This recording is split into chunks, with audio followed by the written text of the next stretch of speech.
This story began when an evil god descended upon the earth and its inhabitants in order to destroy everything. With his arrival, a real apocalypse began in the world, which was not at all like how it was described in books and films. A mysterious evil force was forcing people to turn into mindless zombies with a desire that was only to bring death. Your friends and good neighbors of yesterday could today instantly want to eat you alive, without even remembering who you were to them. The world without involvement was on the verge of complete destruction, and it seemed that there was no way to fix everything and change it. It was at this moment that the protagonist of this story received a mysterious relic. This small stone was the 6 great underworlds. After this, the guy's life changed because he unexpectedly became a warden, which gave him unprecedented strength. However, everything was not as good as it seemed at first glance. The main character felt that something was wrong with this relic. While exploring the 6 great hells, the guy managed to meet a black demon bear on his way, who was called Underguanyin. He also had to meet the 9-tailed fox demon Sudaji, who had once overthrown the Shang dynasty. Lei was here, Genzi, along with countless other sinful gods and great demons. But the most important thing is that the very same entity was here. Now the main character had to find out why they were all imprisoned in the great underworld. If you're interested, you can follow your overseer into the thick of things. However, keep in mind that on this path you will have to defeat the gods, because this is the only way to return back. A huge blood moon hung over the ruined city. Multi-story buildings were ablaze. It was hard to believe that only a few days had passed since the beginning of the apocalypse. The main character of this story was not at all surprised or even frightened by all this, because now he had more serious problems. They were trying to kill him. Meanwhile, in the distance, a huge monster was visible, mercilessly destroying the remains of civilization. He was clearly lacking in intelligence, but he knew his business well. It seemed that this monster had only one goal: to destroy as much as possible and leave no trace of the huge metropolis. At the same time, the monster let out a furious roar, as if warning its victims of its approach. In this city, the danger was not only the sinister giant. For some inexplicable reason, a few days ago, people began to turn into real zombies who only wanted to satisfy their hunger. Now their huge hordes were chasing people all over the city. In such conditions, there was no talk of helping each other. Everyone was on their own. In all this turmoil, no one paid attention to the fact that unknown people were mercilessly beating the main character. It was not clear what could have caused this. Finally, the exhausted and wounded guy was doused with flammable liquid in order to kill him in the most brutal way. The girl in the red dress laughed at the guy and said that they would see each other again in the next life. Her boyfriend was also happy with what was happening and said that he would take everything that the main character had from him. The scoundrel spoke of a mysterious stone on which it was written that these were the 6 great underworlds. The main character would really like to get his thing back, but he clearly didn't have enough strength for this, so he had to just watch what was happening indifferently and endure ridicule. Meanwhile, the villain was already freeing the black demon bear from the relic, laughing at the fact that the main character's sister was dragged away by zombies because she didn't want to give him this stone. After that, the guy, putting a crazy smile on his face, decided to cheer up his enemy by saying that his sister's blood was still useful. The main character was very angry and wanted with all his might to teach the scoundrel a lesson for what he did and said, but unfortunately, he could no longer do anything. At this time, the people who were trying to escape from the zombie horde were very happy to see the demon bear and believed that now the strongest owner of the power would be able to help them. At the same time, the guy and the girl had already jumped into the paw of a huge bear, continuing to make fun of the main character, wishing him to disappear in flames. Finally, the girl threw a lit lighter towards the guy, who was covered in gasoline, and continued to lie on the ground, unable to even move. Then a huge demonic bear, controlled by people, rushed towards the monster in order to fight him in an equal duel. The attention of all the survivors was riveted on the 2 giants, who began to fight to the death on the ruins of the former civilization. Absolutely no one noticed the bright flash of fire that formed right above the main character. The scorching flame engulfed the helpless guy in an instant. While the guy was still conscious, enduring incredible pain, he thought only about the fact that if the next life existed, he would never let it go. At that moment, the guy's right eye suddenly changed its color to bright gold. He felt it and was very surprised. Suddenly, the main character heard an unfamiliar voice, which seemed to come from within and suggested starting all over again, so his heart seemed to start beating with renewed vigor. At the same time, the guy's unusual eye emitted streams of bright energy similar to raging tongues of flame. The next moment, the main character woke up in horror from a terrible dream, but he immediately realized that everything that happened was true, and he still managed to move in time. He was surprised that he was completely whole.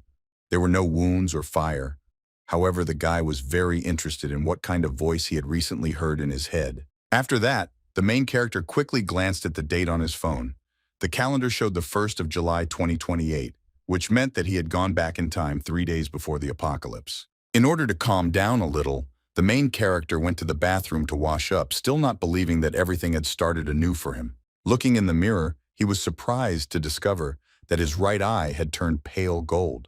The guy immediately assumed that it was a fire seed that remained after he burned to death. After some time, the main character was already completely collected and went outside to make sure that he really returned in time. He walked along familiar streets and could not believe that in 3 days, all of this would be destroyed, and the people surrounding him now would most likely be dead or turn into brainless zombies. The guy was already anticipating that with the coming of the apocalypse, people would begin to turn into zombies, and although some of them would gain strength, they would not have time to defeat the evil god, and the city would turn into hell. He also thought that his girlfriend, whose name was Ruolan, and his best friend Shijun would soon betray him without hesitation and contribute to his death. As soon as the main character thought about this, he immediately received a call from Ruolan on his phone, which surprised him a little. Despite the resentment for what would happen, he still answered the call. The girl immediately began to ask with displeasure why Xiaoyan did not answer for a long time, assuming that he wanted to break up with her. The guy didn't like the fact that every time the girl didn't like something, she threatened to break up with him. Earlier, Xiaoyan had been worried about pleasing her, but now he just wanted to stop all of this. That is why now the main character with great pleasure offered Ruolan to break up, because he was fed up with everything and he did not want to serve anyone anymore. Without waiting for the girl Xia's answer, Yan ended the call and silently put the phone in his pocket. The main character was very happy that now he would get at least a little peace, but he had to hurry and sort out all the matters while he still had such an opportunity. Ruolan was very unhappy that the main character ended their relationship so suddenly, which is why she threw her phone on the bed in a fit of anger. The girl was also very angry that her now ex-boyfriend dared to just hang up and add her contact to the blacklist so that she could no longer call him. Shijun, who witnessed all of this, calmly asked if his friend had guessed everything. Ruolan found it hard to believe since she considered the main character to be very stupid. Unexpectedly, Shijun said that he had to take the ancient family heirlooms with spiritual energy because something big was about to happen. The girl remembered that Xiaoyan also kept some very old trinket. The guy was very interested in this, so he began to ask where this relic was kept. Ruolan said that it was with the main character's sister, whose name was Xia Yun. The girl then promised that when Xiaoyan calmed down and crawled to her with apologies, then she would beg for this ancient relic and bring it to her lover. Shijun was very pleased with this. At this time, the main character was already holding in his hand a small stone that looked very old, on which some hieroglyphs were visible, but they were difficult to read due to centuries of contamination. Xia Yun, who had just met her brother, was very surprised that he asked to give her this relic so suddenly, and even took a taxi 30 kilometers to her school for this. The girl was also very interested in why Xia's right eye Yana looked a little strange. The guy, without answering this question, directly asked his sister if she trusted him. Xia Yun was very surprised by such an unexpected question, but still answered that, of course, she trusted her older brother. Then, with a smile on her face and great enthusiasm, she reminded the main character that they always helped each other. After that, Xia Yun rushed forward to hug her brother, continuing to talk about how she always trusted him unconditionally, because she knew that everything he did was for her good. Hearing this, Xiaoyan asked the girl to go to school now and pick up her things, and then immediately return home with him. Xiaoyun immediately agreed to everything without asking any unnecessary questions. She turned around and started walking to school, while talking about how they would see each other in 2 hours. The main character was very surprised that his sister didn't even ask why he asked her about it. To this, Xiaoyun said briefly with a smile that she believed her brother. After that, the girl left, and the main character, looking at her, thought only about the fact that this time he would do everything possible to ensure that Xiaoyun survived. At the same time, the main character was clutching that very ancient family heirloom in his hand, because it was thanks to it that he was going to make sure that his words were not just empty promises. Unexpectedly, Xiaoyan, looking at this stone, noticed that something about it had clearly changed since the last time he saw it. The guy could not understand the reason for this. In these thoughts, he did not notice at all that mysterious energy began to emerge from his golden eye on its own. The next moment, the energy from the eye rushed straight into the relic, which greatly surprised Yana. This energy began to be absorbed into the stone, from which it began to tremble violently right in the guy's hands. In addition, the inscription, which had not been visible before, was now literally burning with bright hieroglyphs. The main character watched in fascination as the ancient relic came to life before his eyes, simultaneously emitting a mysterious aura around itself. The inscription said that these were the 6 great underworlds. Once the relic had absorbed enough energy, its aura began to rapidly increase in volume, as if it was trying to absorb Yana. A moment later, the guy was literally flying through space as if he had entered a portal of movement. On the other side, nothing was visible except darkness. Very soon, Yan found himself in an otherworldly world where in the center of a small rocky island stood a multi-story building in a traditional style. Strong iron chains extended from it in all directions. The main character was amazed not only by the appearance of this structure, but also by everything that was happening around. It seemed that he had already begun to guess what purposes this tower served. Gradually, an unprecedented force descended on Yana was getting lower and lower, thanks to which he could see that on each floor of this uprising there were various kinds of bloodthirsty monsters and demons. All of them were clearly unhappy to see a person here, which is why they tried to break out of their cramped rooms and attack the main character. The guy was very scared to see all this. Suddenly, bright lightning began to flash in the sky, which began to strike directly into the building. The loud sound of thunder and explosions echoed throughout the area. Soon turned out that these lightning bolts struck only monsters and demons. This seriously injured the evil spirits but did not kill them. Yan, who had already managed to descend to the ground, watched intently what was happening, unable to tear his eyes away. All this really scared the guy. Soon, to his own surprise, the protagonist realized that all these lightning bolts were holding back the monsters in the tower so that they could not escape or harm anyone. From these thoughts, Yana was distracted by a mysterious female voice, which he had heard once before. The stranger took turns asking if the guy was scared. Turning to the unusual girl who had quietly crept up to him, the main character immediately asked who she was. The stranger with fox ears and many tails behind her back replied that her name was Subjugating, after which she greeted the warden of the underworld prison with a smile. Tens of thousands of years ago, the Eternal Emperor gathered 12 immortals, including Taibai, Taishan, Guanyin, Fuxi, Zhuanu, and others. This was necessary to fuse them together in a tower that suppressed the power of demons, which were the 6 great hells. Through the generations, immortal, furious beasts and sinful gods who committed terrible crimes were thrown into this tower to protect the human world from them. In this prison, all its prisoners suffered soul-searing torture from heavenly lightning day and night for many years. Sudaji continued to say that the token of pardon that was currently in Xia's hand, Yanya was the only one who could open the doors. That is why the guy was called the prison warden. After this, the fox demon asked if the main character wanted to go inside and check on his prisoners. During this walk, the girl promised to tell him everything in more detail. Yan, looking at the ancient religion of his family, felt that he had no right to refuse this offer, and therefore confidently agreed. After this, the main character of revenge with his new acquaintance entered the tower, the entrance to which resembled a real portal to another dimension. The guy easily passed through the magical barrier that prevented the prisoners from going outside, but suddenly stopped when he saw what was happening inside the prison.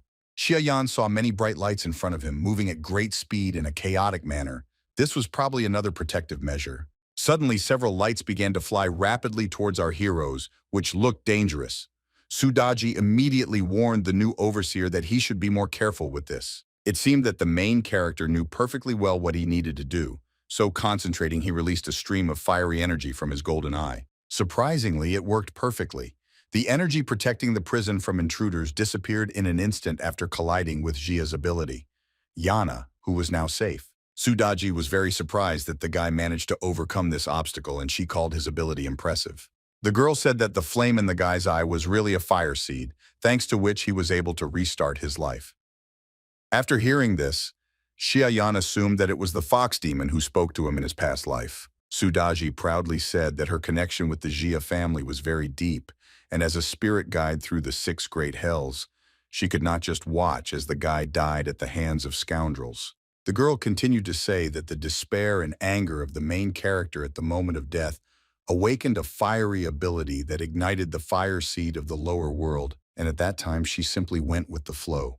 Now Xiaoyan understood how he was able to be reborn, and besides, he was glad that he was able to awaken the power before the start of the apocalypse. The guy hoped that now everything could be different.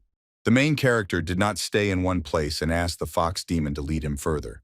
The girl was ready to happily carry out the overseer's order.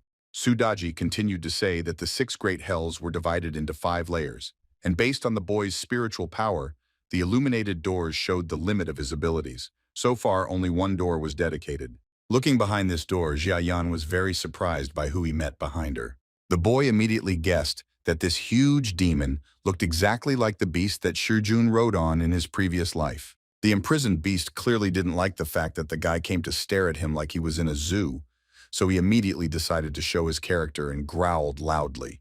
The main character was very scared of this, which is why he froze in place for a moment, unable to even move due to fear. Suddenly, the demon bear noticeably softened when he realized that this guy was their new overseer, whom they had all finally waited for after 1,000 years. He was ready to help the main character in everything. Xiaoyan clearly didn't expect this and was in a bit of shock. At this time, Sudaji was indignant that the shameless black bear was groveling at the sight of the new overseer. However, both demons could not resist and, competing with each other, decided to show how happy they were for the main character. The guy felt very awkward about everything that was happening. Suddenly, from somewhere in the darkness, an ominous voice was heard, which said with obvious displeasure that the 1,000-year-old demon kings had sat in prison for a while and turned into dogs. One of the prisoners continued to say that there was nothing special about the warden, because he simply relied on the relic, and therefore if the guy wanted him to obey him, he should have made the heavenly lightning strike him for another 1,000 years. Approaching the next cell, Xiaoyan thought that first he met Sudaji, and now he also met the black demon bear. This meant that this prison was full of legendary creatures. The main character carefully examined the third prisoner, who did not want to communicate with him, and thought that his appearance was familiar to him. Still, the demon turned to Xiaoyan in order to look at him, thanks to which the guy could find out who he was. The protagonist assumed that this prisoner was the legendary Lei, Genzi, meeting with whom the guy was very impressed. Sudaji was surprised that the new supervisor was able to recognize this demon at first sight, and thought that she should not expect anything else from the capable guy Jia. Yan did not respond to this flattery.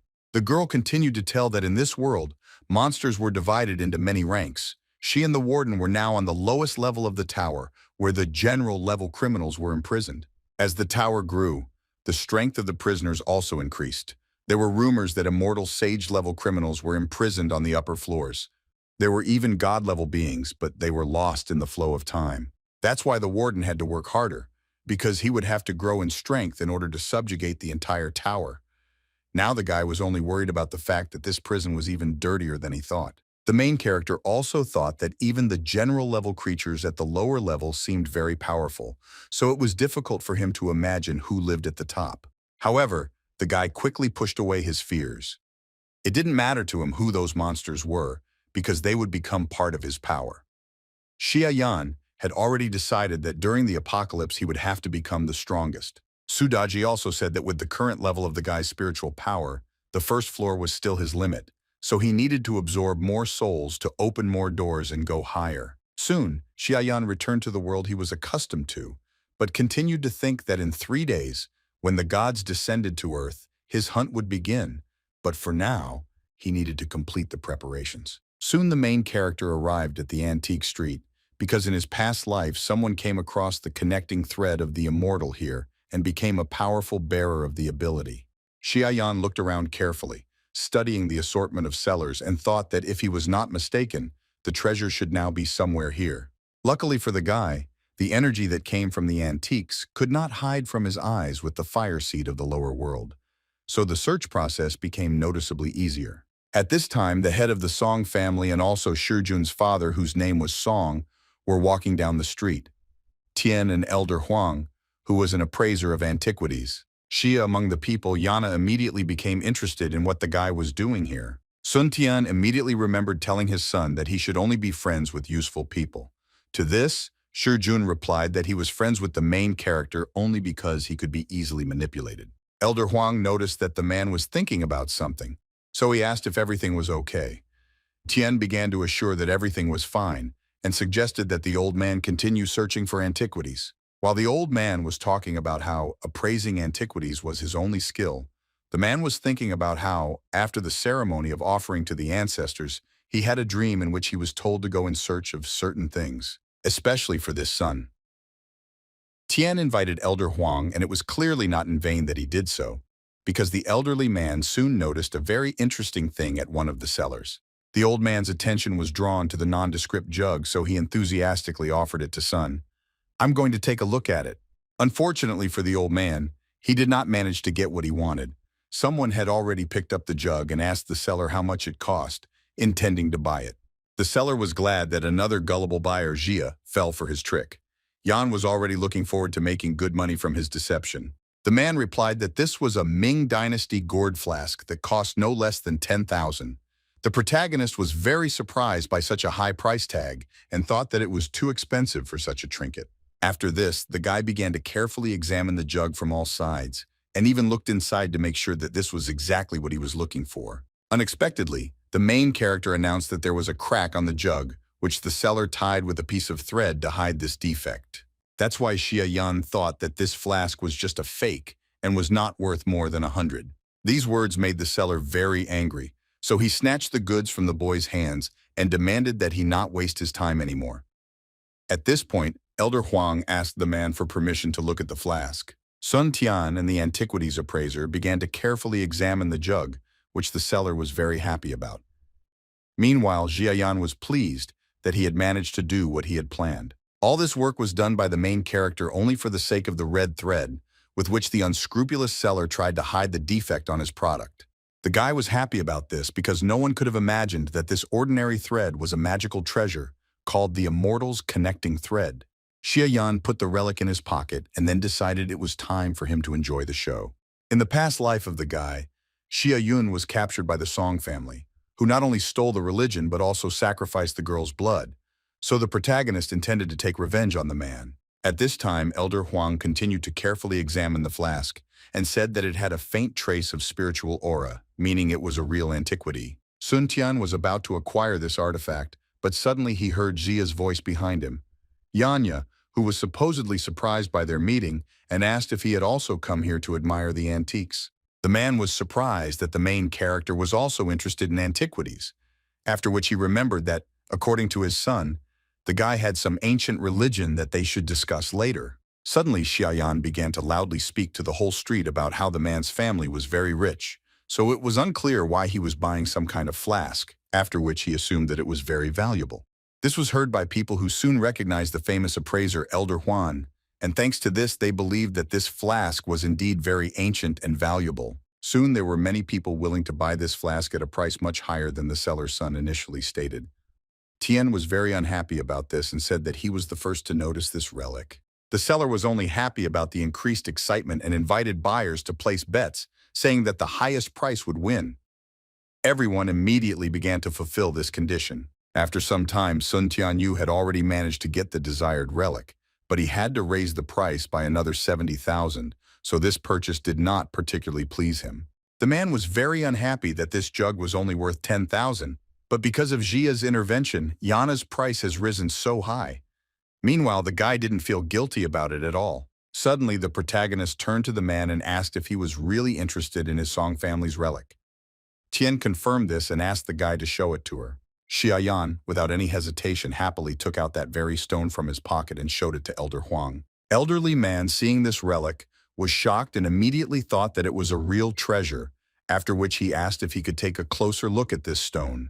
Suddenly, the guy began to hide the relic back in his pocket, while saying that he couldn't just let someone look at this stone, because it was his family's treasure. Then Sun Tian, who was very interested in this thing, began to ask the protagonist for permission to look a little longer, insisting that Shujun was his close friend. The guy replied that he didn't know any Shujun, and then started to leave. The man asked him to stop and asked what he wanted to get in exchange for looking at the relic. The main character didn't think long and answered that he wanted to get money. He sold 1 minute of viewing for 10,000 and 5 minutes for 50, considering this a very good price. Sun Tian was very angry because of the guy's initiative and high prices, but still agreed to pay. After hearing a positive response from Sun Tiana, the protagonist immediately handed over the relic to Elder Huan. At this time, the man was transferring money to the required account with dissatisfaction. While the old man was examining Xia's valuable artifact, Yan started checking his banking app and was soon very pleased with how much money was in his account. The guy had a little more than 50,000 yuan, so the first thing the main character decided to do was stock up on food and water. There were enough empty cells in the prison of the 6 underworlds where supplies could be stored. Using the online application, the guy quickly bought everything he needed and even acquired animals, because everything that fit in the prison cells remained unchanged. Considering the huge expenses, it was not at all surprising that the main character soon ran out of money. This upset him a little. After that, Xiaoyan turned to the man and informed him that his viewing time was over and offered to extend it to Sun. Tian responded by asking if the guy wanted to sell this relic. To the surprise of Song Tian and Elder Huang, the protagonist very easily agreed to this proposal, which could not but please them. However, Jia Yan wanted to get at least 10 million for his valuable family heirloom, considering it a completely acceptable price. At the same time, Elder Huang and Song Tian had a completely different opinion. They were shocked by such a huge amount which they did not even try to hide. Seeing this reaction of Xiaoyan snatched the relic from the disgruntled man's hands, saying along the way that it had been kept in his family for thousands of years and was a real antique. That's why the guy thought that 10 million wasn't that much for such valuable items. After that, Xiaoyan began to leave because he had other things that required his attention. Elder Huang admitted that the guy's relic was indeed very ancient, but it was worth no more than 500,000, so it was worth negotiating with Xia Yanem and reduce the price to hundreds of thousands. Sun Tian was no longer eager to buy this relic, so he thanked the old man for his help and said that he could already leave. The elder did not object. After this, the man called his son and asked him to gather the clan people and immediately find Jia, Yana, and his sister along with the relic. Sun Tian was very angry with the guy and was therefore ready to resort to radical measures. In addition, the ancestors told him to find not only the relic, but also blood for sacrifice. Xia Yan seemed to sense this threat, but was glad that his assumption turned out to be absolutely correct. Everything was going exactly as the guy had planned, so soon he would definitely get what he wanted. Soon after, the protagonist met with Jia as agreed. Yun, who had already packed her things and was ready to go wherever her brother said. Xiaoyan took his younger sister's things and told her that they would first go home to Jia. Yun was happy about this. Suddenly, the excited class teacher Jia ran up to them. Yun, whose name was Bai Shiyin, asked them to stop. The woman began to ask why her student had suddenly packed up and left, because tomorrow she would have a water exam on which her future depended. To this Xiaoyan, he said that he asked Jia to do it. Yun went home with him, after which he added that his sister had to leave school, for which he asked the teacher for forgiveness. Bai Shiyin was indignant at this because Xia Yun was the best student in the class. She heard that the girl's parents died and that her brother took care of her, but she didn't expect that the guy would be so careless. The woman then said that she did not allow Jia to be taken away. Yun from school had a wonderful future ahead of her that could not be destroyed. The boy tried to explain that his sister was only skipping school for a while, but Bai Shiyin didn't listen to him and loudly said that school couldn't be skipped until the earth exploded. From this speech, Xia Yun and Xiaoyan was shocked and did not know what to say. The class teacher noticed this reaction and realized that she had overdone it with emotions. Because of this, the woman was very embarrassed, but she still continued to say that the students should not have left the school just like that anyway. The main character interrupted her and said that she was a good teacher, and as a sign of gratitude decided to give her one piece of advice for the near future.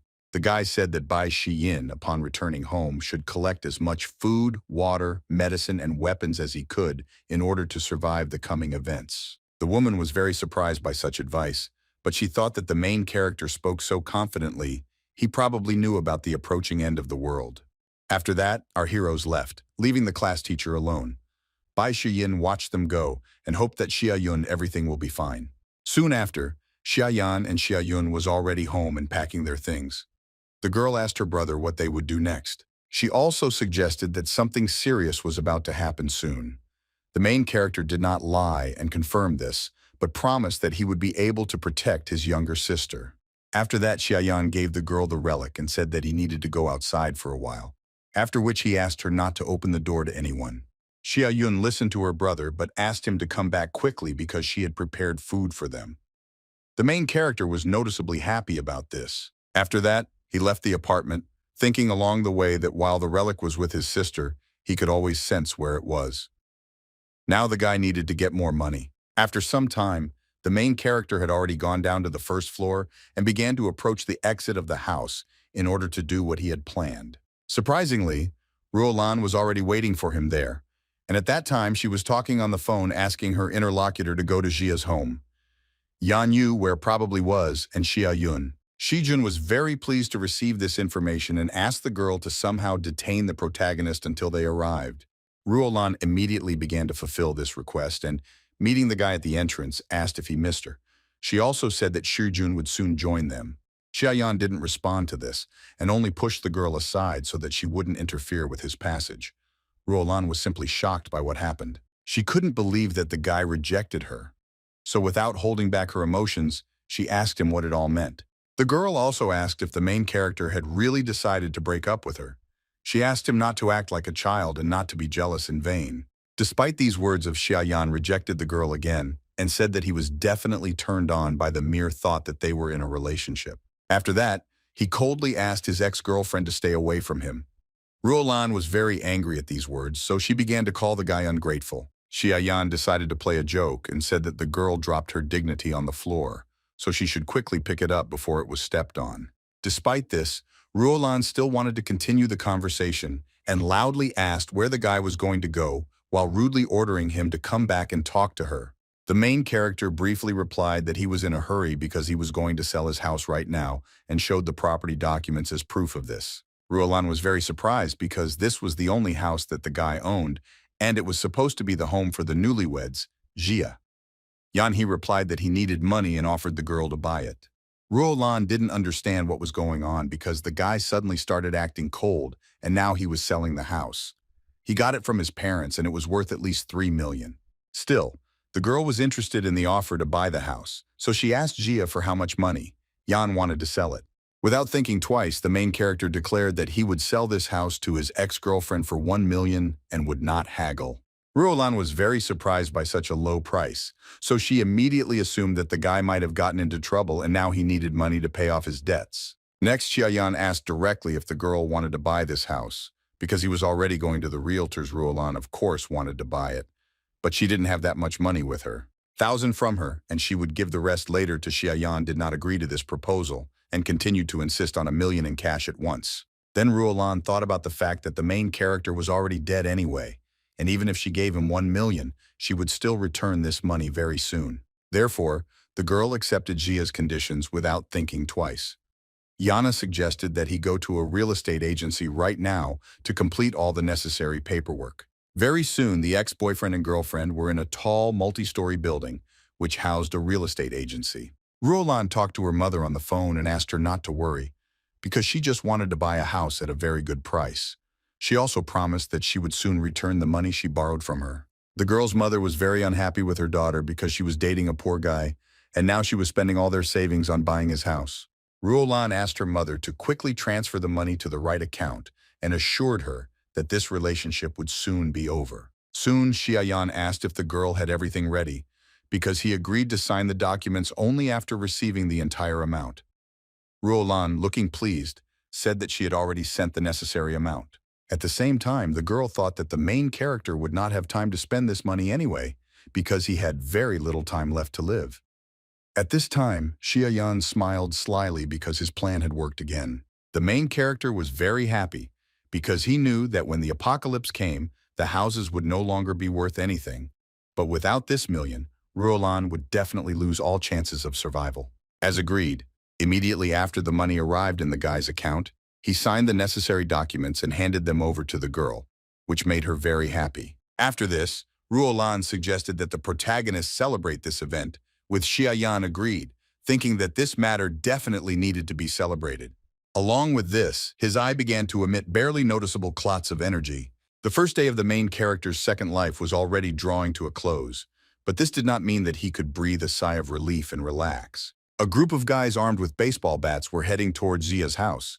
Yanya Shijun recently found out that the guy took his sister there. The noisy scoundrels intended to break into the main character's home while he was away and talk to the girl. At this time, the unsuspecting Xia Yun, as promised, diligently prepared dinner for herself and her older brother. The girl was so carried away by this whole process that she didn't even notice how the relic on her neck began to glow brightly, as if warning of approaching danger. After some time, a group of scoundrels led by Shu Jun were already standing near the right door and preparing to enter the apartment.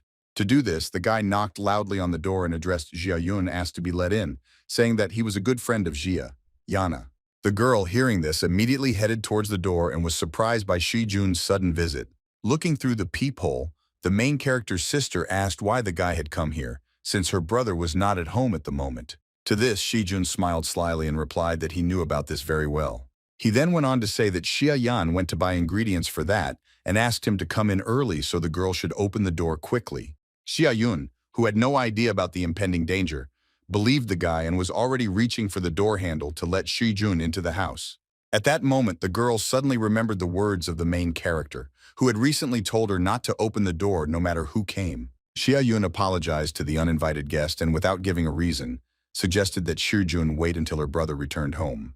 The guy instantly got angry because of this, so he started hitting the door hard with his fist and getting indignant that the girl didn't trust him.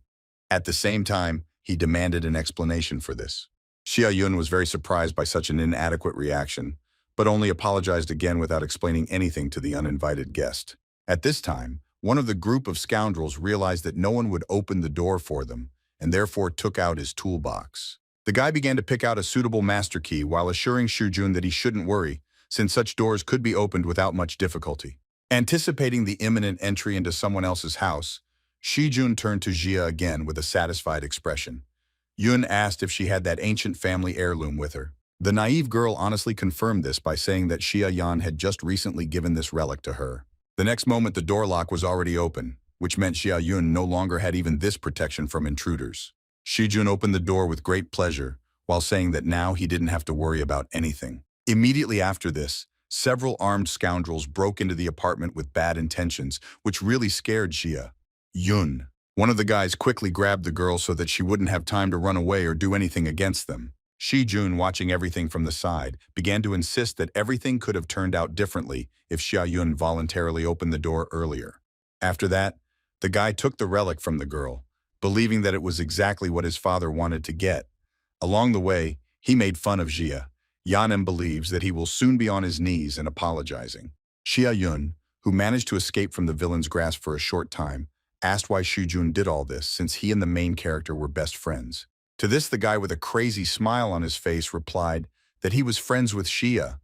I only did it because he was an idiot who could be used as a scapegoat if necessary. Xia Yun was shocked to hear this answer because before she had no idea that Shi Jun was such a scoundrel. The smug guy also said that thanks to the main character he met Ruolan, who soon really liked him, Xia Yun didn't want to dry all this and demanded to let her go. The next moment, Shi Jun decided to punish the girl for her insolence, and so he hit her in the face with all his might. Then the guy asked Xia Yun to behave more quietly, otherwise he would have to repeat what he did.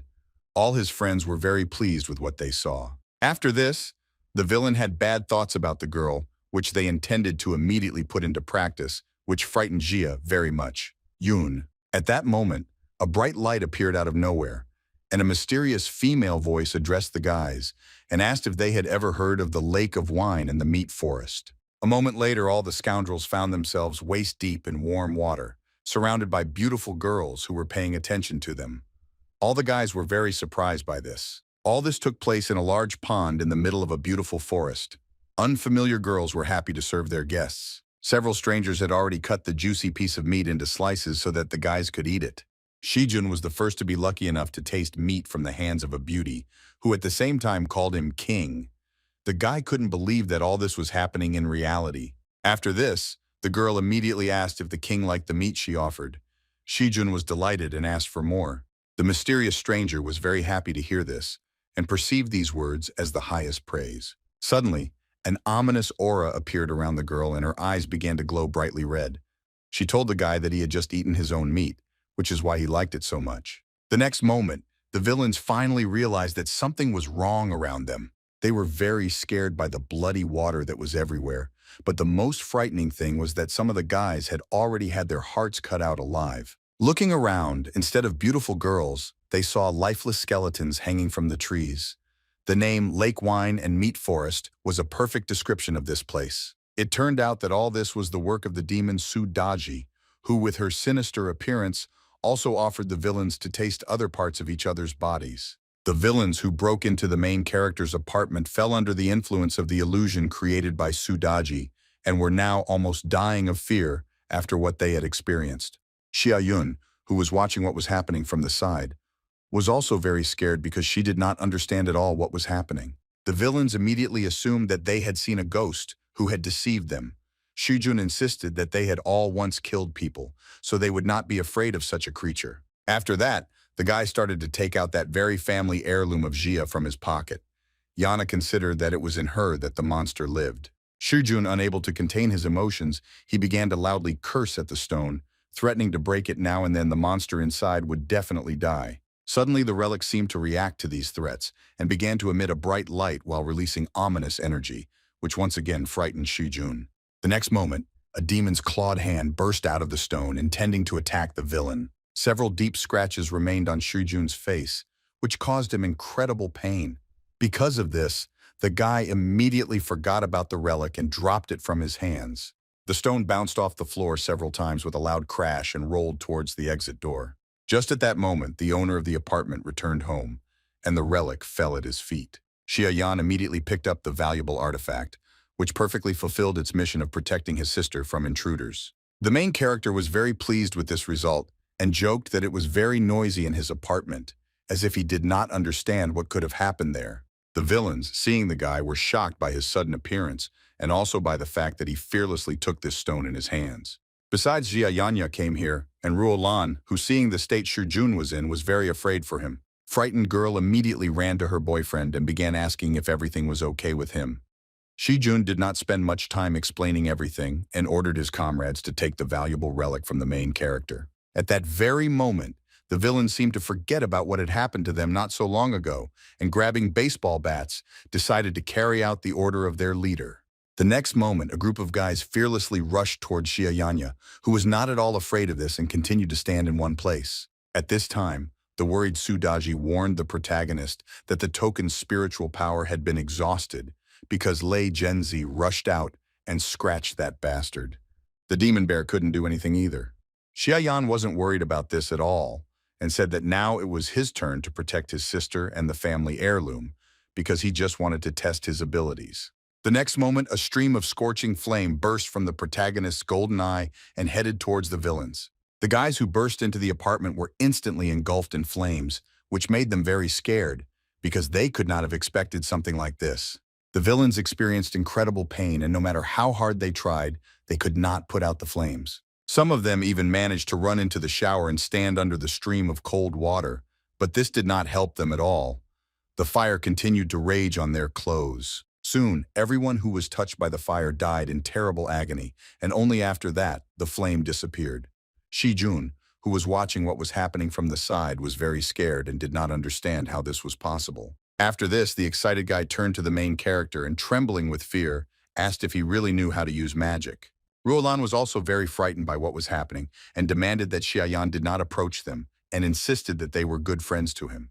The main character was amused by the fact that the girl said such things, because Shijun had recently snuck into his house and taken his sister hostage, intending to steal a family heirloom. Shijun pretended that he didn't understand what Xia was talking about.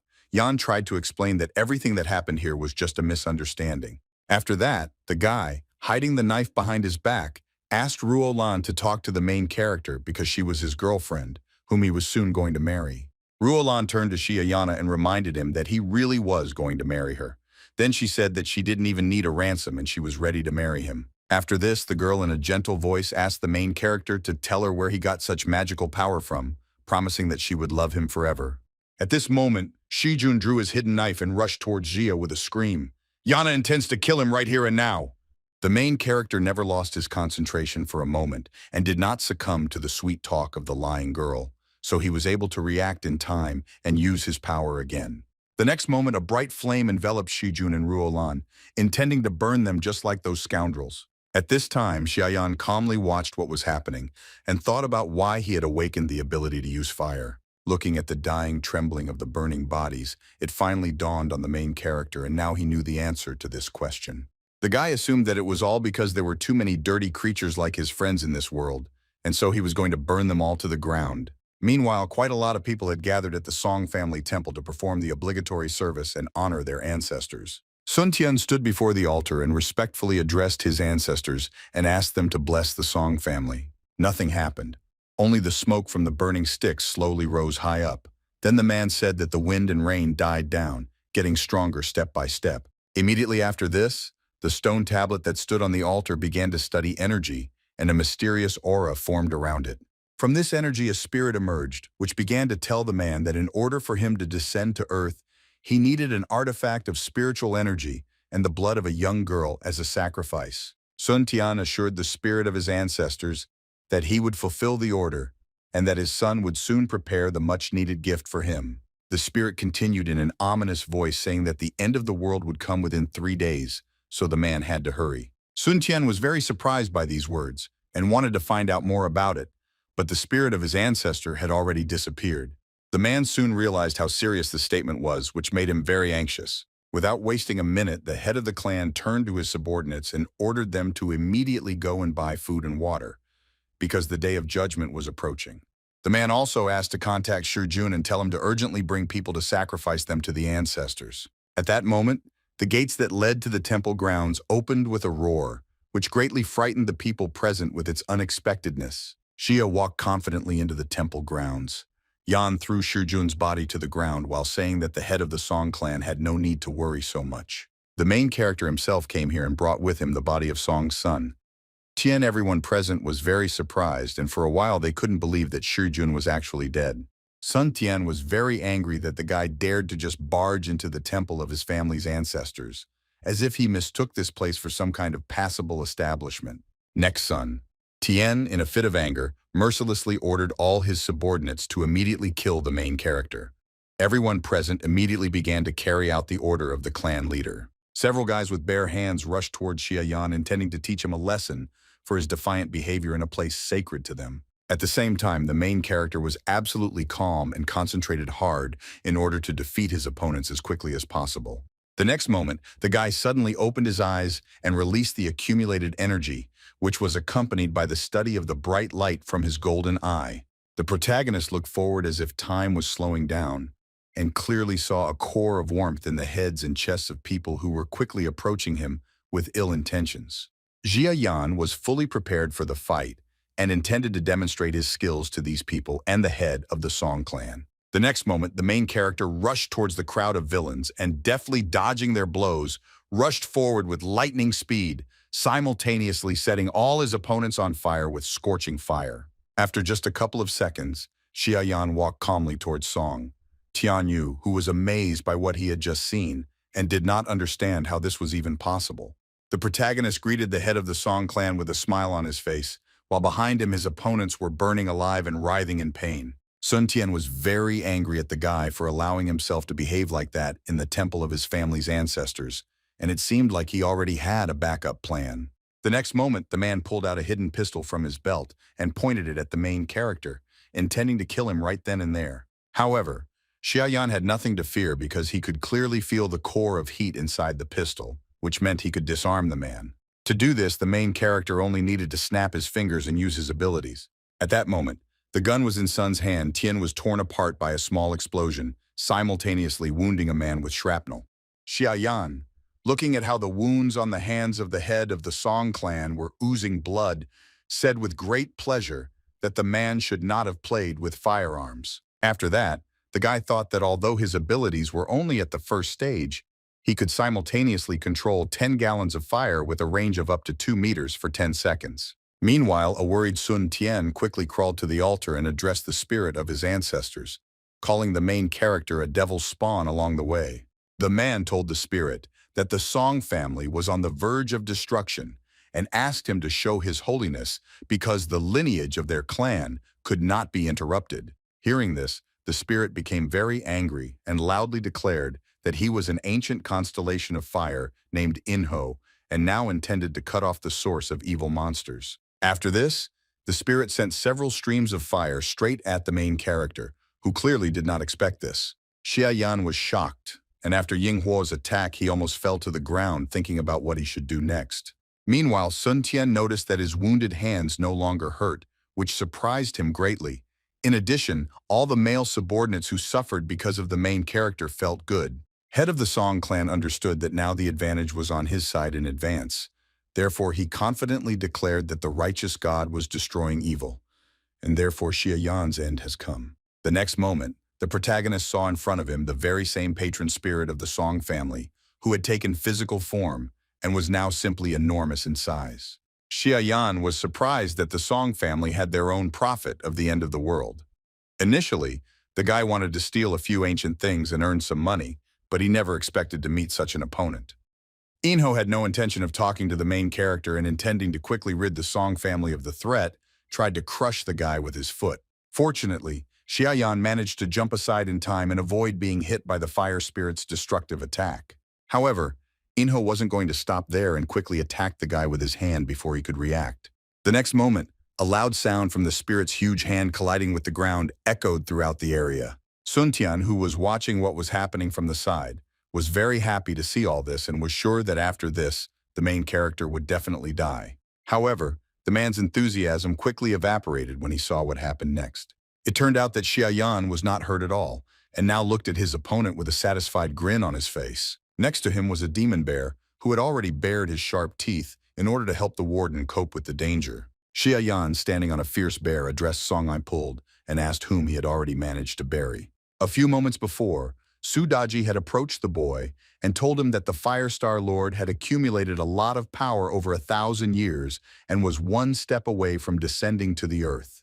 The girl was sure that if the main character managed to capture and absorb this spirit, he would be able to strengthen his fire abilities and the power of Xia's soul. Yana was interested in this prospect. The fox demon continued to say that the great crime token currently lacked soul power, but if the guy dared to take the risk, he would have a chance to win. Xia Yan wasted no time in asking what all this meant and what he should do. Su Daji replied that the guy could extract his own soul power and pour it into the great crime's token, after which he could give the order and call one of the prisoners for help. Xia Yan agreed that he could indeed do this, but he believed that if he could not restore his soul in time, then the demon he summoned would be able to escape from prison. Su Daji did not deny this. It was precisely from this perspective that the girl asked whether the protagonist was ready to take the risk. The guy already had some idea, so he confidently answered that anyone would take the risk, but definitely not him.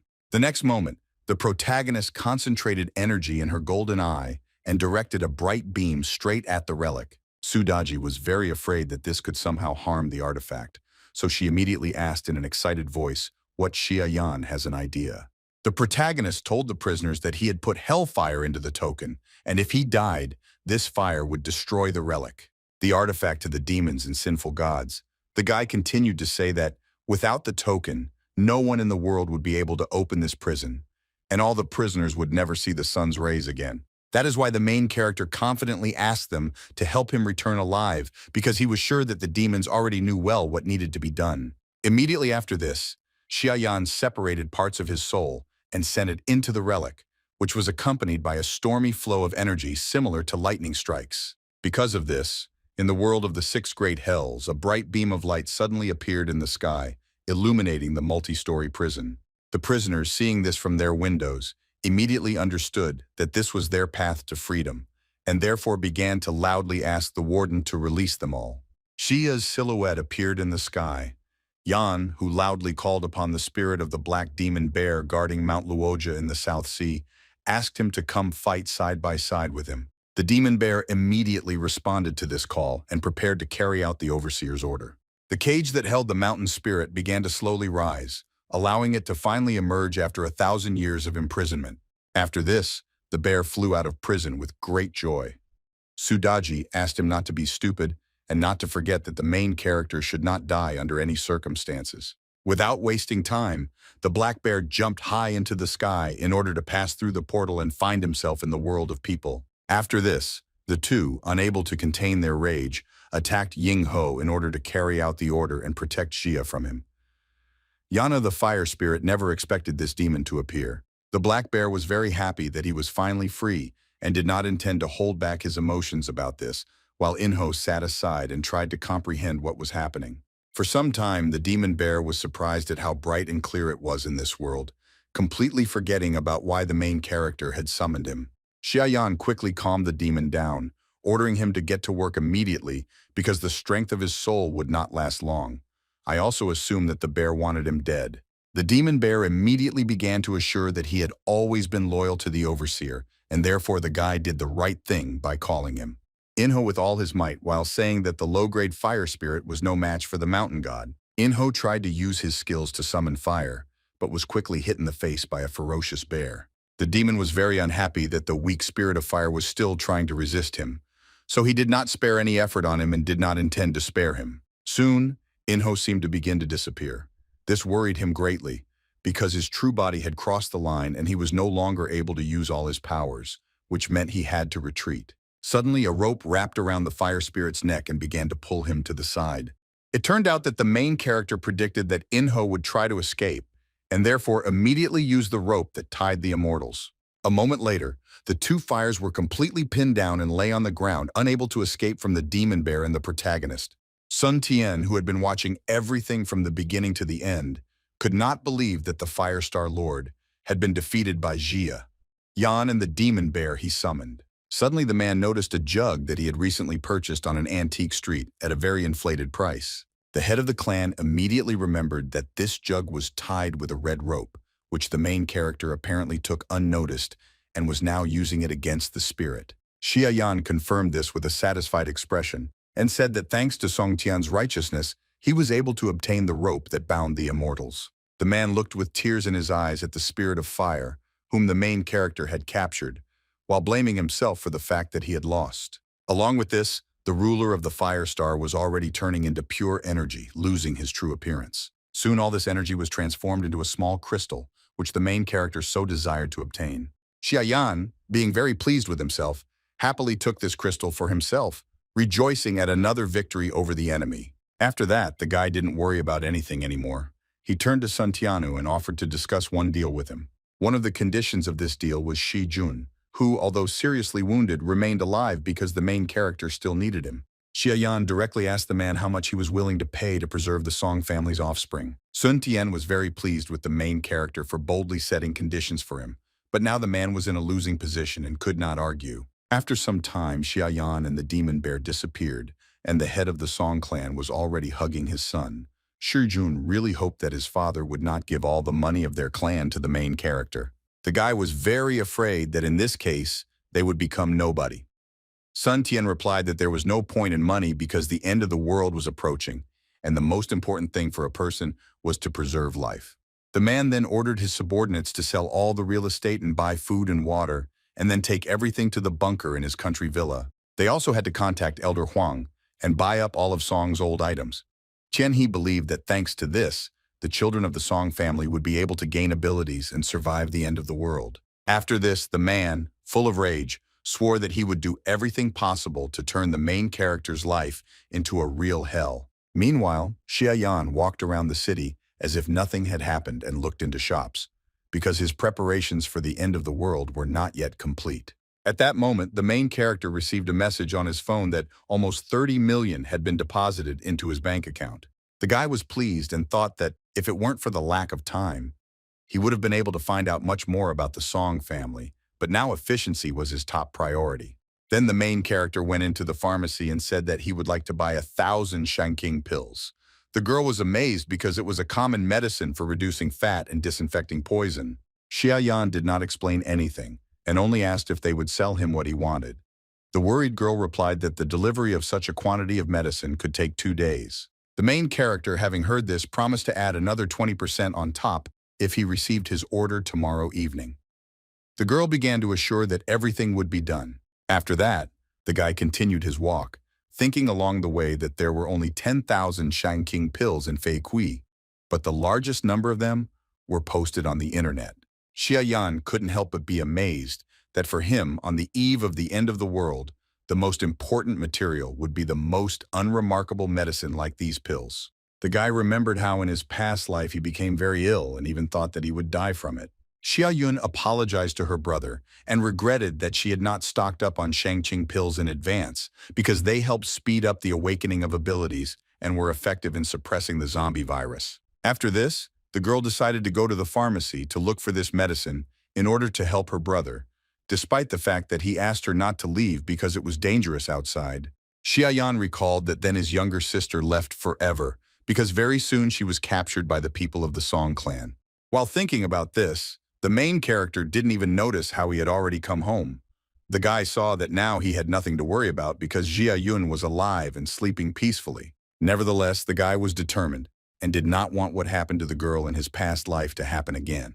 Then the guy continued to think about the fact that the Song clan already knew about the approaching end of the world and therefore they were stocking up on food.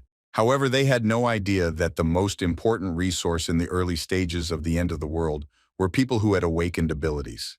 That's why the protagonist believed that by obtaining the Shangqing pills, he would master a multitude of abilities that would make him like an entire army. Don't waste time. Xiaoyan took the family heirloom in his hand and began to absorb the energy of the fire spirit to strengthen his skills. The next moment, a huge stream of raging energy was released from the stone, which took the form of a lotus flower. Soon the main character managed to absorb all this energy into his golden eye, as evidenced by the drawing of the same lotus flower on his pupil. Sudaji congratulated the warden on absorbing the fire spirit and reported that the boy's hellfire skill had been successfully upgraded to scarlet lotus fire, which could break barriers and destroy laws. The girl also reported that Jia's abilities Yan's had also been upgraded to the second level, and he could now control the shape of the fire more precisely. The boy immediately tried it out by creating a fire sword in his hands. Xia Yan practiced a little more with his new ability, while being surprised that the spirit of fire turned out to be much more useful than he had previously thought. Suddenly, the demon bear approached the guy, who continued to rejoice that he had finally managed to get out of the cage and, in addition, his karma of sins had decreased thanks to helping the warden. The main character quickly got tired of such excessive attention from the prisoners, so he pushed them away from himself and asked them not to interfere with his thinking. Lei approached the guy. Genzi said that it was better for him not to call him because he definitely would not help in any way and would simply escape from prison. To this Xiaoyan, he replied that as his abilities grew, he would be able to open a much larger chamber and therefore summon much more powerful evil spirits, so he did not need the services of the Child of Thunder. Said with great confidence that the time will come when Lei Genzi will have to beg him to summon this demon. After this, the main character returned to the human world and began to think about his pressing problems. Xiaoyan looked at the moon, which already looked strange, and thought that tomorrow would be the penultimate day before the end of the world, so he had to hurry and buy one more necessary thing. The next day came.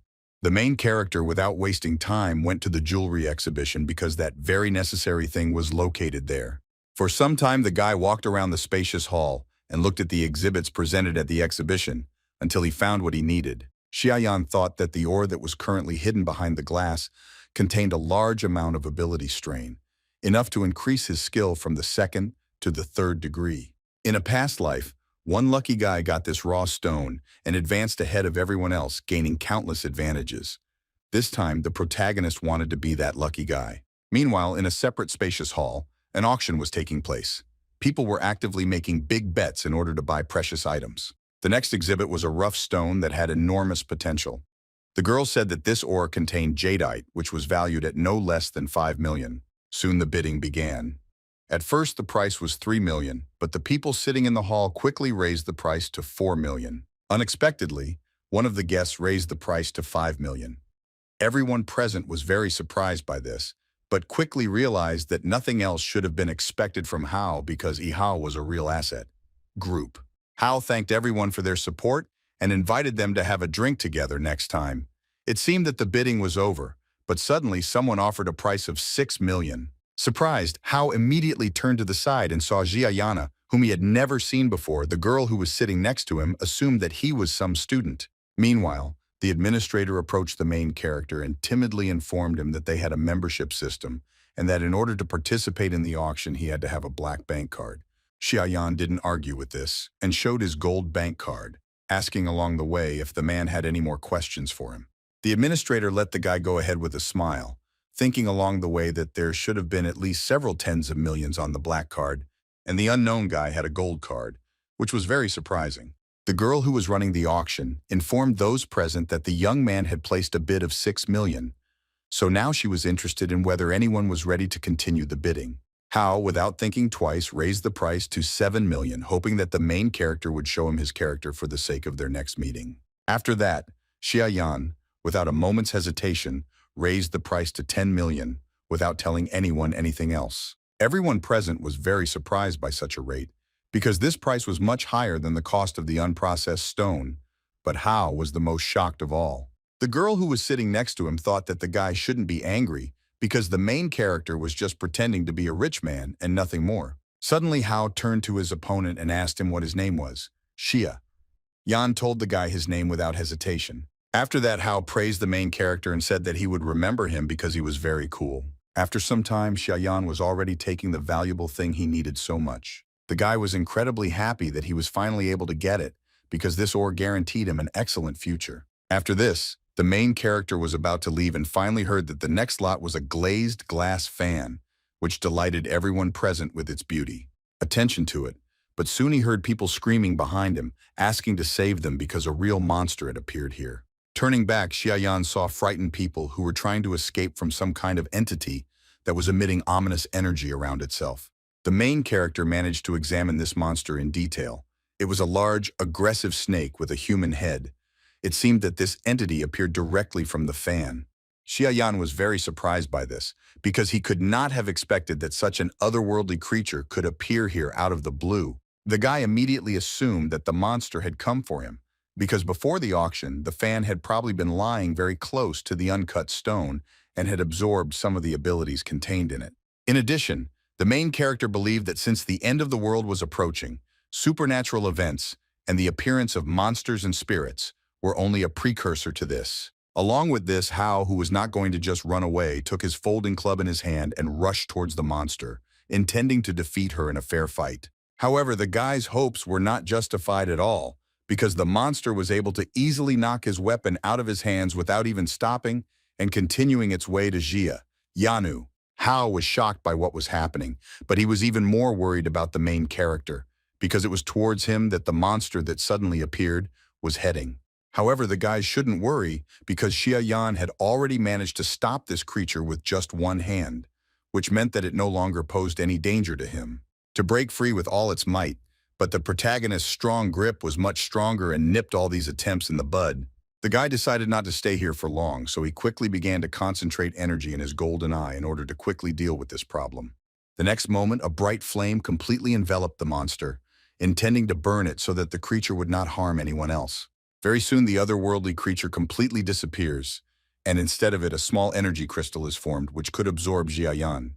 His neck lately, but Xia Yan felt that the cultivation level of this evil spirit was not high, so he only managed to obtain a small ability. After that, the guy began to go about his business as if nothing had happened, while Hao, unable to believe what he had just seen, fell to his knees, trying to comprehend what had happened. Suddenly, the guy began to admiringly call the main character a real master and showed a desire to bow to him as a mentor. Meanwhile, in front of the house where Xia lived, Yan gathered a lot of people. They were all surprised by the number of boxes and cages with animals that were delivered for one of the residents. People knew that Xia bought all of this. Yan couldn't believe that he had become rich. Someone assumed that the guy was going to start his own business.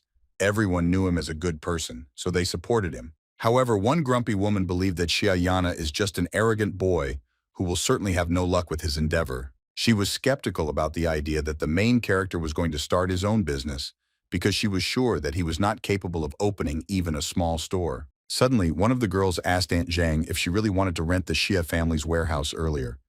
Yana, and open your own supermarket here. The woman confirmed this, but said that she quickly changed her mind about the idea because she considered it a bad place for her business. Meanwhile, the main character had already approached his house, not paying attention to people, and was completely immersed in his thoughts about what else he should buy. Suddenly, one of the movers turned to the guy and said that they had already delivered everything he ordered and asked him to count everything. The worker also said that another car with goods would arrive tomorrow, but it might not fit here.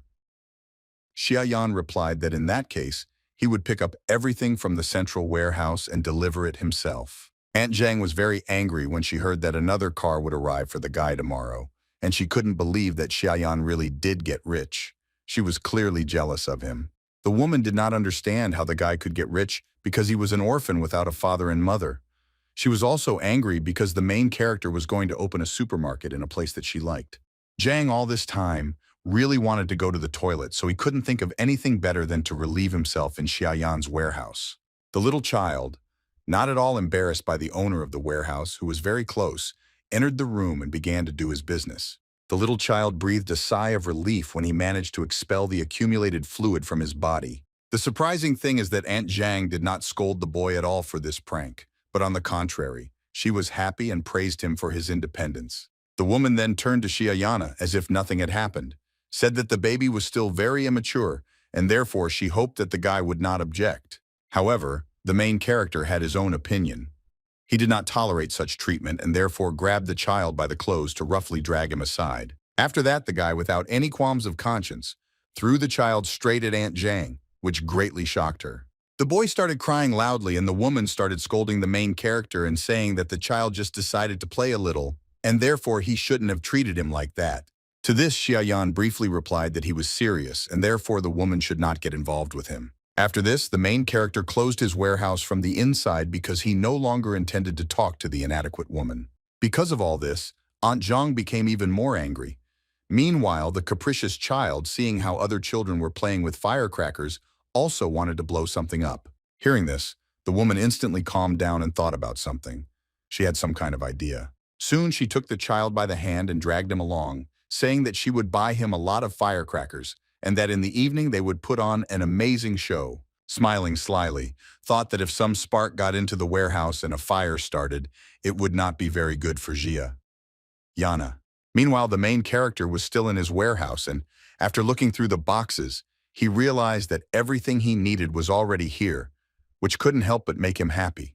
Without wasting time, the guy, using the relic and his ability, turned to the Tower of Demon Pacification and ordered it to collect all his things. At that very moment, a large portal appeared in the middle of the room, which began to suck in all the boxes that were in this warehouse. From the human world, all these things went straight to the entrance of the prison, which made Sudaji very happy, who thought that now she would finally be able to eat her fill. After this, the main character ordered the girl to find empty cells and put all the things there. The demon fox was very happy to fulfill the warden's order and asked him not to worry about anything.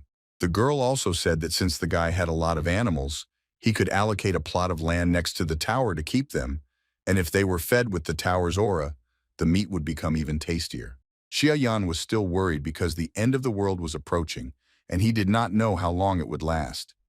He sent here more animals that could be used to preserve human civilization. Suddenly, the demon bear said that the guy should take up cultivating the land, because during a crop failure, the most important thing for living creatures was the land and seeds.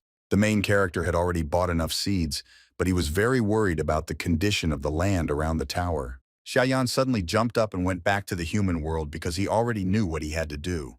The main characters found themselves in the suburbs and looking around, thinking about whether the demon tower could accommodate so much land. The guy didn't spend much time guessing and decided to find out everything in practice. So with the help of his ability, he began to absorb the earth and direct it to the other world. At this time, Sudaji watched in horror as a huge amount of earth fell from the sky onto her, which greatly frightened her and made her ask the warden to stop. The girl warned that the main character's soul power was insufficient, and because of this, the space around the tower was too small. At this rate, he could simply bury them all here. Looking around Xiaoyan, he estimated that he had collected at least 20,000 jins of land, but he still doubted whether it would be enough. The guy knew well that after the end of the world, everything that covered the earth would be unusable, and the now beautiful land that had not yet been subjected to the anomaly would become a great rarity the day after tomorrow. That is why the main character felt that he could not waste a single minute, and therefore he was determined to increase his spiritual power right now. Xiaoyan began to diligently absorb the energy of the fire spirit, which took him some time. At this time, Aunt Zhang, as she promised her grandson, bought a lot of firecrackers in order to put on a wonderful show. The treacherous woman looked at the gunpowder products with a satisfied expression and thought about how much she wanted to see Jia die. Yana. Suddenly, a joyful grandson ran up to her, holding something in his hands, asking his grandmother to look at this object. Aunt Jung was surprised to realize that it was a mirror and asked where the child got it from. The woman praised the boy for giving her gifts at such a young age. Suddenly, a small child, surrounded by an ominous aura, declared that there was someone in the mirror. The woman was very surprised by this, not understanding what the boy was talking about, and in the meantime, he had already pushed the mirror right up to her face. The next moment, Aunt Jang was horrified to discover in the mirror an image of a terrible monster that was looking straight at her. The woman was so scared that she couldn't even stand on her feet. She thought it was a real ghost and asked her grandson to immediately remove the mirror from her. However, the child seemed out of his mind and continued to push the mirror towards his grandmother, saying that she loved to look in the mirror. Aunt Jang was terribly frightened by what was happening and asked the child to stop it. But in the meantime, the mirror had already begun to emit ominous energy. The next moment, the same monster began to crawl out of the mirror and, baring its sharp teeth, headed towards the frightened woman. Very soon, an ominous energy seemed to enter Aunt Jang, causing her to begin to behave unnaturally. At this time, the possessed child laughed because he considered everything that was happening to be very funny and suggested that his grandmother play something else. Suddenly, the ominous energy began to leave the little boy, thanks to which he came to his senses and began to behave more adequately. However, the child was still in danger because this energy had entered Aunt Jang, who was now asking the boy to come closer, and in an ominous voice said that she loved him very much. Run away as quickly as possible, but the otherworldly entity grabbed him, preventing him from doing what he had planned. That night, strange phenomena occurred throughout the city.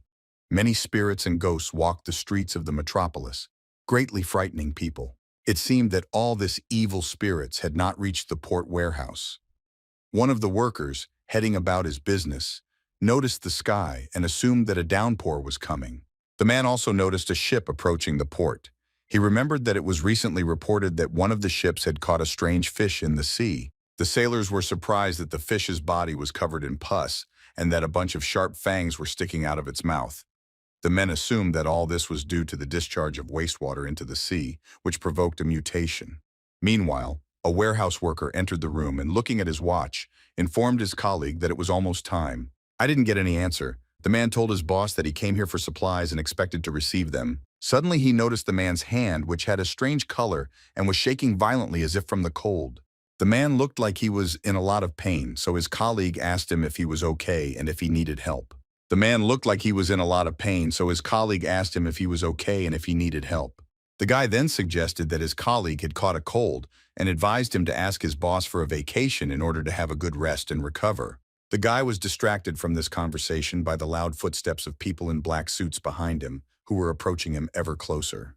The guy turned around and saw the men. He seemed to recognize them, but was not entirely happy to see them there. Suddenly, one of them asked if all the Shangking pills were in this warehouse. The guy replied that all of this product had already been purchased by the client. Then the man ordered his subordinates to quickly take everything out of here. The men immediately began to carry out their boss's orders, while the warehouse worker did not understand what was happening and asked them to stop. In order not to listen to the guy's objections any longer, the man with the scar on his face pushed him aside. The guy couldn't stay on his feet and fell right on top of his colleague, who was feeling unwell. After this, the man again ordered his subordinates to quickly take everything out of this warehouse. As soon as the man started to leave, one of the warehouse workers suddenly grabbed him by the leg, as if preventing him from doing what he had planned. The guy grabbed the man's leg so hard that he started bleeding. The man himself was unable to keep his balance and began to fall to the ground. Looking at the warehouse worker who detained him, the man saw that his skin had changed color and sharp, long claws had grown on his hands. At the same time, the guy was growling and looked quite aggressive. The other men in black suits took this as a serious threat and, armed with whatever came to hand, prepared to fight back against the possessed guy. The men severely beat the warehouse worker and freed their boss from his grasp. The man with the scar on his face was very excited after what he had experienced and looked at the guy with incomprehension, not even guessing what could have happened to him. Very soon the man himself began to feel unwell, but despite the worries of his subordinates, he insisted that he first take the medicine before anyone else interfered with them again. Suddenly the men heard an unfamiliar voice asking if they had talked about him. It turned out that it was Xia Yan, who continued to say that all of this belonged to him because he did not spend his own money on it. The guy was not happy that the men wanted to steal all of this. Then the main character, with a smile on his face, suggested that although the end of the world had not yet come, men were already in a hurry to die. Then the man said that this entire logistics port belonged to his boss, and since the main character's goods were still in this port, the guy could sell it to them at a good price. Xia Yan, walking forward, briefly replied that he had no intention of selling anything. After this, he added that he gave the men 10 minutes to leave on their own. Otherwise, he would not be responsible for the consequences. Then the main character noticed a worker at the port warehouse who was lying on the floor and was surprised that zombies were already appearing, which indicated the imminent approach of the end of the world. The men were not prepared to tolerate Jia's arrogant attitude. Yana therefore prepared to grab him. One of the men tried to suddenly attack the main character, but he managed to simply disappear from sight in the blink of an eye. The man in the black suit immediately began to look around himself, but Jia could not be found anywhere. Yana. It turned out that the guy, using his abilities, managed to quickly climb to the very top of a high mountain made up of boxes, which greatly surprised the men. Looking into one of Jia's boxes, he saw that the things there were not his, so he asked if all the goods stored on this slope really belonged only to the boss of the men. The leader of these men did not understand what the mysterious guy was getting at and what he intended to do with this product. Xia Yan, preparing to use his ability, replied that he should use the enemy's knowledge against him, so he studied men and robbed them right now. The next moment, the protagonist used his ability and transported all the goods to the other world, which was clearly visible from afar. The next day, the owner of this product, who lived in a large mansion, received unpleasant news. The woman was unhappy that her subordinates failed not only to return the medicine, but also to allow all the other goods to be stolen. The man with a scar on his face timidly made excuses and said that the person who stole the goods had some kind of superpower. He recalled that there were a lot of things in the warehouse, but after the main character threw them out into the street and closed the doors, everything immediately disappeared. Only some time later, the men managed to open the door, but the warehouse was already completely empty. The woman heard this and was very surprised, but soon asked the name of the man who dared to rob them. One of the men immediately responded that he had already checked the recipient's information, which was indicated in the documents, and found out that this guy's name was Xia Yan. The woman thought that this guy had abilities similar to a spatial warehouse, so he should be captured at the first opportunity. The woman was distracted from these thoughts by her subordinate, who suddenly began to feel very ill and could hardly stand on his feet. Suddenly the man fell to the floor and began to breathe heavily. His appearance indicated that he had already completely turned into a zombie. The woman, seeing what happened to her subordinate, said that the virus had already managed to penetrate the brain, and even if the man now took the Shang-Qing pill, it would still be useless. That's why the second man should have thrown him out into the street and burned him, but under no circumstances should he grab the zombie or come into contact with his blood. Just at that moment, the zombie began to come to his senses and rise to his feet. The next moment, the infected man suddenly rushed towards the woman in order to harm her. Despite this, she kept her cool and quickly reacted, quickly using her ability, which surprisingly she had. At the same moment, the large windows behind the woman swung open from a strong gust of wind. After this, elastic tree branches entered the room and mercilessly pierced the zombie, preventing it from accomplishing its intended goal. The branches penetrated deep into the body of the dead man, who could still feel pain. Then the tree branches began to return back to the street, not forgetting to take the bloodthirsty zombie with them. Already on the street, the body of the infected man was torn to pieces, thanks to which the evil spirits no longer posed a danger to anyone. The man, who was watching what was happening from the side, was shocked and could not utter a word. At the same time, the woman remained calm and warned that this was only the beginning. Therefore, she ordered to continue searching for medicines and stocking up on weapons. She also believed that they should start strengthening the port warehouse, since one side of it was located to the coast. Finally, the woman ordered that all the workers be gathered and mentally prepared for the fact that the end of the world was coming. Meanwhile, Xiaoyan, while at home, handed his sister a pack of Shang-Qing pills and asked her to eat them. The guy said that the water and air were no longer clean, and therefore only mineral water had to be used for skin contact and drinking, and also to take pills to protect the body. Xia Yun was willing to follow all these rules, but she was curious about what was going on, and so she asked her brother to tell her everything, to find out about everything. But first he suggested that she take a walk to one place. Soon, our heroes were already walking along the dark corridor, heading towards the exit of Xia Yun.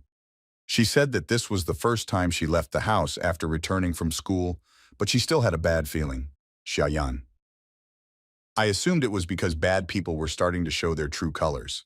Suddenly, someone's voice was heard from behind the door of one of the apartments, saying that he was hungry and all the food was gone. Aunt Zhang, who was finishing off the remains of her grandson, was indignant that her neighbors owned everything and did not give her anything. She really wanted to get everything because she deserved it. Suddenly, a loud sound was heard somewhere above, which made the woman very angry, because she had already asked her neighbors more than once not to make noise because it prevented her from sleeping peacefully.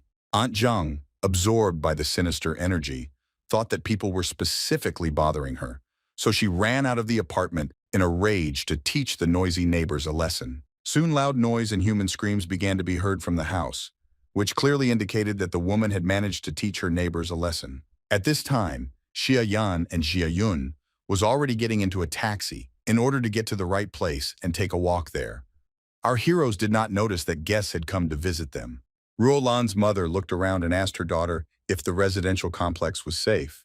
The girl replied that even if it was unsafe here, then Xia Yan was a very strong man, and henceforth her home would always be next to him. The woman believed that they had not wasted a lot of money on a first-class plastic surgery, because now her daughter was very beautiful and would definitely be able to get the main character. Ruolan thought so too, because she was sure that Xia Yan liked her appearance. Otherwise, he would not have been so kind to her before and would not have stopped courting her.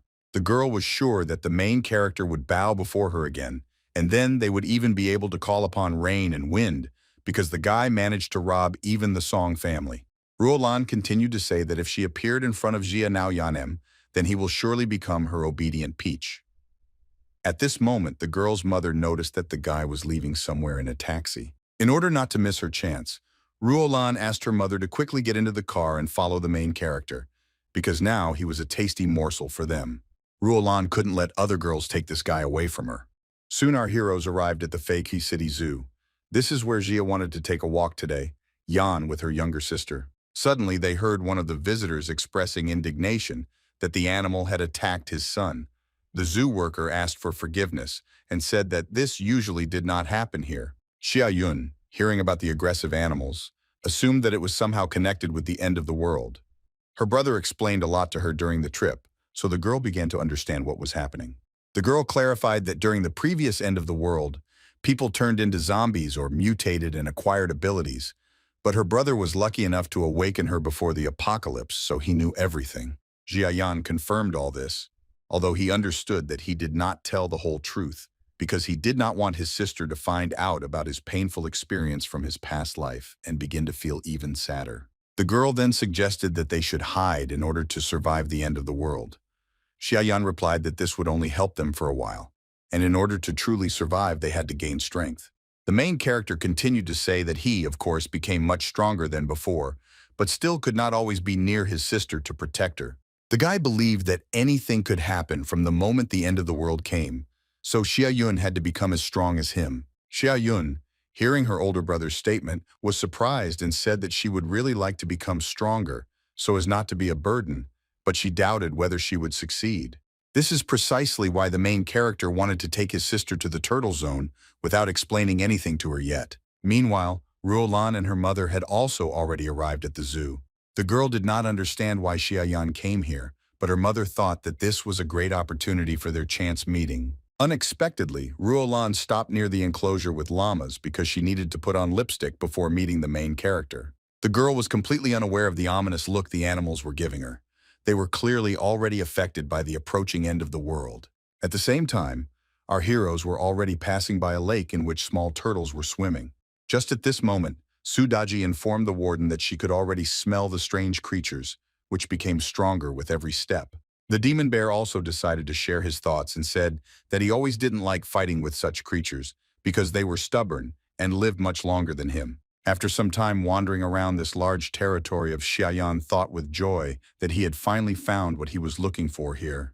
The boy and his younger sister headed towards a large turtle, which was sitting quietly on a rock and basking in the rays of the bright sun. Sudaji and the demon bear were shocked to see the 1,000-year-old turtle. At the same time, the protagonist thought that she had lived here since the construction of this zoo, which meant more than 100 years. Xiaoyan felt a little awkward when he saw the name of this turtle on the sign. Her name was Tiny. The guy remembered that this turtle was very famous in a past life because three descended gods were going to seize its habitat, but the old turtle refused to leave its home and bit the gods. The gods tried to resist and fought with her for several days, but they were unable to break through her strong shell, so the guy regretted that he had not entrusted his sister's life to her then. Xiaoyan walked closer to the big turtle and bowed respectfully, turning to it with the intention of talking. As expected, the turtle said absolutely nothing to the man and did not even turn its head in his direction. The main character immediately realized that the turtle was just pretending not to understand human speech, and therefore decided to resort to radical methods in order to make it talk.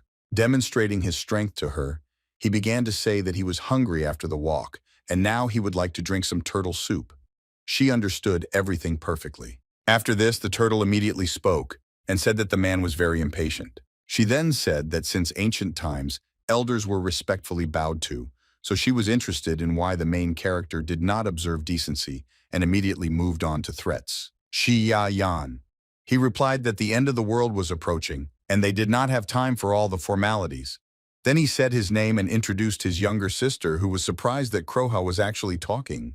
The turtle felt awkward about this name, so she immediately began to justify herself by saying that she had received it from the zoo director by accident. The little one continued mysteriously saying that hundreds of years had passed since then, but compared to the 3 millennia lived, this moment was like a snap of the fingers. Sudaji and the black bear were shocked to hear this, and immediately told the warden that if he could eat the spirit of this turtle, he would extend his life for hundreds of years. Then the main character turned to the turtle and said that he came here to ask her to protect Jia. Yun, however, the guy was ready to fulfill any condition for this. To this, the turtle mysteriously said that all living beings were alarmed after the appearance of the blood moon, and after the end of the world, her turtle clan would certainly suffer. Xiaoyan suggested that if Kroha was talking about turtles swimming in the pond, then he could move them to the demon pacification tower and dig a pool for them there. The big turtle was very surprised when she heard from the main character about the Tower of Humility of Demons. Xiaoyan did not spend much time explaining anything, but instead showed the turtle that very tower and his ability to control it. The unexpected turtle turned its attention to one of the prisoners, who was on the very top floor of the prison. She immediately remembered the words of this sinful god, that this was the only opportunity for Xuanwu to ascend to the stage where the furious thunder rumbled. After this, the turtle suddenly declared that it was now clear to her what the cause and effect of her appearance here hundreds of years ago was. Then she turned to the main character and asked if he could properly manage this prison, because even though the end of the world inspired fear, if the guy goes down the wrong path, it will become tens of times more dangerous. The turtle also asked whether it was worth helping Jia at all, Yan if he cannot physically withstand the weight of her 3,000 years of life. Without waiting for an answer, Kroha began to fall at great speed straight towards the main character in order to test his strength. Xiaoyan raised his hands up and concentrated all his energy in his legs, preparing to hold the huge turtle. The next moment, a deafening roar echoed throughout the area as the huge turtle fell to the ground. Ruolan heard this rumble, which made her a little worried, so she wanted to leave here already. Suddenly, someone tore the wig off the girl's head, making it clear that the consequences of the collision with Xia last time Yanem was still reflected in Ruolan's appearance. Turning back, the angry girl saw that her boyfriend had been taken away by the llama. Ruolan was very angry at the animal and was already planning to teach it a lesson for ruining her wig. The alpaca quickly calmed the grumpy girl down by literally spitting right in her face. The next moment, several aggressive alpacas began to attack Ruolan in order to teach her a lesson for her inappropriate behavior.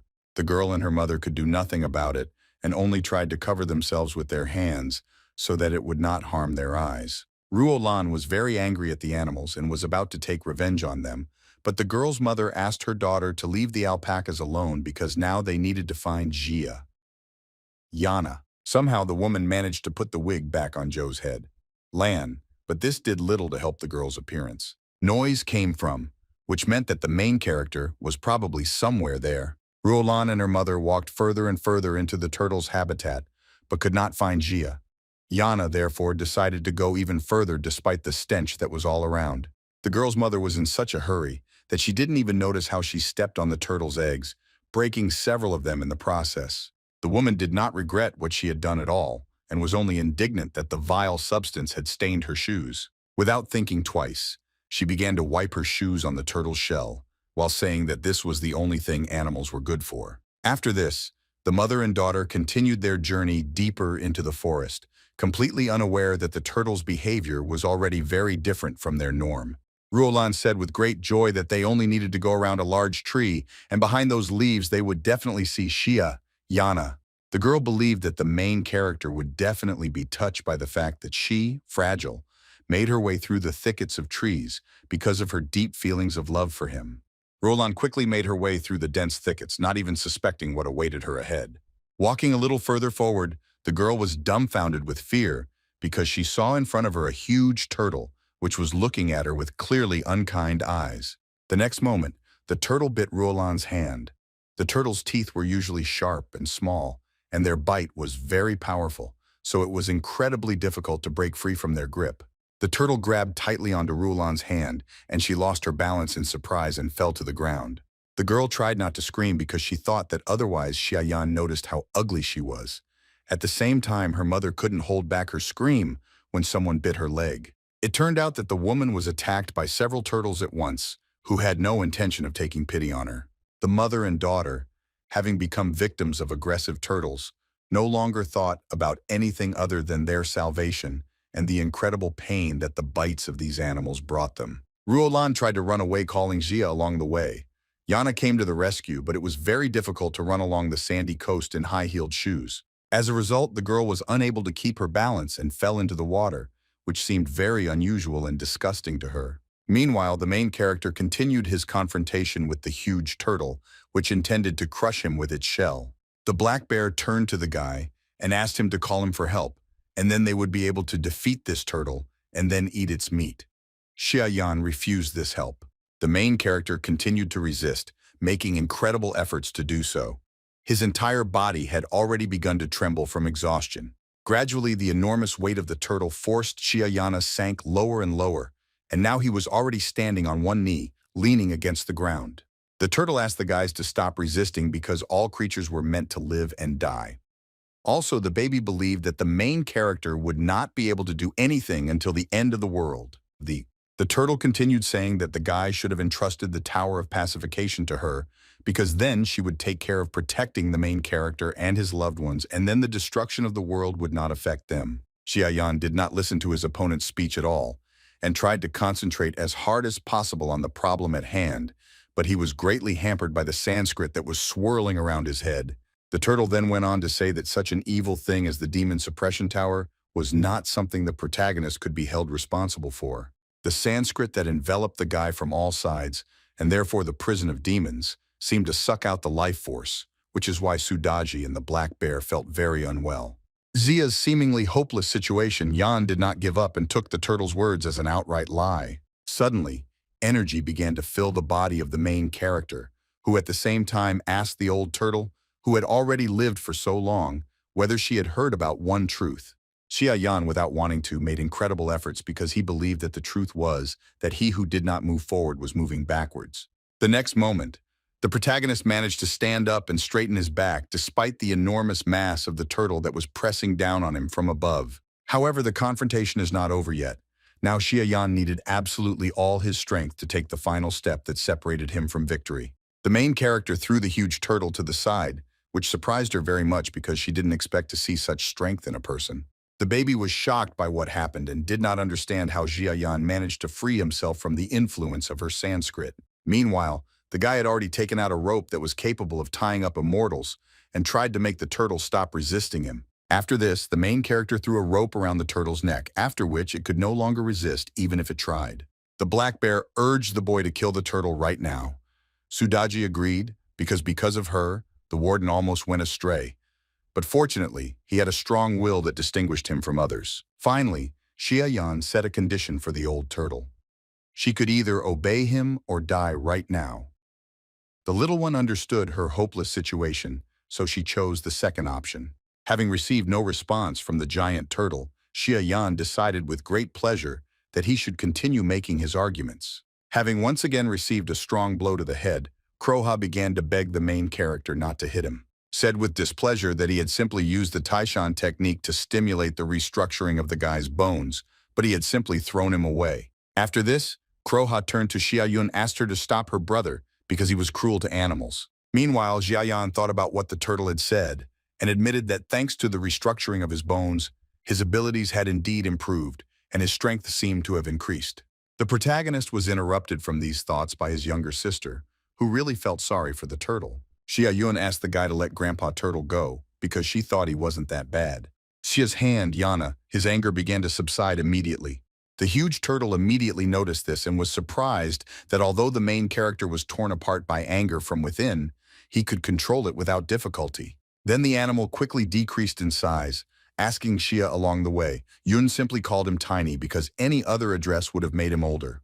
The turtle also said that she had the ability to recognize bad intentions, so the girl could no longer worry about her safety. Xia Yun was very happy to hear this, so she sincerely thanked Tiny, telling him her name along the way. Meanwhile, Xia Yan stood silently to the side, and the black demon bear Pod Guanyin regretted that they would not be able to eat turtle soup. After this, the main character decided that he had to play it safe anyway, because he couldn't be calm about leaving his sister with an uncontrollable monster. Xia Yan turned to Kroha with a serious expression and asked if he knew what he had to do. The turtle confidently replied that she knew and understood everything. She also justified herself for everything she had said to the guy before. The little one knew that the demon tower was an ancient and sinister place, and therefore only a person with great luck could control it. Then the animal, without objection, began to penetrate as a sign of pardon in order to get into the Tower of Demons. Soon, Kroha found himself in prison and said that his spirit would be imprisoned in this cage, so he was at the complete disposal of the main character. Xia Yan wasted no time in saying that the turtle's true body would accompany Xia Yun, but if something goes wrong, Wan Lei will eat his soul. After this, the main character was absolutely sure that his little sister would be safe. Suddenly, loud sounds were heard from the depths of the forest, which greatly alarmed our heroes. In addition, thick clouds of dust rose up around, as if a powerful explosion had occurred somewhere nearby. Without wasting time, the main character climbed a tall tree in order to look around and understand what had happened. What he saw really surprised the guy, Xia Yan. I saw a herd of various aggressive animals running through the forest. Their eyes were brightly glowing, indicating that they were all already infected. The guy watching all this thought that it was rare to meet such a variety of animals, so he needed to take those who had not yet mutated to the tower. After this, the main character quickly climbed down from the tree and headed towards a pond in which small turtles were swimming. In order to save these animals from being infected by Xiaoyan wasted no time in using his abilities and transporting them to the other world. The baby was very grateful to Xiaoyanu for not letting those turtles die. After this, the main character had to safely leave the zoo and take his little sister to a safe place. Taking the girl Jia tightly, Yan began to quickly and deftly jump from one tree to another in order to avoid encountering aggressive animals. Suddenly, the main character heard someone's voice behind him, loudly addressing him. Stopping and turning back, the guy was very surprised when he saw Ruolan and her mother. Ruolan continued to call Xiaoyana and say that she was his favorite girl. The surprised protagonist immediately asked what the girl and her mother were doing here. Despite the question asked, Ruolan continued to say that she was ready to make peace with the guy because she knew how much he loved her. She also assured with a crazy expression that she would forgive Jia Yana for his rudeness to her last time, and therefore he should have been very sorry for this. Xiaoyan had no intention of helping Ruolan, so he quickly left despite the girl's pleas to return to her and continue their relationship. Ruolan didn't understand why the main character suddenly treated her like that, because in her opinion, she was very beautiful and loudly declared it. Suddenly, the scoundrel heard the growling of aggressive animals behind her, which frightened her greatly. Without wasting time, the predators rushed at their victims. The frightened Ruolan tried to drive them away with loud screams, but all was in vain. After this, the sounds of destruction began to echo throughout the forest. They were caused by mutated animals that destroyed everything that came their way. Meanwhile, the main character continued to look for a safe place for his sister, while simultaneously transferring healthy animals to his other world. Xiaoyan was pleased that he had managed to collect a wide variety of animal species, but now he had to focus more on finding a place to spend the night. Soon the guy came across the administrative building of the zoo administration, and having looked at it more closely, he realized that everyone who was inside had already fled long ago. Next, Xiaoyan thought that for now, Xiaoyun could have stayed here because the zoo was located in a remote suburb, and there was no one here except predatory animals. The girl agreed that it was a good place, so assuming that her brother still had unfinished business, she began to assure him that she could take care of herself here. Xia Yan asked if his sister wasn't afraid to stay here alone. Xia Yun. She reminded her that Kroha was with her and that she also needed to become stronger. The girl also said that she had already made an agreement with the turtle and it would teach her how to practice her abilities. Xia Yun promised that she would not be a burden to her brother and would help him with all her might. The main character was glad to hear this and praises the girl for her determination. After this, the main character respectfully turned to Kroha in order to ask him to do something. The turtle happily said that the guy shouldn't have behaved so politely, after which she assured him that she already knew very well what she had to do. Without saying another word, Kroha suddenly used his abilities, causing his eyes to emit a bright light. At that very moment, a mysterious barrier began to appear around the administrative building, which served as protection for those inside. Soon everything was ready, and now the main character could not worry about the safety of his younger sister. No matter how hard they tried, aggressive animals could not get behind the barrier, which proved its effectiveness. Xia Yan, seeing this result, breathed a sigh of relief, believing that, at least temporarily, one problem had been solved. After that, the guy, without wasting any time, went to Xia's business. Yun asked her brother to be careful and promised to wait for him here. Soon after, Xia Yan had already run outside the zoo and quickly headed to the city, wanting to finish all her business as quickly as possible. Along the way, the guy saw that chaos had already engulfed human civilization. There were abandoned cars on the roads, many of which had been damaged by collisions with each other. Despite all this, there were no people visible around, and all these cars seemed to have appeared here out of nowhere. The reason for this was the zombies, who had driven over the remains of their victims and were nervously looking around in search of people. Despite all this, the main character was not at all frightened or surprised, because there was something that attracted his attention more. The guy looked at the sky and saw how it was all covered with black thunderclouds and the huge moon turned blood red. What he saw made Xiayana understand that time was running out, so he had to hurry in order to do what he had planned. After some time, the large metropolis was completely plunged into chaos. Loud explosions were heard everywhere, which caused large fires. People desperately tried to escape from the zombies chasing them, but unfortunately not everyone succeeded in doing so. The monsters did not feel tired and knew no mercy, so the city's numbers were rapidly declining. The breaking news reported that there had been numerous traffic accidents in the city center, and hospitals were already overflowing with people suffering from food poisoning, bruised skin, red eyes, and high temperatures. Bai Shiyin only woke up and learned from the news that due to the abnormal weather, a storm was approaching the city, so the population was advised to stock up on everything they needed and not leave their homes.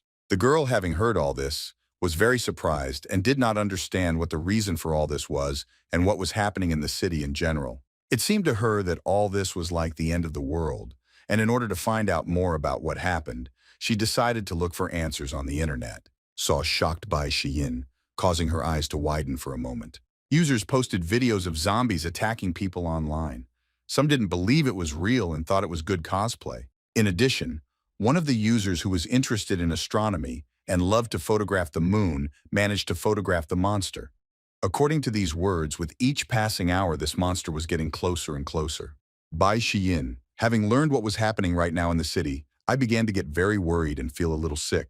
Then the girl noticed her hands, which for some reason were covered in bruises. The dizziness that suddenly overcame the girl only confirmed that she had caught a cold. Without wasting any time, Bai Shiyin decided to take the medicine that was lying nearby on the table. Fortunately, there were quite a lot of medicines, so the girl did not have to worry about her health. She immediately remembered Xia Yana, who advised taking them more often. The girl hoped that this would help her. Suddenly, Bai Shiyin felt a strong pain which indicated that her illness was rapidly progressing. Then the girl's eyes began to darken, which is why she began to try with all her might not to lose consciousness. Realizing how serious her situation was, the girl took a whole handful of pills in her hand and quickly ate them, in the hope that it would help her. After that, the exhausted Bai Shiyin lost consciousness. It was unclear what condition she was in and whether the medicine helped her. Meanwhile, the main character stood on the roof of one of the multi-story buildings and thoughtfully watched the chaos that reigned below. Looking at the time, the guy remembered that in his past life, exactly at midnight, a powerful god descended on the Emerald City, and before that, starting at 6 o'clock in the evening, small gods constantly appeared. The main character also remembered that the first deity to appear was in the Imperial Building. His landing caused enormous destruction and general panic. Xia Yan decided to calmly wait for him here, already anticipating that when he kills this deity, he will be able to receive a lot of spiritual strength and become stronger. In order not to waste time, the main character decided to prepare for the upcoming battle, and therefore began to meditate. Thanks to his diligent concentration, the guy managed to create a lotus flower inside himself, which absorbed a large amount of energy. Besides this, Xiaoyan began to absorb the previously unfamiliar energy that was right around him. Very soon, the main character achieved an unexpected result, which surprised him greatly. The boy realized with delight that his abilities had reached the 3rd level of peak, and in addition, his red lotus had a new mutation that needed to be tested. He didn't expect at all that thanks to the imprisonment of the turtle, the abnormal power directly reached the peak of the 3rd level, due to which he was able to greatly increase his spiritual power. Now the main character was absolutely ready to face any danger and was confident that he could overcome it. The boy looked fearlessly at the blood-red moon, which seemed to be getting closer to the earth with each passing hour and bringing with it destruction and chaos. Suddenly, Xiaoyan, I heard someone start to break down the door that led to the roof. The guy immediately prepared for the worst. Soon the door opened and several men entered the roof, who were very unhappy that the main character had somehow gotten onto the roof of the Imperial building. One of the men turned to the manager with bewilderment and asked how the guy was able to climb onto the roof, since the corridor elevators had long been closed. The manager took his subordinate's words solely as an excuse, and therefore threatened that all his salary would be delayed this month. The man had no choice but to accept the punishment and apologize, even though he was not at fault in this whole situation. Meanwhile, the manager remained dissatisfied and believed that inferior people were only worthy of doing such work. Xiaoyan was completely oblivious to the approach of the people who intended to drive him off the roof of this building, because his attention was completely focused on the one he was waiting for here. Looking at the sky, everyone saw an unusual phenomenon, which looked very ominous even despite what had been happening in the city recently. Out of nowhere, lightning began to flash in the blood-red clouds, which did not bode well. Everything that was happening was very frightening for the men, who were completely unprepared for something like this. The manager, although he remained calm, could not believe his eyes when he saw all this. Soon, everyone present witnessed how the hands of an ominous creature began to emerge from a huge crack in the sky, as if trying to break out. The next moment, everyone was deafened by the loud cry of the monster, who finally showed himself to people. After this, a huge monster with several pairs of hooves instead of ankles began to descend from the rift onto the roof of the Imperial building. He managed to do this with ease, which only added to the fear of those who saw it all. This monster was a bull demon who was just a soldier, but he posed a huge danger to people. The manager was amazed by the appearance of this monster, which made him unable to stand on his feet, while calling him a demon. The frightened manager turned to his subordinates with displeasure and ordered them to quickly protect him from the demon. They just stand there. In order to motivate his employees, the man threatened to fire them, after which he quickly changed his mind and promised to raise their salaries. Unfortunately for the manager, it was already too late. The demon bull cut the man down with one blow right in front of his subordinates. All who witnessed this were dumbfounded with fear, and for some time could not move. The trembling bodies simply did not obey them. Soon the men finally came to their senses and realized that they needed to get away from here as quickly as possible before the demon finished them off too. Unfortunately, the ferocious monster had already chosen its next target and therefore had no intention of letting anyone go. The next moment, the bull demon rushed forward with lightning speed, cutting several people into pieces along the way. In addition to its weapons, the monster also used its hooves, with which it literally trampled people trying to escape from it. Demona was very happy with this pastime, so he laughed loudly and, calling people insects, threatened to crush them all. Despite the danger looming around from the ferocious monster, Xiaoyan remained standing calmly in place and looked at his opponent fearlessly. The demon bull didn't intend to waste time fighting the main character, so he decided to simply crush him with his hoof like the rest of the people. The next moment, the monster, with all his fury, stamped his foot right on the spot where the guy was standing. This caused a loud explosion, which was an indicator of the demon's strength. It seemed that the battle was over, but suddenly the monster felt something strange under his hoof. It turned out that the main character was able to easily stop the attack of his opponent Xia. Yan calmly asked if the monster really hoped to crush him with such force. After that, the guy, without wasting any time, created a fiery sword from the energy, which he needed for a counterattack. Then the main character, smiling, suggested that the monster use him for his training. The bull demon was very surprised when he realized that the guy somehow understood his speech, which is why he stopped fighting for a while. At the same time, the main character remained calm and focused, as if he was preparing for something. Suddenly, Xiaoyan jumped up from his seat and pushing hard off the roof of the Imperial building jumped high into the air. The monster could only watch as his opponent easily repelled his attack and prepared to continue this battle. Soon Xiaoyan landed in a safe place and began to watch what actions the bull demon would take. People who watched what was happening could not believe that the main character was really a man, and I really hope that he will be able to kill this monster. Meanwhile, the fierce monster said that he did not expect to meet a worthy opponent and was very glad that there was such entertainment for him in this world. After this, the demon decided to demonstrate all his rage to the main character, and therefore roared loudly and prepared for battle. Swinging his iron axe, the monster said that he wanted to get a good beating from how he would kill Xiaoyan. The next moment, the demon struck the place where the guy stood, simultaneously demanding that he be grateful for the fact that he was lucky enough to fight him. Surprisingly, the main character was not hurt at all and was able to deftly jump onto his enemy's huge iron axe. The demon bull was shocked that his attack was so ineffective. Besides, he didn't know what to expect from this unusual person. Xiaoyan smiled broadly and said that he would cut off one of the monster's legs because there were too many of them. After that, the main character rushed forward, and I assumed that it would have been better for him to cut off one of the demon's hands. The demon bull did not agree with this at all, so he intended to literally devour the guy right now, and therefore had already prepared his sharp teeth for this. The monster tried to realize his plan, but the main character turned out to be very agile and fast, so he was able to remain unharmed. Next, Jiayan jumped high into the air once more to complete his plan. At this time, the monster did not take its furious gaze off him. The demon bull did not expect that his opponent seemed so strong, causing him to instantly become overcome with anger. He felt that he was losing control over the situation all the time, so from despair he became more and more angry, and his eyes were literally burning in flames. Meanwhile, the main character had already swung his sword and was quickly flying towards his opponent in order to carry out his plan. People watched what was happening carefully until the very end, not losing hope that the guy would be able to defeat this demon right now. The next moment, Xiaoyan flashed through his enemy, as if planning to cut off his arm with one blow. The bull demon was shocked by what happened, and looking at the splashes of his own blood, asked how the guy dared to do this to him. In response to this, Xiaoyan advised his opponent to relax, because he still had 5 legs and 1 arm. At the same time, the guy had already turned his sword into a spear, stated with complete confidence that the monster would not be able to die quickly until he was completely satisfied. The bull demon was very unhappy with the threats that came from the mouth of the main character and did not understand what to expect from him. Meanwhile, the guy had already attacked his opponent, not giving him time to recover. The spear pierced deep into the monster's flesh, causing a stream of blue blood to immediately gush out. Xiaoyan had no intention of stopping there, so he quickly changed his position to deal a few more blows, while the demon himself was taken aback by what was happening.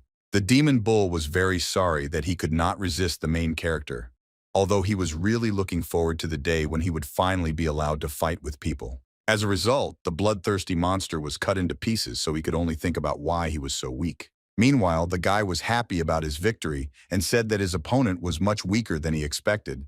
Despite this, Xiaoyan remembers well that this was only the first demon.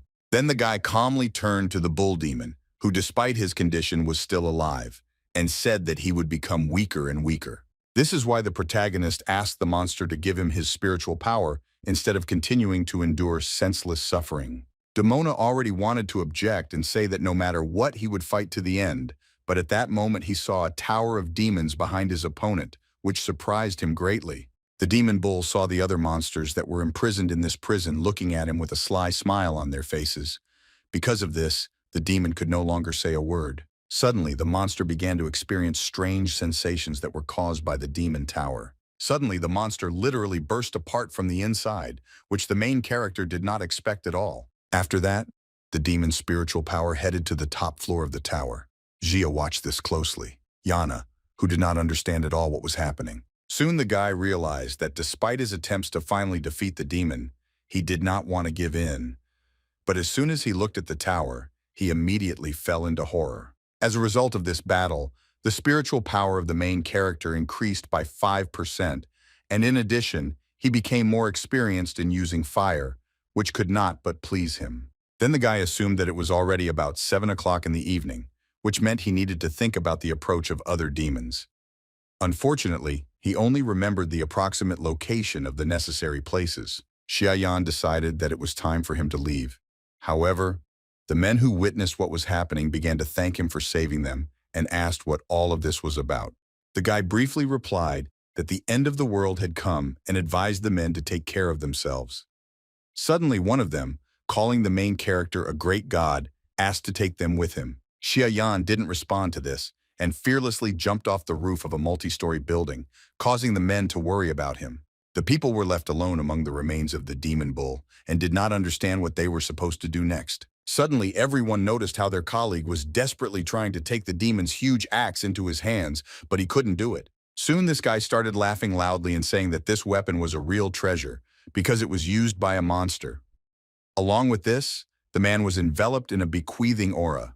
In the end, the maddened guy, who was bursting into loud laughter, still managed to lift the handle of the demonic weapon. Meanwhile, everyone present noticed that the remains of the monster's body had for some reason turned into a blue liquid.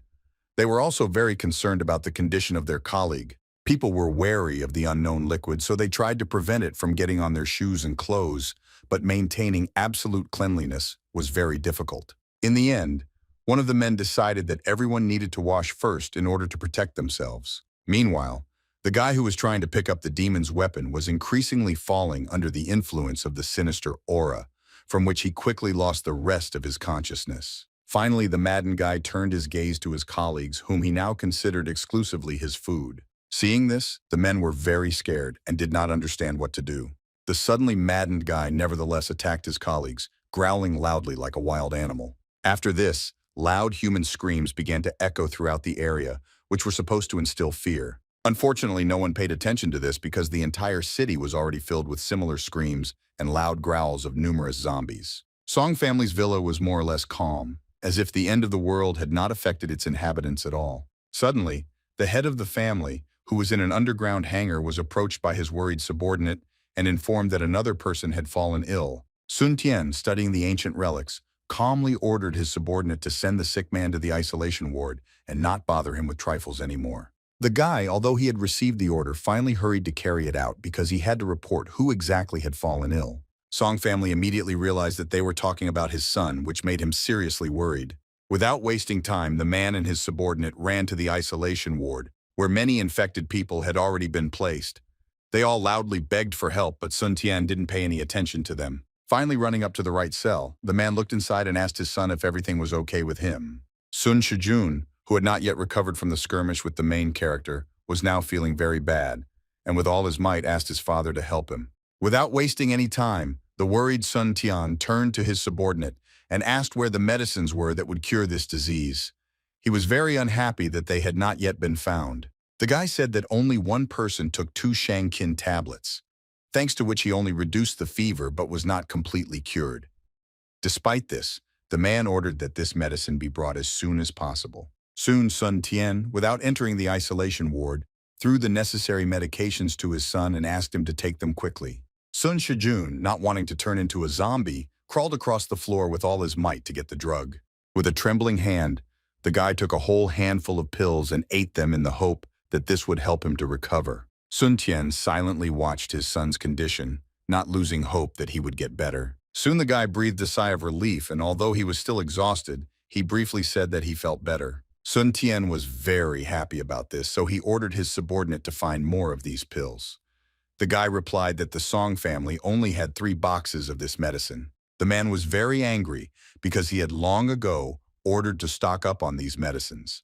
The frightened subordinate explained that they had stocked up on cheaper and more effective medicine for fever. Hearing this, Sun Tian ordered to get this medicine at any cost, even if it was necessary to use weapons. The guy replied that there were no more of them, because they were all bought by a man named Xia Yan. Hearing this name, Sun Tian was consumed with rage because he realized that the main character had deliberately taken a lot of money from him in order to buy up all of Shangqin's pills in advance. Then the subordinate said that there was too much disorder on the street now, so they could not use the underground tunnels. He asked the head of the family what they should do now. Sun Tian began to regretfully reflect on the fact that his family was certainly doomed, because in addition to a large supply of necessary medicines, Xia Yan also had unusual abilities. The next moment, a loud explosion sounded, which easily knocked down the iron door of the isolation cell. Sun Tian looked away in surprise, not understanding what could have caused this explosion. Soon the man saw his son, who was feeling well and looked quite healthy, but he was shrouded in a mysterious aura. Sun Shijun happily reported that she was fine, and the unpleasant sensation seemed to have left his body. Despite this, the guy still behaved strangely. He also stated that he was now very strong, and in order to demonstrate this, the guy suddenly punched a concrete wall, causing it to collapse. Sun Tian was amazed by what he saw and already began to happily assume that his son had acquired abilities. Sun Shijun continued to loudly proclaim that everything was fine with him and that he now had superpowers, which felt very pleasant. The man could not believe that cold pills really had such an effect and assumed that if you take them on time, you could gain superpowers. Sun Tian thought that this was all too good to be true, so he ordered that these drugs be given to other infected people and that their condition be carefully monitored. Also, the man with a sly smile on his face ordered after the completion of the experiment to go outside and go to the warehouse where Jia Yan kept his stock of medicines. The villain assumed that as soon as he took control of the lives and deaths of gifted people with superpowers, he would certainly become a real king. Soon after, a quiet morning arrived. It seemed as if the end of the world had never happened. Bai Xiyin had already woken up, but she was still lying on the sofa and thinking about her condition. The girl did not expect at all that a regular cold medicine would actually be so effective. Almost all the symptoms of her illness had already disappeared. Suddenly, she felt a strange feeling, and her hand, in which she held the pills, began to emit light, which surprised the girl very much. Bai Xiyin immediately began to rub her eyes, not believing that all of this was actually happening. Then she looked at her hand again, but now everything was as usual. She didn't understand whether she had simply made a mistake or whether everything was happening for real. Xiyin was interrupted from these thoughts by an unexpected loud knock on the door, which quickly attracted her attention and put her on guard. After that, the girl heard a familiar voice behind the door asking Bai Xiyin for help. Without thinking twice, I ran to the door to find out what was going on. Seeing her friend, a girl named Xing said in an alarmed voice that almost all the residents in their house had turned into zombies and were now killing everyone. She also said that people who suffered from zombies were also turned into zombies, which is why she could not get into her home and begged her friend for help. Bai Xiyin was very surprised by everything she heard, but without thinking twice, she decided to let the girl into the apartment. But the chain on the front door got stuck. Bai Xiyin tried to solve this problem as quickly as possible without understanding what could have happened to this chain. Meanwhile, Xing heard the loud roar of zombies approaching from the stairwell, which made her very scared. The girl begged her friend to hurry up and open the door faster. Bai Xiyin was shocked when she looked out onto the stairwell. The girl saw a crowd of bloodthirsty zombies slowly climbing the stairs to catch up with their victim. Xing continued to beg for help. The zombies were getting closer and closer, but the woman they met, Bai Xiyin, still couldn't open the door, so she asked her friend to wait a little. Xing was once again left behind a closed door, and watching the ruthless monsters approaching her, she only hoped that her friend would manage to save her. Finally, Bai Xiyin managed to open the door, so she wasted no time in telling her friend to go inside. As soon as Xing ran into the apartment, the protagonist's sister was shocked by what she saw. It turned out that on her friend's back, there were large bleeding wounds from the claws of the zombies, which still managed to catch up with their victim. Alarmed, Bai Xiyin immediately turned to her friend and asked if she didn't know that she was injured. To this, Xing replied with a sly smile that the girl had managed to expose her. Bai Xiyin immediately remembered her friend's words that if a person was harmed by a zombie, he himself would turn into a zombie, which alarmed the girl even more. Xing with madness and cunning in her eyes, said that judging by the conversations on the internet, if she took the Shandong pill, she still had hope for salvation. Then the girl pressed the main character's frightened sister against the front door, not allowing her to escape, and asked if she had this medicine at home. Suddenly, zombies began to break through the front door, wanting to feed on human flesh. The monsters were becoming more and more persistent, and it seemed that at any moment they would be able to open the doors and go inside. Xing was very unhappy with this, and feeling her condition worsening, she felt that she had already lost quite a lot of time. Without a moment's hesitation, the girl pushed Bai Xiyin out the door straight into the clutches of the bloodthirsty zombies, and along the way, the piglets would have bought her some time. After this, the scoundrel quickly closed the front door in order to remain in a safe place and not get hurt. Bai Xiyin desperately knocked on the door and asked the girl to let her in. Meanwhile, the zombies were already approaching her. For a moment, Xing thought about what she should do.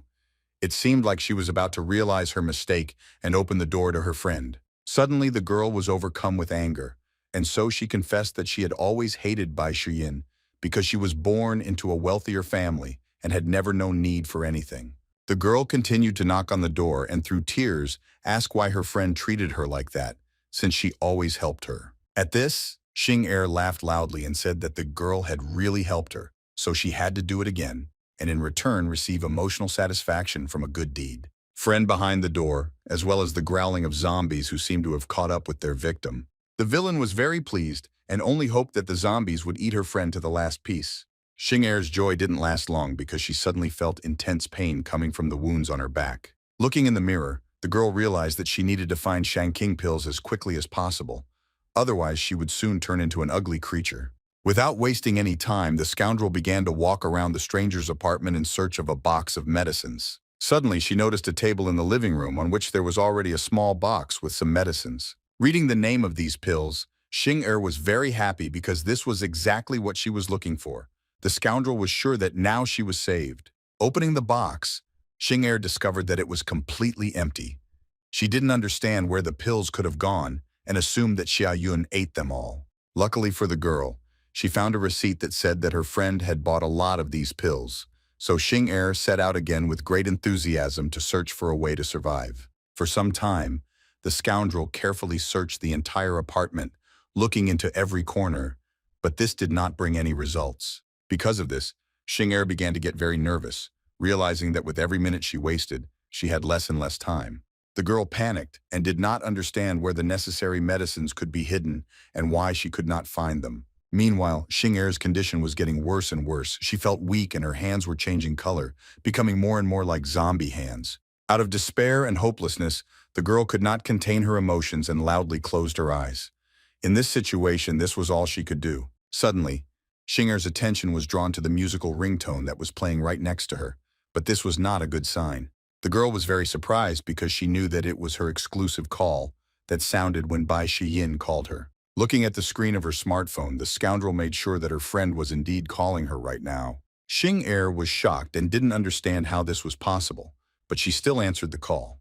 Thanks to the fact that it was a video call, the girl saw that Bai Shiyin was completely safe and sound, which could not help but cause her to be shocked.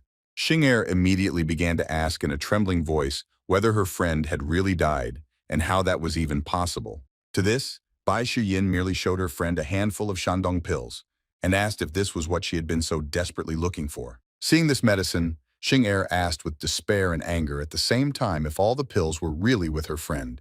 Without giving any answer, Bai Shiyin only briefly asked if the girl wanted to receive this medicine. Hearing this question, Xing Er felt hopeful, so she decided to act immediately to save her life. The girl began to tearfully ask her friend for forgiveness and say that she had simply temporarily lost her way because she had been very scared when the zombies attacked her. The scoundrel even began to bow low and beg for Bai Shiyin to share the medicine with her, insisting that she was a kind person. At the same time, the girl thought that Bai Shiyin definitely did not leave her in trouble, and as soon as she received the pills, he would immediately deal with his friend. Bai Shiyin. Seeing how her friend humiliated herself and begged for help, she coldly asked her to stop, after which she asked if Xing Er really hoped that she would believe her again. The scoundrel heard this and became very angry because she realized that her plans were not destined to come true. The girl continued to say that he always thought that the girl was just a child who had not yet matured, who did not receive a proper education in childhood, so he always tried to support her. Bai Shiyin suddenly fell silent for a moment, listening to the zombies' roar that echoed throughout the entire stairwell. The girl wasn't worried about it at all, so she kept asking if her friend had decided to take off her hypocritical shell as soon as the end of the world came. Xing Er, who was getting worse due to her illness, admitted her mistake and begged the girl for help. Hearing this, Bai Shiyin couldn't hold back her tears, so they slowly rolled down her cheek. Despite this, the girl replied that she wasn't that naive, so she wished her friend to go to hell. After this, the call was ended, and the scoundrel fell to the floor and began to choke. She could no longer resist the disease that was quickly taking over her body. The girl was quickly losing her mind, and the last thing she said was that she didn't want to die like this, but no one heard it. Soon, a loud human scream was heard from the stairwell, coming from Bai Shiyin's apartment, but it quickly died down. The girl, despite her confidence during the conversation with her friend who betrayed her, now felt very depressed. She did not want all this to happen at all. Because the girl was completely immersed in her thoughts about what happened, she did not notice the approach of the zombie, who decided to take advantage of this moment. Bai Xiyin quickly came to her senses when she saw the bloodthirsty monster sneaking up on her. Now the girl had to solve this problem as well. Unexpectedly, the girl used her newly acquired abilities in the hope that it would help her escape. Bai Xiyin's body literally became transparent, which helped her avoid the zombie's attack and quickly run away. Quickly descending the stairs, the girl remembered that when Xing Er threw her out the door, she thought that her life was over. At that moment, Bai Xiyin was very scared of the zombies that quickly surrounded her, and closing her eyes, did not notice at all that strange things began to happen to her body. Only after some time, realizing that she was still alive, the girl calmed down a little, opened her eyes and saw zombies who were in no hurry to attack her. Looking at her hands, she couldn't believe that her body had become transparent again, which meant that she hadn't imagined it that time. Taking advantage of this gift of fate, the girl quickly ran away, thanks to which she was able to escape from the bloodthirsty zombies. The monsters, of course, did not see their victim, but they heard her steps well, but did not even try to pursue her. Soon the girl stopped in a safe place to catch her breath and think. Bai Xiyin already knew that because her body became transparent, the zombies couldn't see her, but she felt that due to the ability, the energy in her body was rapidly decreasing. The girl realized that she couldn't stay in this state for too long, so she started to run away so that the zombies wouldn't notice her again. Bai Xiyin ran out into the street thinking that she needed to leave this place immediately. The girl ran as fast as she could and felt that her ability was about to stop working. Soon she had to stop again to rest because her strength was already at its limit. At that very moment she noticed that her ability had ceased to function, which meant that she was no longer safe. Bai Xiyin could clearly hear the loud roars of zombies that seemed to come from all the houses around. Moreover, this growling and human screams were heard throughout the city, which meant that there was simply no safe place anymore. Because of this, Bai Xiyin began to get very nervous and didn't understand what she was supposed to do now or where to go. Suddenly, someone from afar loudly called out to the girl, which instantly attracted her attention.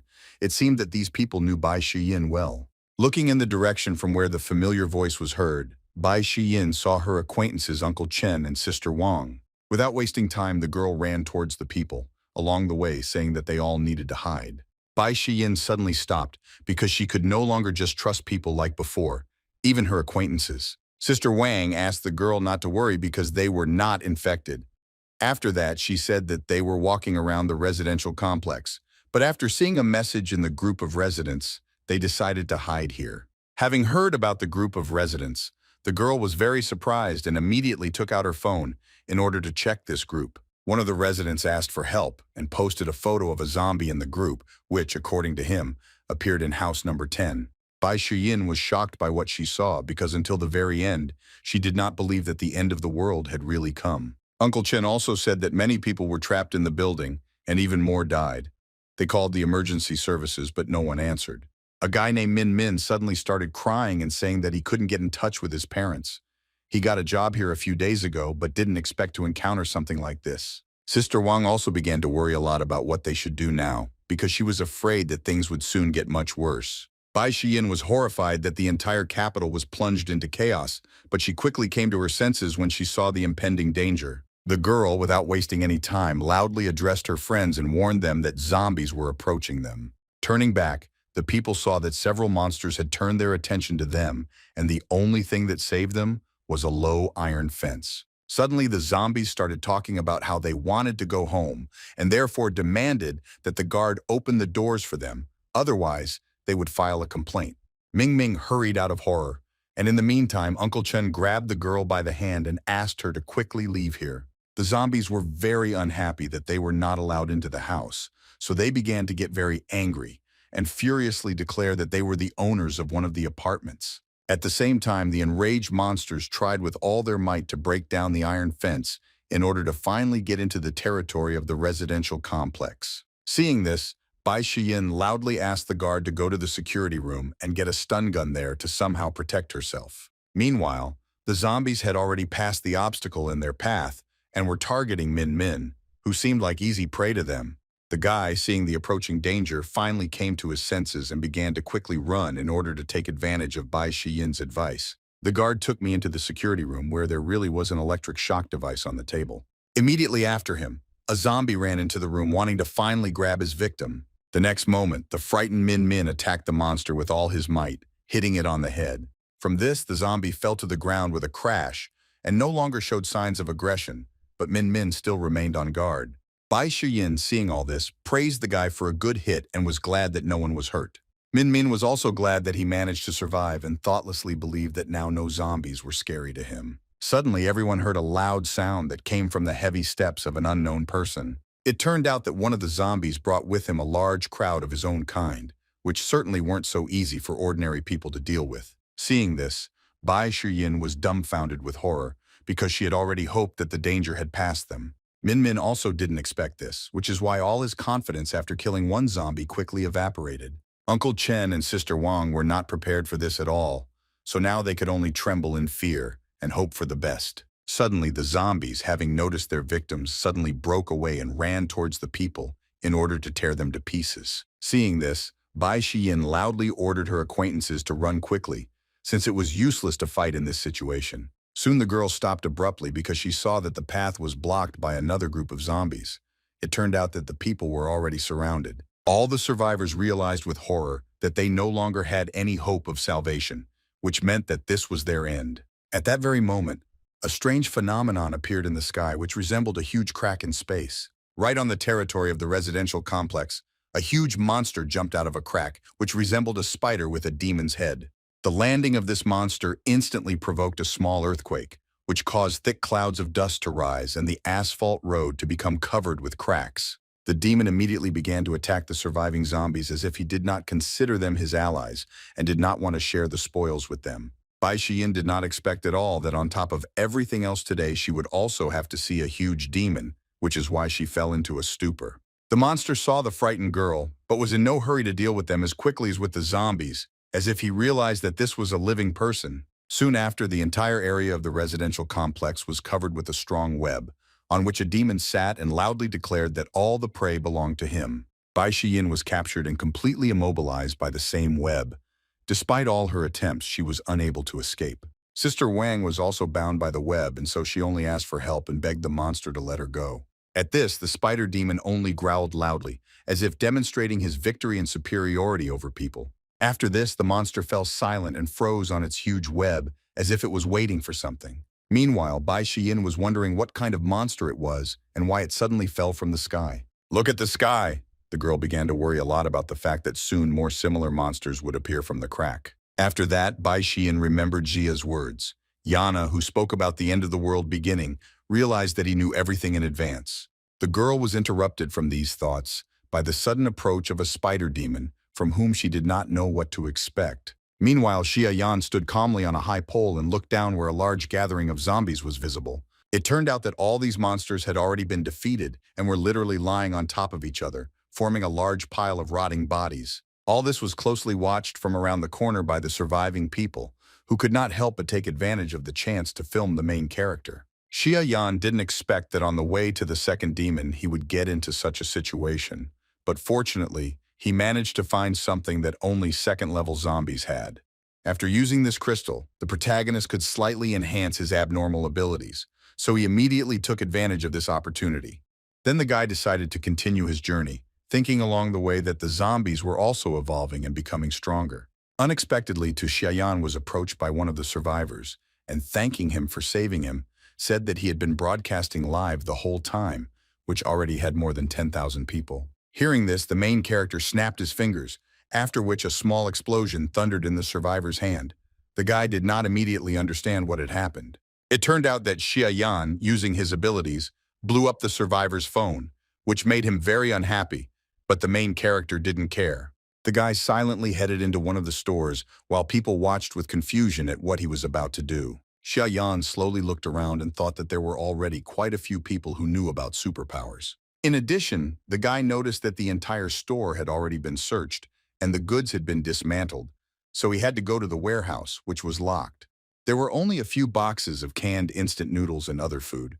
There weren't many things, but the guy considered it a good catch. Without wasting time, the main character, using his abilities, quickly transferred all these things to the other world, to the Tower of Demons, because he was not going to just leave them here. After that, Xia Yan also calmly headed towards the exit, while the survivors continued to watch him in bewilderment. Suddenly, one of the guys turned to the main character and asked if he could help them again.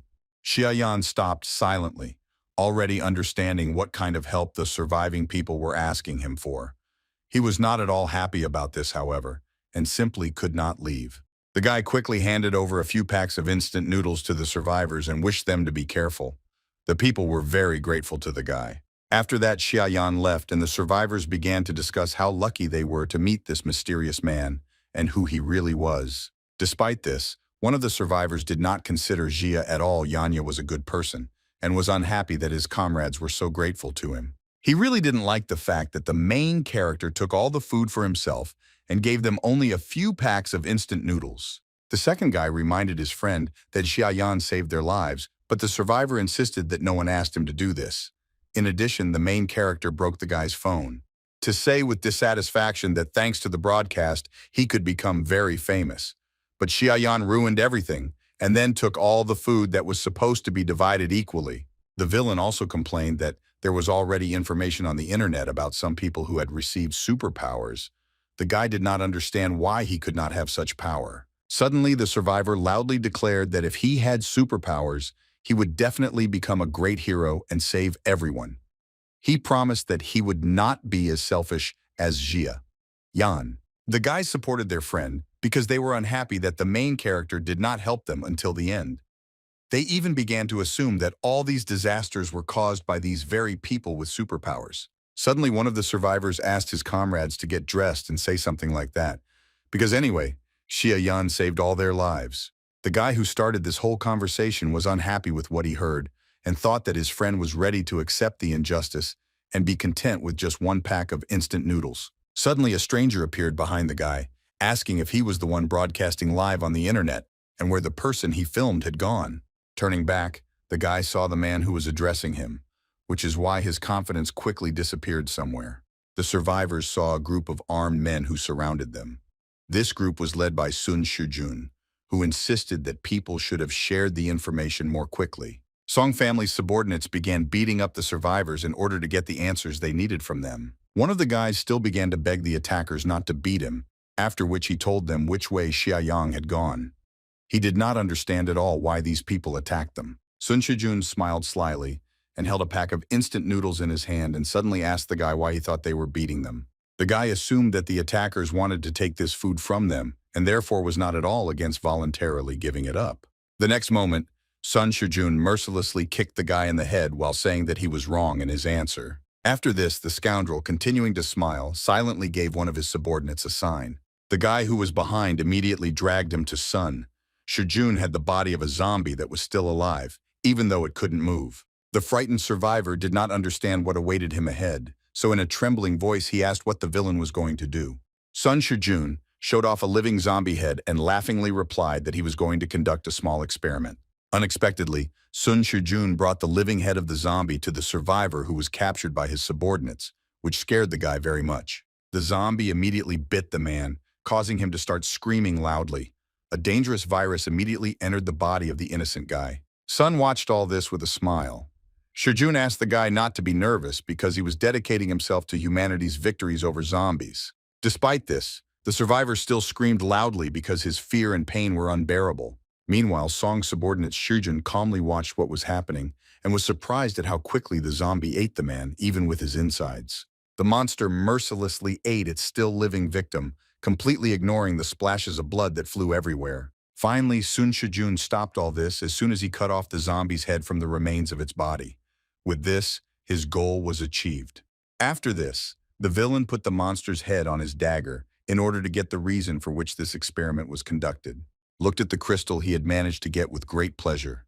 It seemed he knew its purpose well. He knew that once the zombies ate enough people, they could condense such crystalline cores within themselves. Without wasting time, Sun Shijun used this item and felt how its ability was strengthened.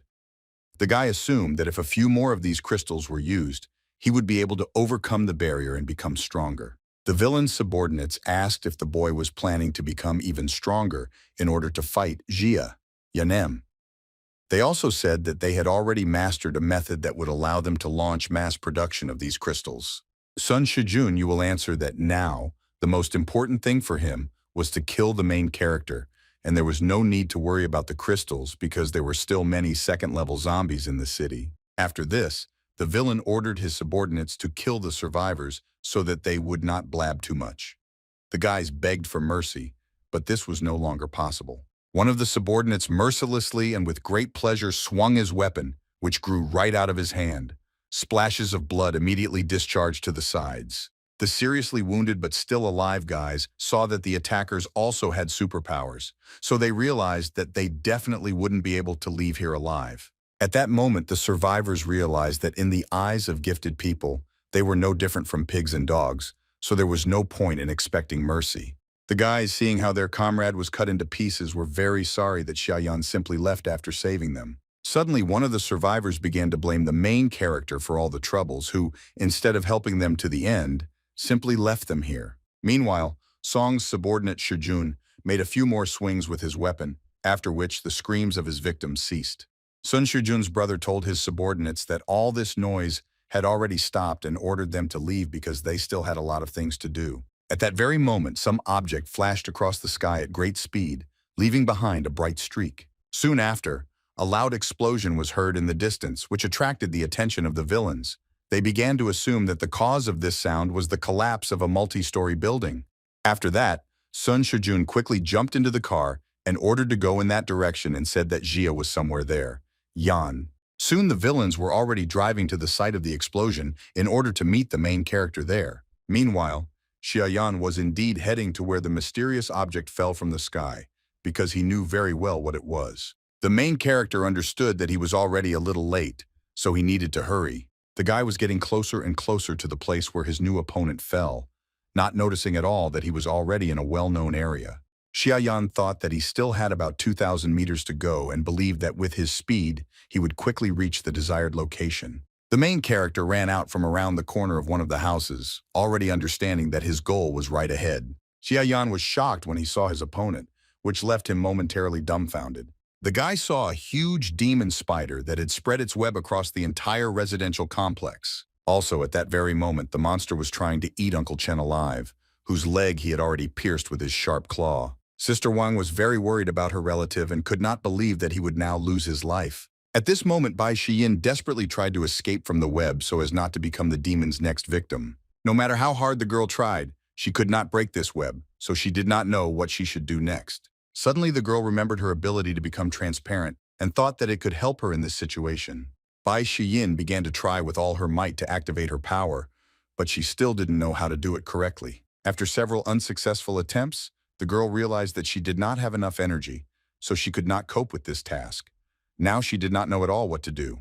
At this moment, Bai Shiyin heard the pitiful voice of Sister Wang, who was frightened and begged to save her and her grandfather. This gave the girl motivation, so she began to desperately remember how she was able to get her superpower. She finally remembered that her strength came from taking the Shandong pills that she just happened to have in her pocket. Bai Shiyin didn't waste any time and reached into his pocket to get the medicine he needed. But at that moment, the spider demon had already grabbed Sister Wang to devour her just like her grandfather. The girl's hands were bound by a web, so she took out one tablet and deftly tossed it to her mouth in the hope that she would be able to catch it. Bai Shiyin had succeeded in accomplishing what she had planned, so now she was only begging for the medicine to work faster, since the demon had already opened its mouth to eat its victim. Soon the girl felt a surge of energy, so she immediately tried to use her superpower. This attracted the attention of the huge monster, which caused it to decide to postpone its meal for a while. Looking at where another of his victims was imprisoned, the spider demon saw no one, which meant that Bai Shiyin had managed to use his ability after all. The monster was confused and did not understand where the girl could have gotten dressed, since even his web was not damaged at all. At that moment, the demon suddenly felt severe pain because one of his paws was somehow damaged. It turned out that the reason for this was Xiaoyan, who intended to attack the monster in order to save Sister Wang from the prospect of being eaten. After this, the main character drew his fiery sword and prepared to fight the spider demon while freeing the rescued girl from the strong web. Sister Wang immediately started running away to find a safe place, while Xiaoyan remained fearlessly standing in place and waiting for his opponent to attack. The guy looked at the monster and remembered that the shell of this demon had a certain resistance to fire. Meanwhile, the monster, having seen the main character, had already begun to anticipate what he would taste like and wanted to eat him as quickly as possible. In order to quickly satisfy his hunger, the demon rushed at Jia with lightning speed. Yana wanted to grab him. Despite the quick attack, the protagonist managed to easily jump aside and prepare his response. The guy walked towards his opponent and swung a huge fire axe, not wanting to show the monster any mercy. The next moment, there was a loud explosion, which unfortunately did not harm the demon at all. The monster still intended to catch his opponent alive, so he released a large net of his strong web at him, which was supposed to immobilize the guy. Despite this danger, Xiaoyan remained calm and reasonable, so he quickly reacted and used his golden eye. At that very moment, the web burst into a bright flame and began to burn quickly, which discouraged the spider demon. Without wasting any time, the monster loudly called his children to help him deal with the main character. Soon the guy heard strange sounds coming from the multi-story buildings around him. Gradually, they became louder. Xiaoyan couldn't believe that this was really happening and was already anticipating a very difficult situation for himself. Just a few moments later, the guy witnessed how hordes of red spiders began to crawl out of all the doors and windows, responding to the call of the demon spider. They all quickly rushed towards the main character in order to fight him. Very fast, Xiaoyan found himself surrounded by small spiders, which posed the same danger to him as the demon spider. Meanwhile, Sun Shijun and his subordinate drove carelessly through the streets of the deserted city, completely ignoring the zombies that fell under the wheels of the car. One of the subordinates took great pleasure in dealing with monsters and sometimes received crystals for this, rejoicing at his luck. Sun Shijun was also pleased with this and assumed that if he absorbed 8 of these crystals, he would be able to advance his abilities to the next level. Suddenly, one of his subordinates, in an alarmed voice, drew the guy's attention to what was happening ahead. It turned out that the villains had almost reached the right place, because on their way they began to encounter a huge web. But they did not expect to see a huge spider's nest here. Driving further and further, the villains noticed that there was a passage in the web, so they immediately assumed that this was the work of Jia. Yana. One of the subordinates felt uneasy, so he asked Sun Shijun, "Are they really going to go there?" At this moment, one of the guys noticed a big red spider and therefore warned his comrades to be careful. After that, he quickly used his ability and attacked the monster. Despite a direct hit on the target, the spider remained alive. This alarmed the boys, so one of Song's subordinates, Shijun, had to take out his gun and use his ability. The guy managed to hit the target exactly, but even a shot from a firearm could not defeat this spider. Eventually, Sun himself took up the matter. Shijun, who mercilessly attacked the suddenly appearing enemy with his bare hands. After a powerful blow, blood gushed out from the monster's body and landed on Sun. Shijun guy thought it was very disgusting. The scoundrel then assumed that there might be crystals in this monster, so he furiously tore his opponent apart but found nothing. Suddenly, the guy began to lick the spider's blood from his hands because he felt that it contained a considerable amount of real energy, which was in those very crystals. From this process, Song Shijun was distracted by the sudden explosion. Raising his head, he and his subordinate saw a huge spider that was just being attacked by someone. It turned out that the cause of this explosion was Jia Yan, who with all his fury and sword in hand, rushed at the spider demon. Sun Shijun was very surprised, but let's assume that the protagonist fought this monster in order to gain a huge benefit after killing the monster. Hearing this, one of the subordinates asked the guy what they were supposed to do now. Sun Shijun, continuing to watch the main character, thought that now they should wait until the guy attracted the attention of all the opponents. The villain planned to take advantage of the moment and absorb as much energy as possible from the small spiders, after which he would destroy the weakened demon and, at the same time, Jia. Yana. Meanwhile, the main character, not yet knowing about the villain's plan, was fighting the spider demon and was completely focused on it. The guy had to confront not only the demon, but also all of his children, who quickly surrounded him and who seemed to have no end. In order to withstand such a number of opponents, the main character had to use his abilities to create a fire scythe which could cope with the quick killing of small monsters. Xiaoyan made sweeping movements with his weapon, spreading tongues of flame around himself and driving away the spiders. Finally, the guy decided to go on the attack, so he rushed forward with lightning speed, continuing to swing his scythe. In order to hinder the main character, the spider demon, together with its children, began to release a web at their opponent in the hopes of tying him up. Despite the danger of Xiaoyan was able to use his abilities in time and using fire, completely burn away the web, thereby securing his path. After that, the guy stood firmly on the ground and prepared for a counterattack. The main character skillfully swung his weapon from side to side, thereby setting all his small opponents on fire. Soon, only ashes remained from the spiders. Next, Xia Yan wasted no time in striking the spider demon, causing it to scream loudly in terrible pain. During the fight, the guy asked if the demon really wanted to devour him, using his little spiders for this. He was ready to check what was faster, the process of birth of new spiders or the swings of his weapon. Unable to withstand such an onslaught, the demon eventually fell to the ground exhausted but not yet dead.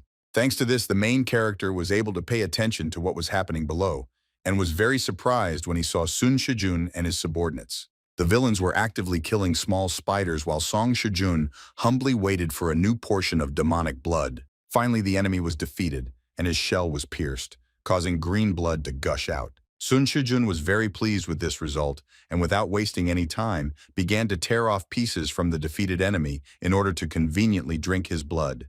The guy took sip after sip with great pleasure, because he felt how, thanks to the blood, he was becoming stronger and stronger. Sun Shijun was determined to drink it all down to the last drop without thinking about the consequences. Meanwhile, the main character watched what was happening and could not believe that Sun Shijun had also already become the owner of superpowers. The guy remembered that in his past life, this scoundrel had really achieved great results. The subordinate was very surprised at how strong his boss had become, and believed that Xia was now Yan could not escape. Sun Shijun agreed with this, but suggested not to rush and continue hunting spiders. Having found another spider, the villain, with a sly smile, said that he already felt the dependence on the blood of these monsters, and assumed that this is how the thirst for power felt. Xia calmly addressed the guys. Yan said that they behaved simply disgustingly, and that their taste preferences were even worse than those of zombies. The villains were surprised by the guy's appearance, but suddenly, one of them began to wonder where the spider demon was now, if the main character was here. Xia Yan calmly pointed his finger at the monster that was quickly approaching the villains, and asked if it was him they were looking for. After that, the guy started running away to a safe place, while talking about how Sun Shijun and his subordinates like to eat spiders, then they should apologize to their mother. As a result, the villains were left alone with the bloodthirsty monster, and realizing the full danger of this, were momentarily dumbfounded.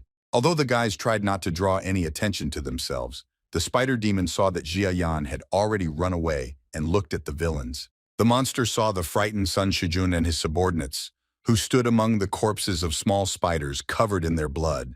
The demon was enraged by what he saw, so he loudly called his children for help and ordered them to tear the villains to shreds. To the frightened son, Shijun could only desperately fight off the spider's attacks and hope that he wouldn't die here today. Xia watched everything that was happening from a safe place. Yan also said that his ex and best friend deserved to be in this situation. Sun Shijun touched upon hearing these words and loudly addressed the main character and ordered him to wait for him, because he also had superpowers and therefore would definitely be able to destroy him. To all the threats of Sun, the main character praised Shijun with a smile, and then said that he wanted to talk to the guy about something. The guy's speech was interrupted by a spider demon, who suddenly appeared in front of him and growled loudly, making it clear that he had not forgotten about his opponent. Xia Yan decided that he had to deal with the monster first, so he asked Sun to Shijun waited for him and did not die yet. The villain was very unhappy that the main character underestimated him so much that he even began to tremble with anger. At that moment, one of his subordinates approached the guy and said in an excited voice that he was almost out of bullets, so he had to retreat. Sun Shijun immediately declared that there was no way to retreat because they needed to kill Xia. Yana the scoundrels did not receive these words with enthusiasm. Suddenly, the main heir of the Song family was overcome with a violent rage, which even made his appearance more sinister. The subordinates did not understand what was happening to their master. Sun's body, Shijun, was changing before our eyes and becoming larger, but the spider that suddenly attacked decided to interfere with this process. Surprisingly, the guy was able to react in time and easily grab the monster before it could harm him. Next, the distraught Sun Shijun bit into the spider with his teeth and tore off its head, causing green blood to spray out in all directions. Having drunk this liquid, the scoundrel began to laugh loudly and rejoice that he had become stronger again. After that, he strictly ordered his subordinates to continue catching spiders and putting them on him so that he could become stronger and definitely defeat Xia. Yana. Unexpectedly, Sun Shijun, without even looking, used one hand to catch the spider that was trying to attack him, which was a good demonstration of his intentions. Then the guy easily crushed the monster, threatening his subordinates to do the same to them if they ever talked about retreating again. The villains were very impressed by their master's strength, and so promised that they would kill as many spiders as needed to defeat Jia. Yana. Meanwhile, the main character was completely focused on the battle with the spider demon. He managed to attack this monster, but it was not very successful. The guy understood that the reason for his failure was that the monster's shell was still too hard. That was why the spider demon was determined to continue the battle and did not allow his opponent to stop for a moment to rest. Suddenly, from the strange movements of the monster, it became clear that he had something in mind and intended to use his web for this. The next moment, the demon pushed off strongly and jumped high up, thus ending up above Jia, Yanam, who didn't know what to expect. Having chosen the right moment, the spider demon released a huge web that could cover not only the main character, but also the entire street. The guy couldn't just burn such a large web, so he could only watch as it quickly covered him. Very soon, Jiayan found himself in a shop from which he could not escape despite his efforts. The spider demon did not want to waste time, so he began to wrap his victim in web even more tightly, so that it would definitely not be able to get out. A few minutes later, Jiayan was completely wrapped in a thick cocoon of webbing, which did not allow him to even move. The monster was very happy about his victory and carefully examined the cocoon, wanting to thoroughly enjoy the captured man who had resisted for so long. Meanwhile, the main character was not worried at all, and only asked how the monster could get so close to him because it was very risky. The demon was very angry because Jiayan was so confident in himself, but the guy's words made him wary. The next moment, a small spark flared up inside the cocoon, causing the entire web to catch fire, and along with it, the spider demon itself. The demon did not believe that the main character managed to replace him in the trap, but he could not do anything about it. Soon, a huge raging flame rose into the sky, completely engulfing the bloodthirsty monster from another world. Shia himself, Yan, watched from a safe distance as his opponent burned in the fire and only waited for the moment to deliver the finishing blow. Finally, the main character approached his opponent and said that there was only one road to heaven, but the monster would not go along it, but would go to hell, from which there was no exit. The next moment, the demon's body turned to ashes and scattered around the area as if it had never existed. Jiayan. I saw that after the monster's death, there remained a valuable crystal that would help him become stronger, but the guy was more interested in where his opponent's soul went. Suddenly, the main character heard the insidious voice of a demon nearby, who said that the guy had fallen for his trick. At this moment, the voice of one of Jia's subordinates, Yana, warned him to be careful because danger was approaching him from behind.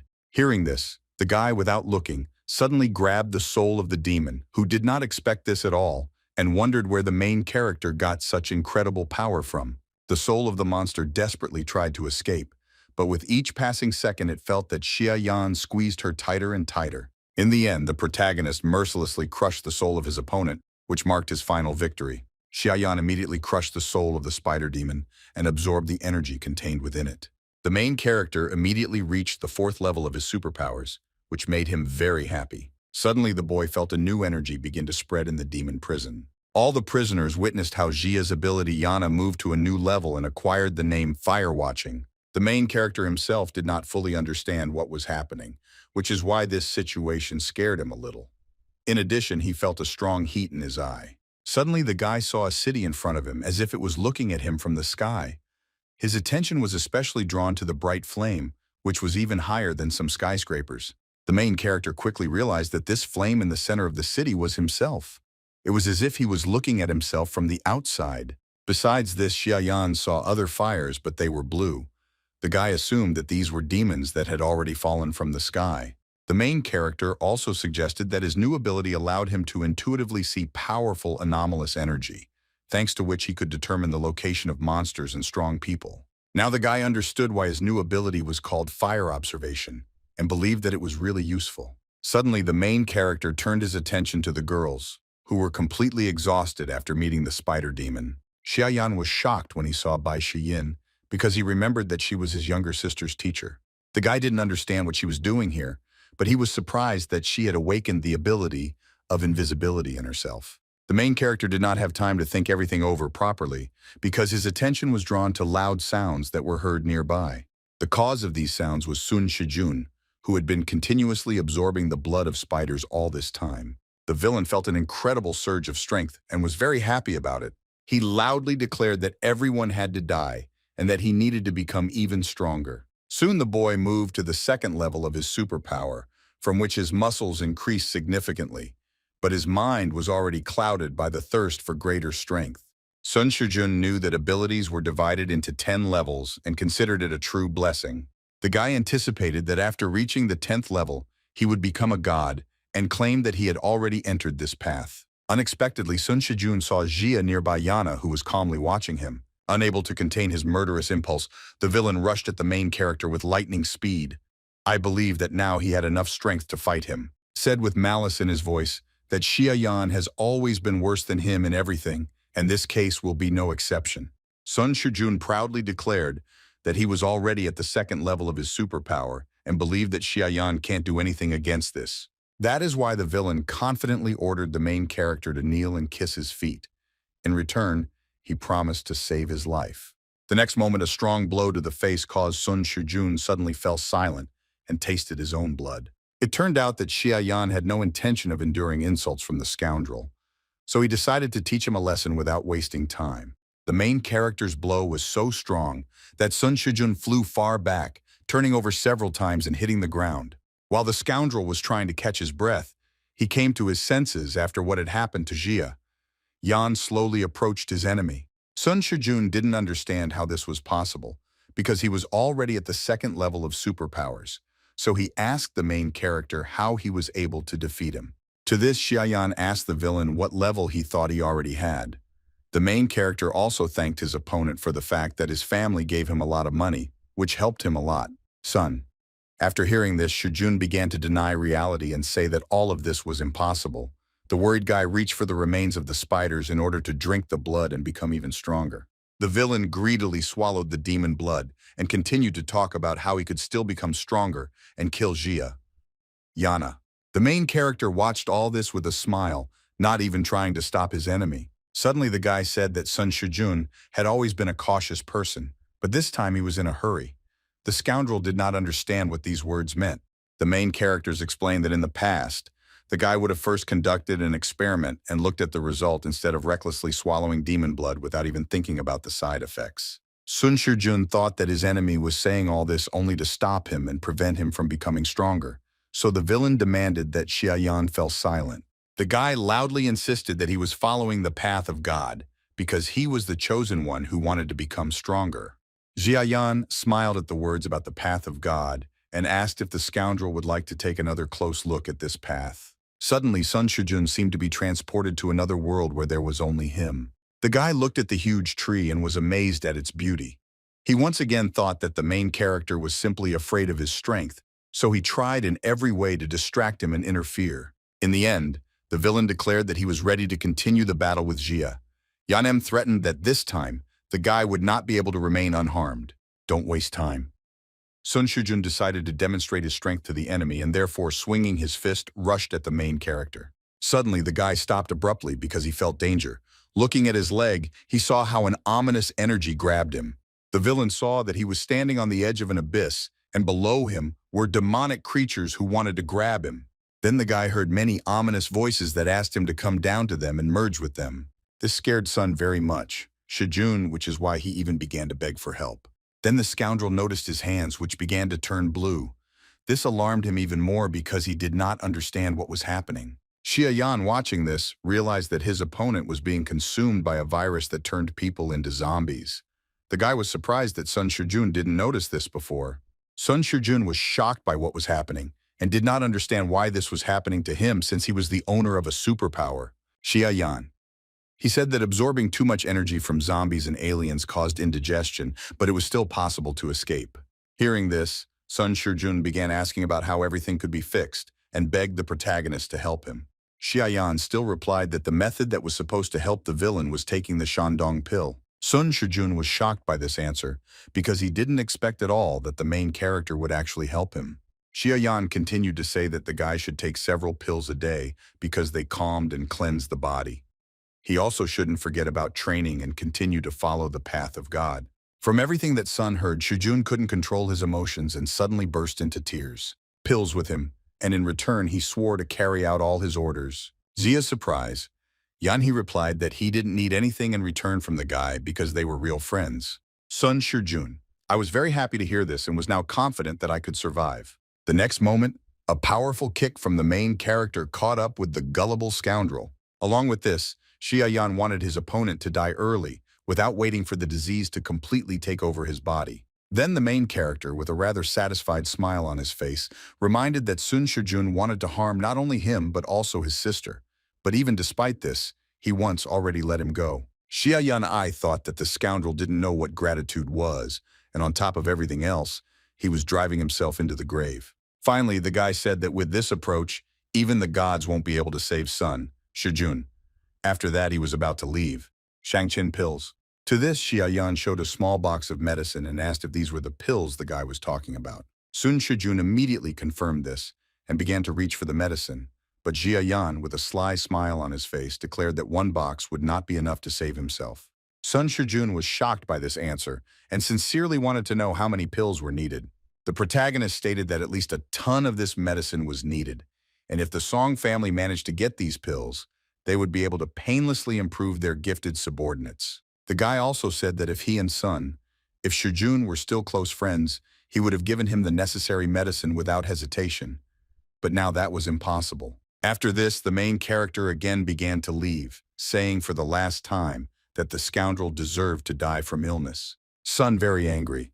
Shijun therefore gathered all his strength and rushed at Xia Yan, wanted to take revenge on him for everything he said. The main character knew perfectly well about the approaching danger, but remained just as calm and reasonable, knowing full well that he would be able to easily defeat the enemy. Suddenly, someone pierced Song's head with a sharp blow. Shijun wielded a sharp iron stick as if he didn't want the villain to harm the protagonist. Xia Yan was very surprised when he saw that it was that same teacher, Bai Shiyin, who did it. The girl looked very determined and did not regret her actions at all. Only when she was convinced that the danger for the main character had passed did she exhale heavily and allow herself to tremble with excitement. Xia Yan turned to the girl and said that he did not expect her to be capable of such an act. Bai Shiyin replied that the reason for this was the conversation that she had dried up. The girl remembered her friend who betrayed her, so she understood what the main character felt. She believed that the guy did not want to kill the villain on his own, so she did it instead of him. Also, the still excited Bai Shiyin thanked the guy for telling her to buy Shandong pills a few days ago. Then the girl tightly clutched the piece of iron pipe, which showed her determination. Bai Shiyin isn't done with Song yet. Shijun therefore pulled out her weapon from the scoundrel's head and prepared to finish the job. After that, the girl, without wasting any time, began to beat Sun's lifeless body. Shijunya had heard on the internet that after killing a fairly strong zombie, crystals dropped. Soon, Bai Shiyin's efforts were crowned with success. She saw something shiny fly out of the scoundrel's head. The girl was happy with her find and immediately dreamed of looking at it.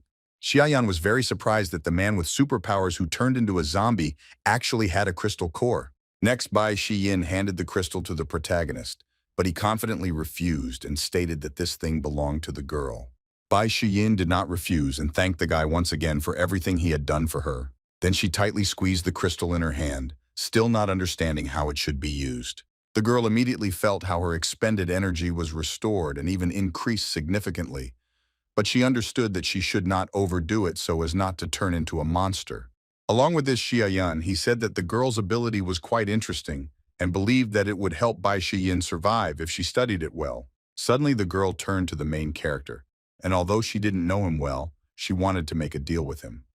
Xia Yan was very surprised by this. Bai Shiyin then remembered the spider demon and asked if the guy really hunted such monsters. The girl looked at the sky and assumed that over time, these creatures would become more and more numerous, but the main character needed to hunt them to improve his abilities. Xia Yan was surprised at how observant the girl was.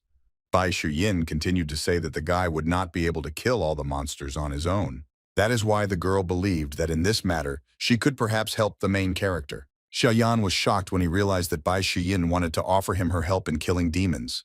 The girl asked the main character to give her a chance to prove her worth because she could gather information, search for resources, and even use herself as bait. Hearing all this, the guy directly asked why Bai Shiyin was so eager to take on this job. Bai Shiyin. Without thinking twice, he decisively answered that she had to become stronger in order to survive. The girl's confidence quickly disappeared because she thought that the main character might feel awkward about her proposal and therefore refuse her. To this, Xia Yan said that he wanted Bai Shiyin to go to Chunhua Hospital and kill the monster that had taken up residence there. As proof, he needed a trophy. The girl agreed to these conditions without hesitation and without wasting any time set off on her journey. Xiaoyan finally warned his friend that the monster that lived in the hospital was as strong as the spider demon. Bai Shiyin confidently replied that if she couldn't deal with the monster, she wouldn't be able to survive in this new world, so she would find a way to complete the task. After that, Bai Shiyin Ajia left Yan remained standing in place and thought about everything he heard from the girl. The main character liked the fact that Bai Shiyin was so ambitious, so he decided to help her a little. Using his ability, he directed a stream of energy at the girl who didn't even notice anything. Now everything was under the control of the main character. He intended to fulfill his promise if his friend completed the task. The main character was not against finding an assistant, so he was not going to lose sight of this girl. Xiaoyan smiled sincerely and suggested not to delay, but to solve the problems that had arisen together. Meanwhile, the Song family's villa was in chaos due to the latest disappointing news. Sun Tian was deeply grieving for his only son and did not hold back his emotions because he already knew what had happened to him. Subordinates reported that Xiaoyan became very strong, but they managed to find out where his younger sister was hiding, which could be used for revenge. Hearing this, the man was immediately consumed by rage, and the only thing he could think about now was the punishment for the main character. The villain wished for his subordinates to kill the girl and take away all of Shangqin's pills, of which she probably had in abundance. In a very short time, Sun Tian gathered a small army and ordered everyone to follow him and attack the survivors, taking everything of value from them. The man believed that no matter how strong the main character was, his younger sister was just an ordinary person who could not do anything to protect herself. Moreover, the scoundrel knew that Xiaoyan was now in the city center, so he was sure that he would not have time to come to his sister's aid. Meanwhile, an unsuspecting Xiaoyun watched the news, which reported on terrorist attacks that were happening all over the city. The presenter also reported that the epidemic continued to spread, so all people should stay at home and wait for rescue. Xiaoyun was shocked by everything that was happening and listened with bated breath as experts explained that the epidemic was linked to the release of nuclear waste into wastewater. Suddenly, right during a live broadcast, one of the infected burst into the studio and began attacking the news anchor. At this point, the television broadcast suddenly stopped, making it impossible to find out whether the woman had been able to escape. Alarmed by what was happening, Xiaoyun looked out the window and saw a huge blood-colored moon that did not bode well. Soon the sky was covered with thick black clouds, which brought down a flurry of bright lightning on the city. The loud pouring rain masked all the noise that was heard outside. Xiaoyun watched all this through the window with concern and wondered if everything was okay with her brother. The baby asked the girl not to worry and assured her that given the guy's strength, little could harm him.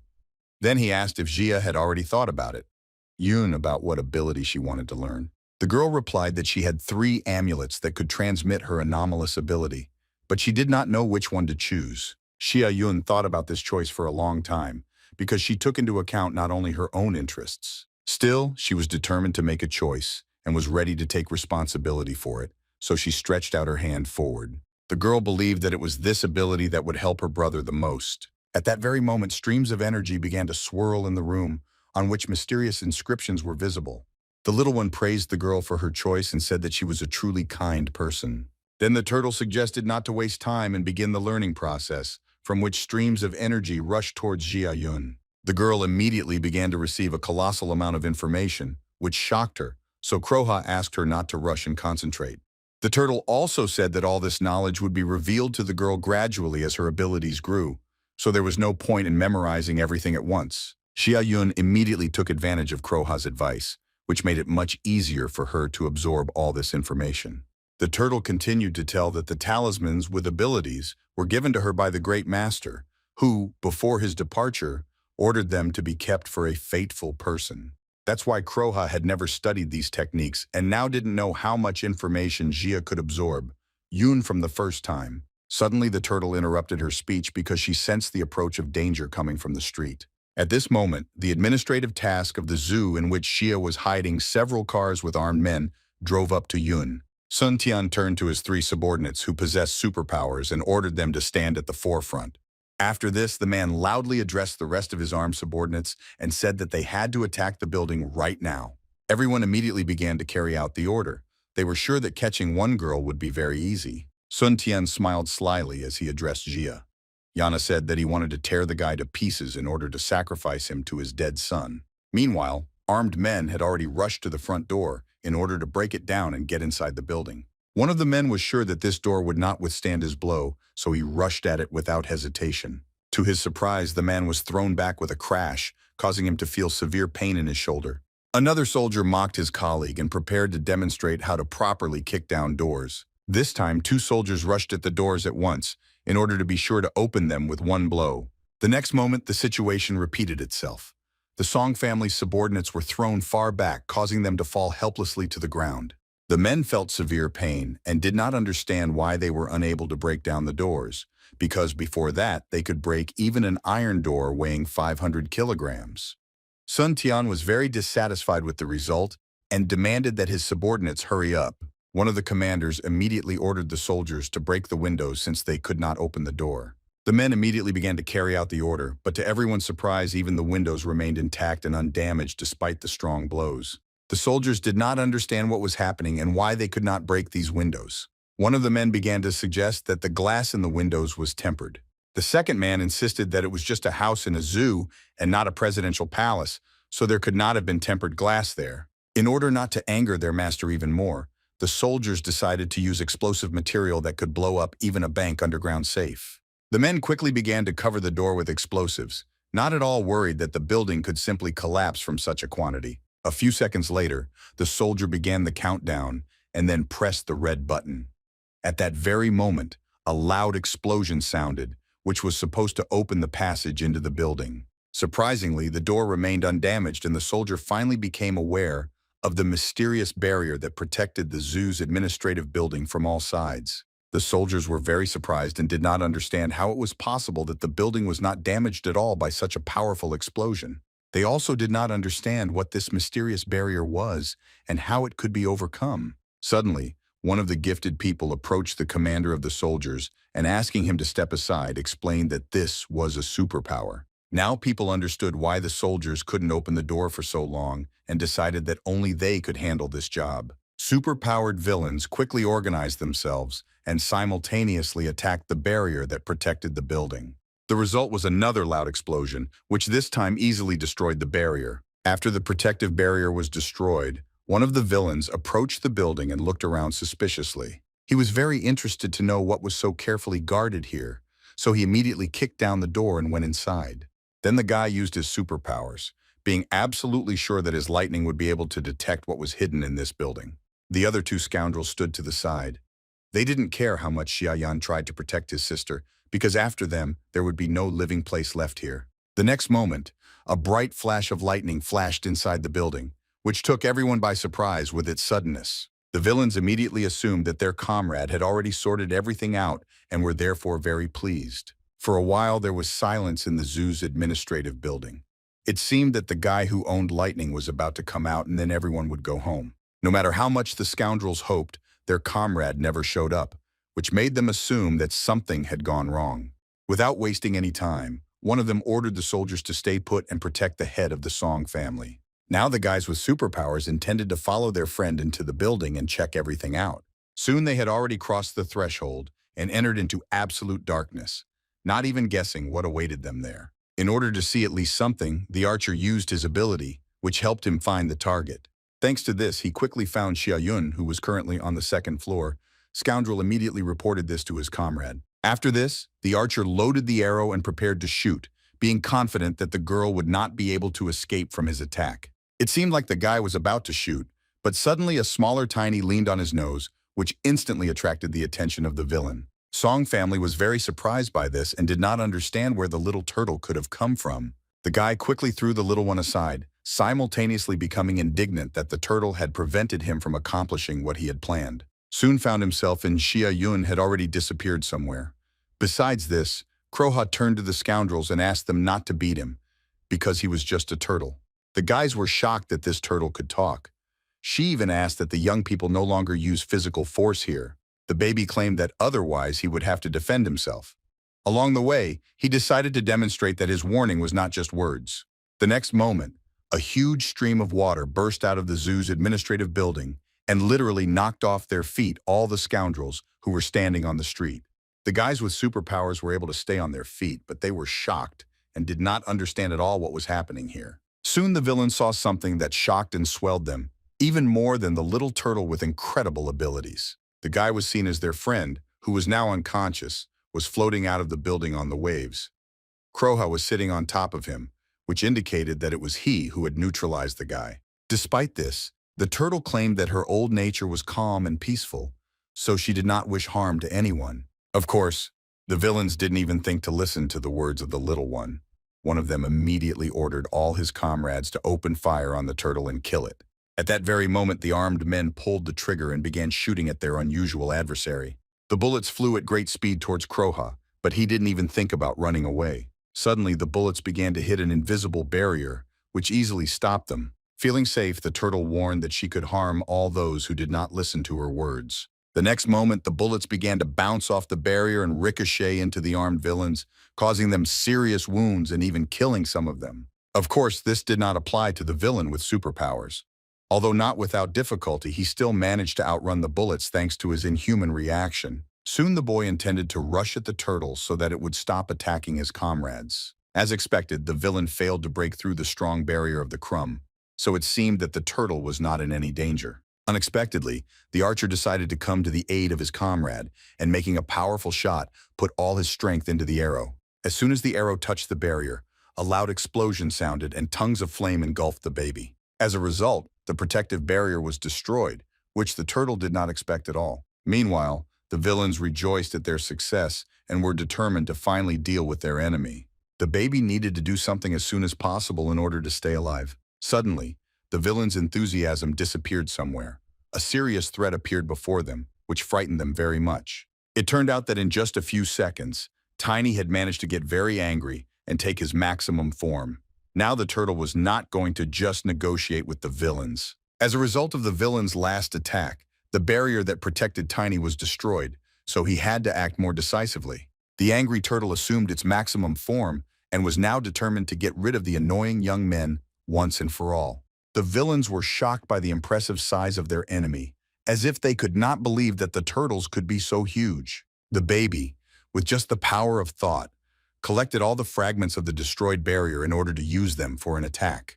These fragments contained the turtle's spiritual powers, so they were necessary for her now. The next moment, as if from nowhere, a stormy stream of water gushed out.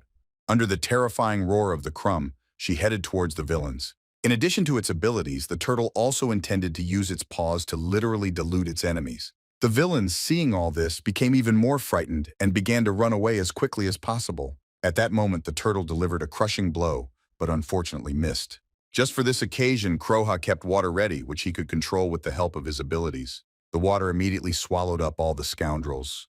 They could not resist the stormy elements, so they only asked the turtle for forgiveness. The villains almost choked while trying to stay afloat, but the water was much stronger than them. As soon as the water receded, it became clear that most of the villains had already died. Despite this, Kroha claimed that he did not like to use violence. However, because the young men were so insistent on confronting each other, the turtle could no longer let any of them go unpunished. The little one insisted that he was very sorry, but he could not do otherwise. Those who dared to so brazenly insult others could now not receive his forgiveness. Now the villain could only tremble with fear and, looking at the huge turtle, regret that he had ended up near this administrative building of the zoo today. The next moment, Tiny mercilessly crushed the guy with his paw, causing blood to splash all around. After this, the turtle began to carefully look around, trying to find the main instigator of everything that happened. There was silence all around and no people were visible anywhere. The scattered things and military vehicles no longer interested anyone. Then the turtle looked at the administrative building and assumed that the main villain was already inside. Xia was watching everything that was happening from the window. Yun, who was not at all happy about human deaths, even though the villains wanted to harm her. Suddenly, a dark figure of an armed man appeared behind the girl, who was able to sneak up unnoticed thanks to the deafening peals of thunder. This man was Song, who was mad with a thirst for revenge. Tianot smiled widely because now he could finally kill the protagonist's sister. The scoundrel, with tears in his eyes, began to speak loudly about how he had only one son, but Xiaoyan dared to kill him. Now the man was determined to achieve justice with his gun, which he had prepared especially for this event. Without any doubts, Sun Tian pointed his gun at Xiaoyun, declared that she would now pay with her life for her brother's misdeed. The girl was very scared when she saw the armed villain. She was not at all prepared for this meeting and therefore did not have any protection. It seemed that Xia Yun has come to an end. The next moment, a loud shot rang out. After that, with a characteristic ringing sound, a single cartridge fell to the floor. Fortunately, the girl remained Chila and unharmed. This was facilitated by a protective barrier that appeared at the very last moment. Sun Tian was shocked that he failed to kill Xia Yun. For a while, the man froze in place because he did not believe that he had failed. At this time, Kroha, still on the street, giggled maliciously and said that of course he could not leave the girl alone in danger. However, the turtle believed that with the beginning of the Xia apocalypse, Yun had to learn to face her enemies head-on and resist them. The little one was not at all against the main villain, helping the girl adapt to the new world faster. Xia Yun was under the reliable protection of the magical barrier, but she still couldn't help but feel fear as she looked at the maddened scoundrel. Wishing the girl only death, Sun Tian fired a few more shots, while loudly asking why she didn't die. The protective barrier did its job perfectly, but Xia Yun hoped that all this would end quickly. Angry Sun Tian continued to fire one bullet after another, while simultaneously declaring that the protagonist's sister was a simple girl, but she could have the opportunity to be useful to him. According to the villain, she could atone for her sins with blood and help his family get rich. The man was unable to break the protective barrier, so he asked with displeasure how Xia was doing. Yun dared to resist him. The bullets that bounced in different directions indicated that the girl intended to survive, which greatly irritated the villain. Very soon, instead of firing shots, the scoundrel's pistol began to make a loud clicking sound, which indicated that the cartridges had run out. However, Xia Yun was still very scared and didn't feel safe. The girl didn't know how she was going to deal with her opponent. At the same time, Song, maddened by the thirst for revenge, Tian was still determined to kill the protagonist's sister, and it seemed that even the protective barrier could not stop him. Since the pistol ran out of bullets, the man threw it away and quickly took out a long knife, which he decided to use immediately. The villain began to strike hard at the protective barrier in the hope that it would eventually collapse. After the blow, cracks actually appeared on the barrier. Along with this, Sun Tian shouted loudly and offered the terribly frightened girl to check how reliable her magical protection was. The villain swung his weapon over and over again because he intended to test how many blows this barrier could withstand. At some point, the dagger still managed to break through the defense, which frightened Xia even more. Yun, her only hope for salvation, was literally crumbling before her eyes. At the same time, the man was very pleased with this result, so he laughed loudly and claimed that he would get to the girl very soon. Said with a wide smile on his face that as soon as he finished off Xia Yun, takes a photo of her corpse and sends the photo to the protagonist. Sun Tian once again swung his knife and didn't even think about stopping because he wanted to see the suffering of our heroes. The man wanted them to understand what he had been through, and that is why he was determined to kill Xia after Yun finds Xiayana and fight him to the death. The scoundrel, being very pleased with himself, still laughed loudly and said that our heroes would soon meet in heaven.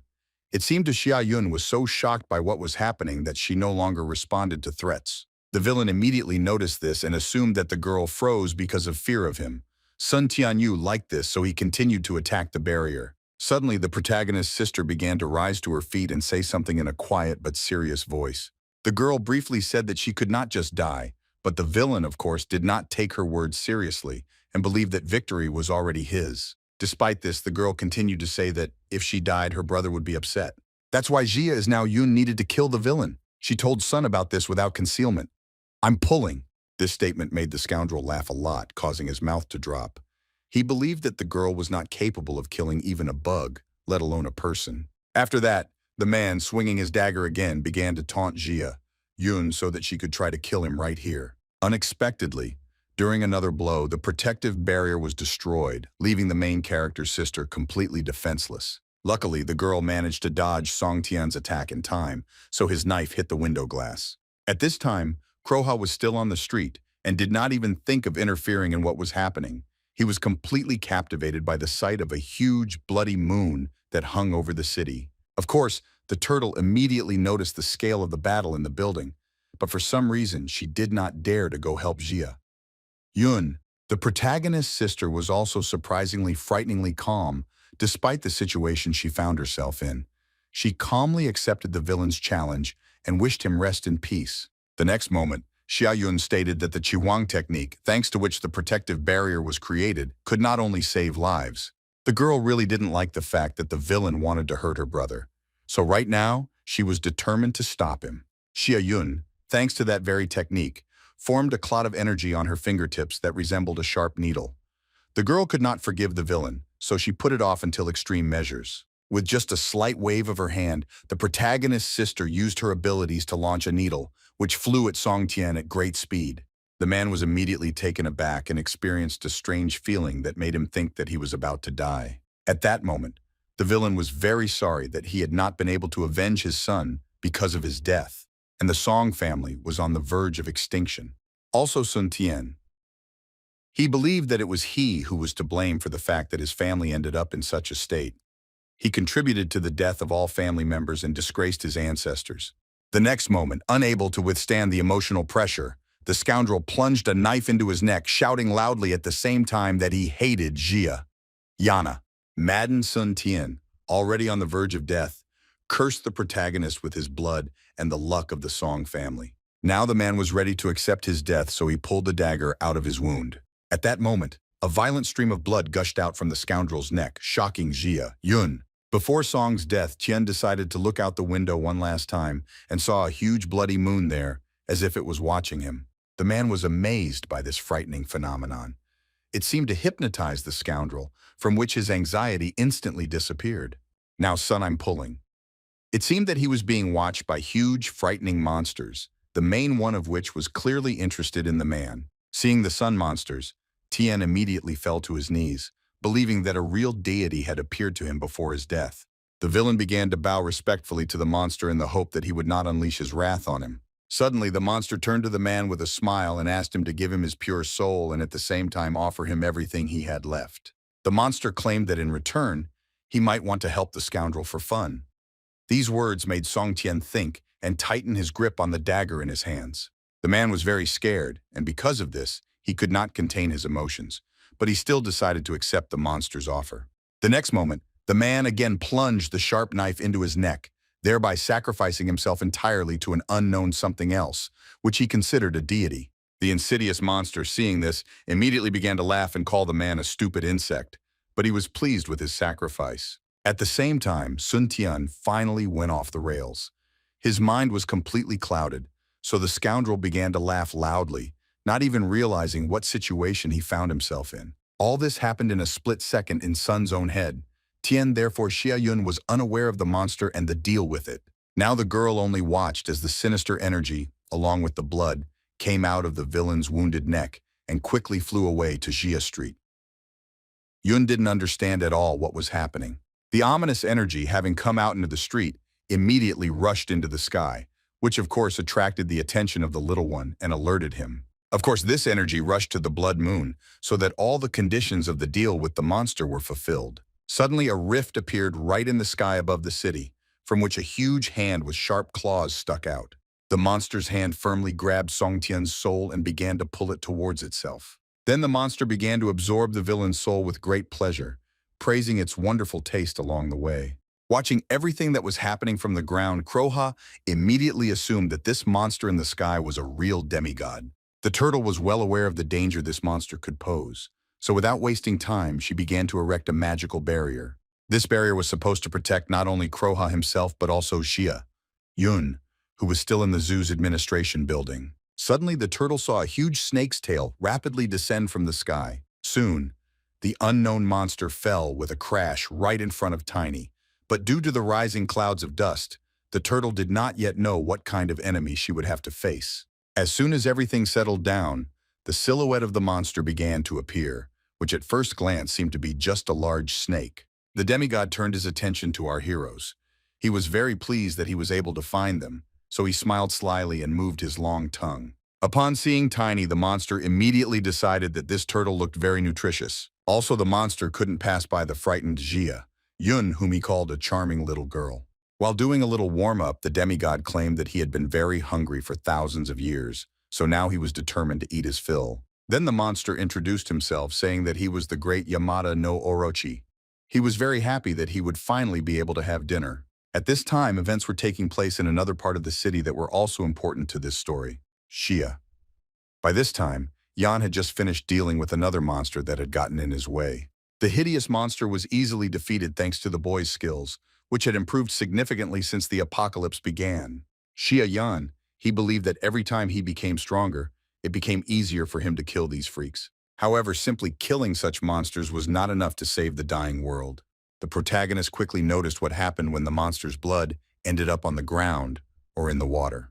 When purple blood touched plants, they immediately died, and even powerful trees could not cope with this poison. If the monster's blood got into a body of water, the water immediately turned black, and living organisms inevitably died. Seeing this Xia Yan, I realized that regardless of whether the monsters were alive or dead, they still continued to kill all living things. Because of this, one could assume that very soon there would not be a single living place left in this world, because the number of monsters did not decrease in any way. Of course, Xia Yan couldn't accept this, so he decided to try one method that could, in theory, stop the purchased influence of the evil blood.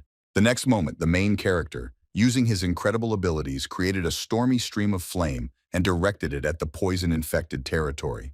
At that very moment, the grass and trees around were covered in a bright fire, which was supposed to burn everything to the ground.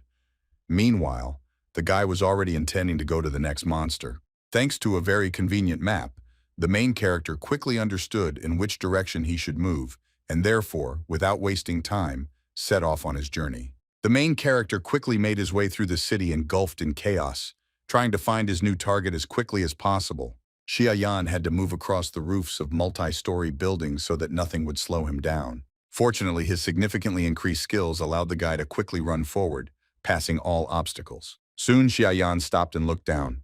He was already there, but he was in no hurry to make any rash decisions. Ahead, the main character saw a huge tree with a human face underneath, under which a group of people were gathered. The guy was surprised by everything that was happening, and he was especially alarmed by this unusual tree. Xia Yan couldn't believe that this tree was a demon. Meanwhile, a group of people retreated back, trying to escape from the bloodthirsty zombies. These were ordinary people, so they were all very scared and did not know what to do. They could only hope for a miracle. However, the hungry zombies continued to advance, making loud growls along the way. Suddenly, several armed guys rushed at the dead men in order to detain them and give the others the opportunity to move away. During all this turmoil, Xia Yan quietly descended to the ground and penetrated the group of survivors in order to figure out what was happening here. At some point, one of the people ordered everyone else to quickly get closer to the tree, because for some reason the zombies did not approach her. It really was like that. The dead did not dare to even step on the shadow of the tree with a human face, and so they simply stopped. The main character was very surprised by this. In order to figure everything out, he decided to continue his observations. Xiayanu, it seemed that something was wrong here. At the same time, the group of survivors, sighing with relief, began to approach the people who were already standing near the tree. People had already gathered under the unusual tree, but they all looked strange. There were smiles on their faces, but they were not expressions of goodwill. Despite this, the survivors did not pay special attention to this and were glad that they managed to escape from the zombies. Only Xia Yan continued to watch everything closely. Suddenly, someone started clapping their hands loudly, trying to attract attention. A young guy in a business suit turned to his comrades and suggested that they take a little rest, considering that he had had enough work for today. At that moment, the young people who were fighting off the zombie attacks breathed a sigh of relief.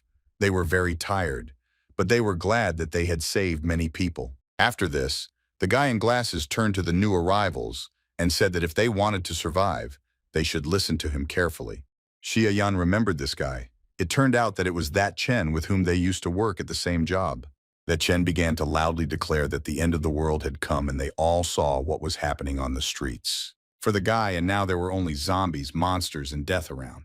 The survivors understood this perfectly well, but it didn't make things any easier for them. No one knew what they were supposed to do now.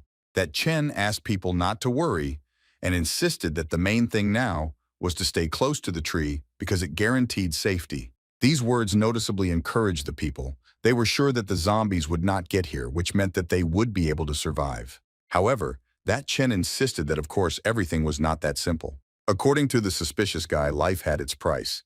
At that moment, his comrades began to smile slyly. The survivors were very surprised by what they heard, because they did not understand what specific price was being discussed. That Chen explained that this tree with a human face was a demigod and their protector. He had a kind heart, so he protected people. That is why, according to the guy, if people wanted to survive, they had to make offerings to this tree. Hearing this, people were happy because they thought they were very lucky. Now they understood why the zombies were afraid to approach this tree. Unexpectedly, Xiaoyan asked what people were supposed to present to this demigod. Of course, it wasn't about money because it was too dirty for the tree. The Chen immediately recognized the main character and was very surprised to see him here. He did not understand how the guy managed to survive, but he was glad that he came. After that, smiling slyly, Tuchen continued to say that there was nothing complicated in offering to the tree.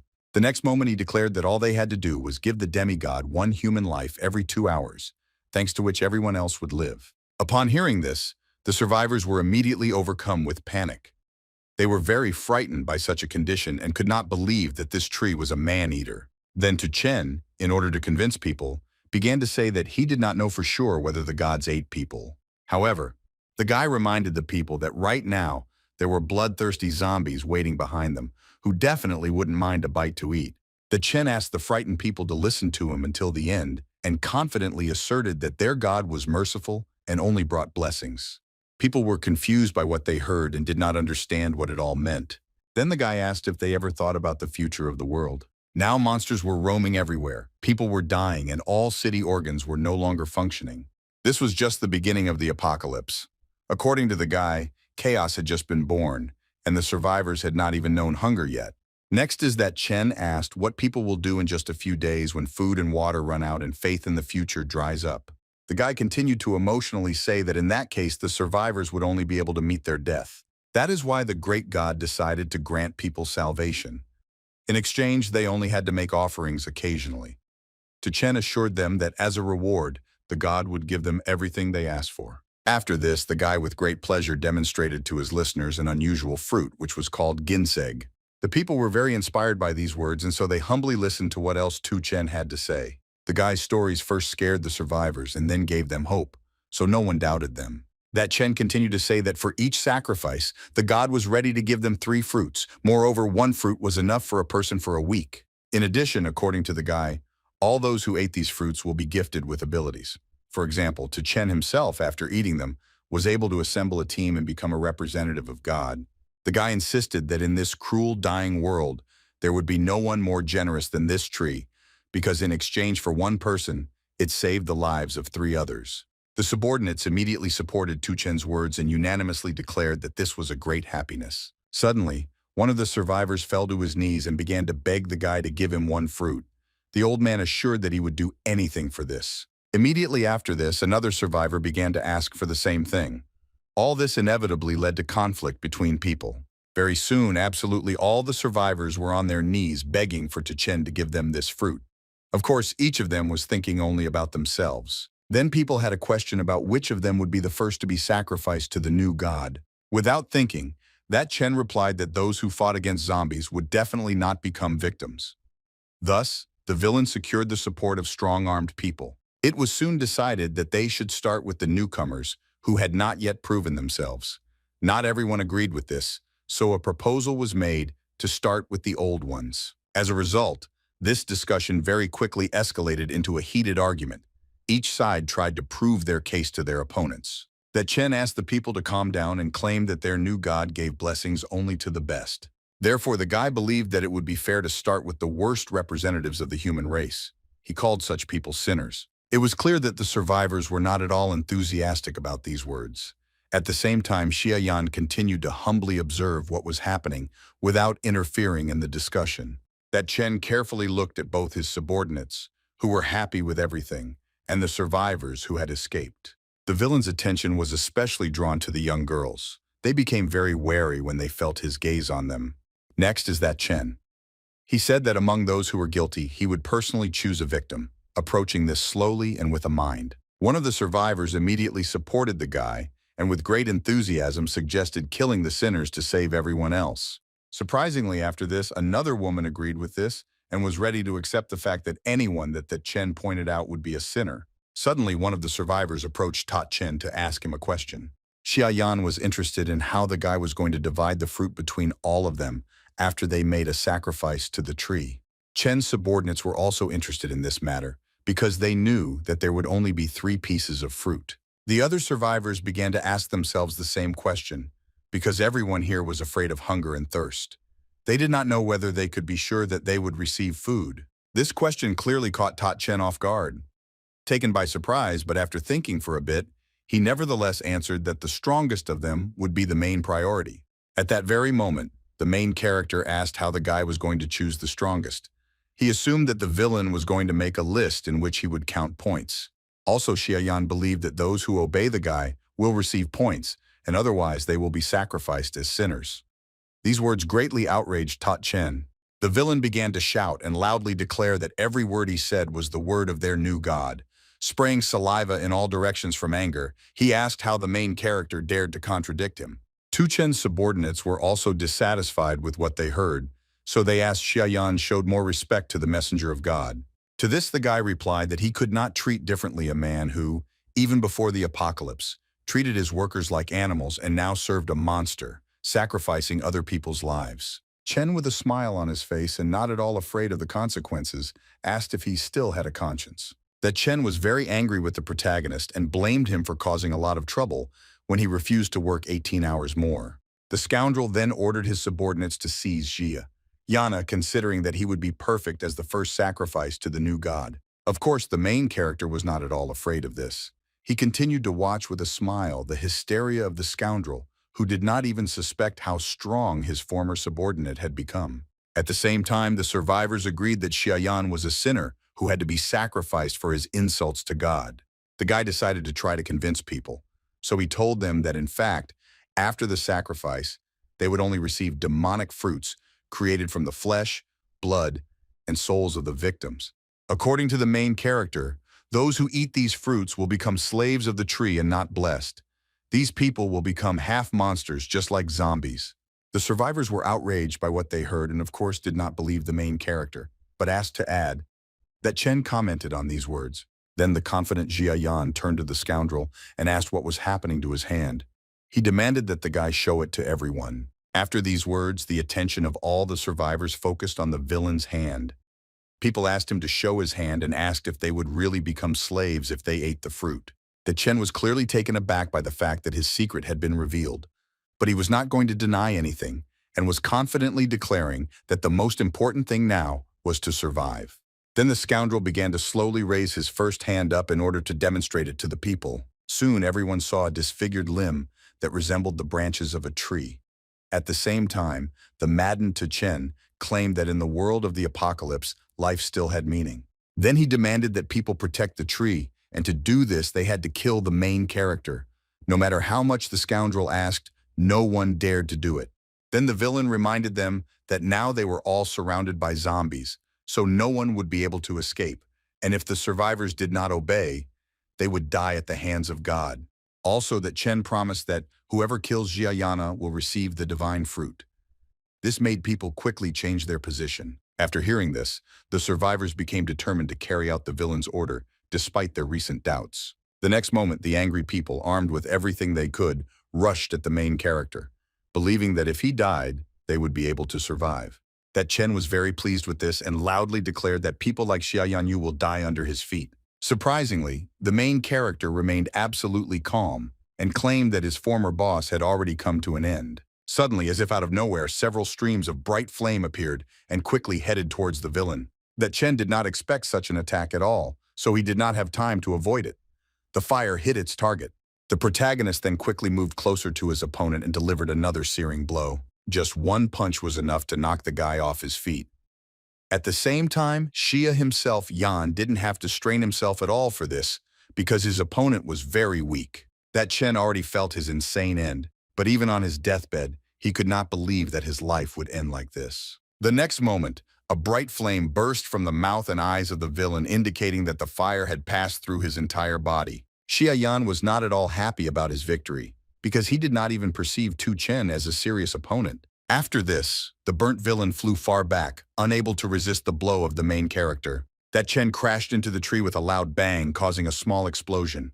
A tremor spread around, causing leaves to fly to the sides. At that moment, the huge head of the monster, which was part of the tree, opened its eyes and looked around as if trying to figure out who had disturbed its sleep. The monster immediately turned its attention to Xiaoyan, who stood fearlessly in place and looked at his new opponent. The main character watched the tree closely, trying to figure out what it would do next to protect itself. At this moment, through the thick smoke, the silhouette of Tuchen began to appear, who, as it turned out, had not yet died, even despite Jia's strong attack. Yana. The villain suffered greatly from the fire, but still wanted to deal with the main character. The guy loudly claimed that Xiaoyan won't be able to kill him. The main character seemed a little surprised that his opponent was still alive, but even despite this, the guy tried not to lose his composure. The disfigured villain once again reminded us that he was a representative of the tree. According to him, he and the sacred tree were connected. Therefore, Xiaoyan won't be able to defeat him. The next moment, that Chen, who had become more like a monster, rushed to attack, loudly declaring that he would live forever. The scoundrel also threatened that Xiaoyan will become fertilizer for them. Despite this, the guy continued to stand unshakably in place, not at all afraid of the approaching danger. Suddenly, the main character put his hand forward and made a loud snap of his fingers, which was accompanied by the appearance of bright sparks. At the very last moment, the guy only slightly moved to the side, thanks to which Tuchen flew past him. Immediately after this, the villain was again enveloped in the scorching flames that were created by the main character. While Tuchen was burning in the fire, the unperturbed protagonist asked the villain to watch the flames and not allow them to spread. Then Xiaoyan turned to the sacred tree and fearlessly declared that it was even worse than other monsters. To this, the monster only responded with a smile that people were very tasty.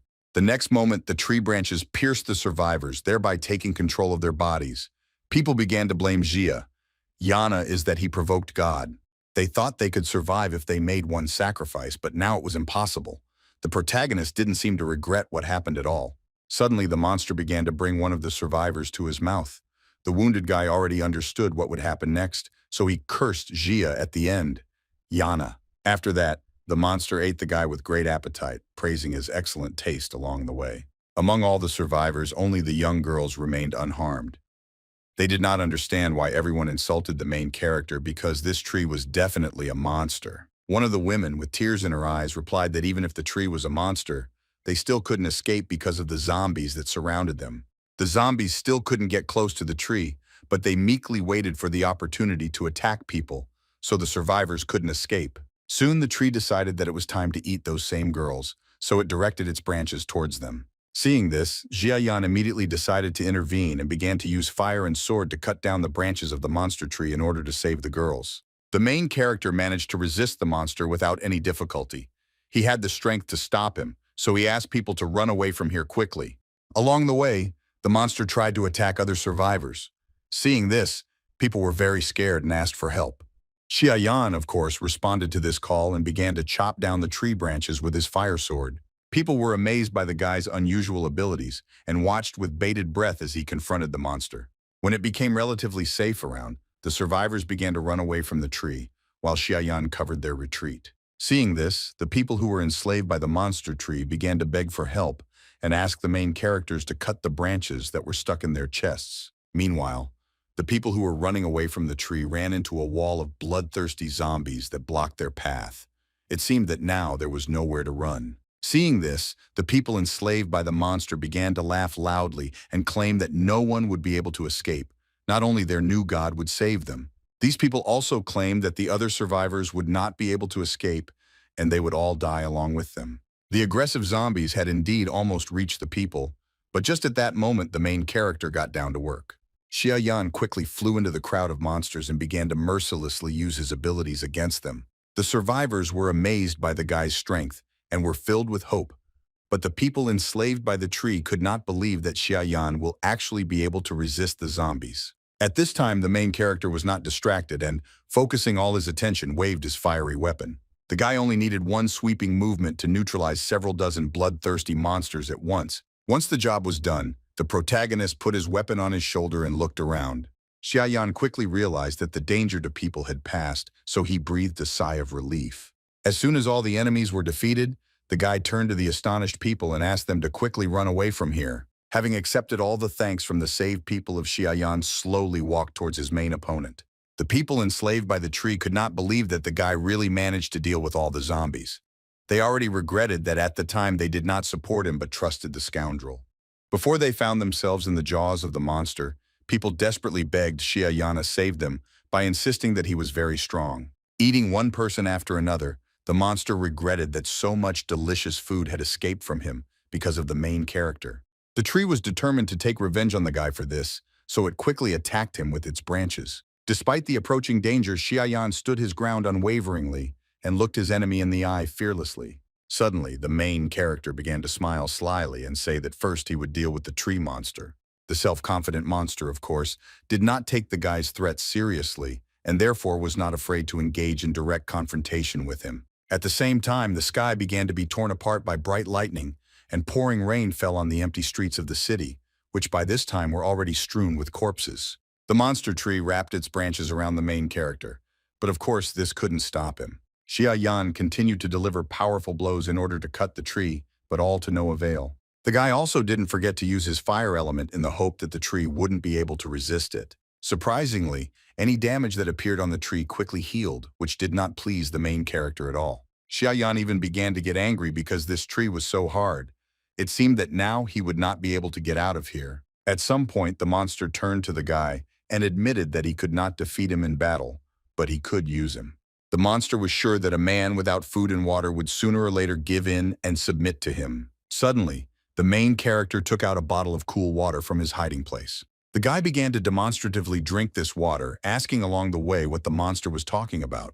The monster was discouraged by this. After that, Xia Yan set up a table and prepared for himself a lot of different food, which was currently in great shortage. The guy ate the delicious dishes with great pleasure, literally demonstrating that he was not afraid of the monster's threats. The monster had no choice but to be angry, as if admitting the hopelessness of his situation. The main character's abilities allowed him to comfortably spend as much time in this captivity as needed. The guy was only amused by the fact that this old log hoped to tire him out. He also claimed that his storage was larger than the tree itself. Unexpectedly near Xianyanya appeared to Sudaji and warned that this tree had a lot of health, so it was not so easy to deal with it. The only option was to inflict a lot of damage in one blow. After this, the nine-tailed fox noticed the many delicious dishes that stood on the table and asked the guy for permission to eat one of them. The black demon bear also wanted to have dinner, but he was especially interested in a drink he had never seen before. Xia Yan replied to his subordinates that whoever of them figured out how to quickly kill the tree would get all this food. Hearing this, Sudaji immediately began to think and quickly came up with the idea that lightning could very effectively strike a tree. The girl suggested that if Lord Thunder Lei Genji wants to help the main character, then this tree will instantly turn to dust. Suddenly, this conversation was interrupted by a bright glow, which indicated that someone wanted to contact Xia Yanim. It turned out that it was Kroha. He was very worried and quickly reported that Xia Yun was in danger now. The main character was shocked by these words. He was very afraid for his sister and wanted to know all the details. For this, Xia Yan immediately raised his head up to look at the sky. The branches of the monster tree were not tightly adjacent to each other, so the main character could see everything. A huge bloody moon, a symbol of the coming apocalypse, still hung in the sky above the city. The little one told the boy about everything that happened and how the demigod descended from the sky.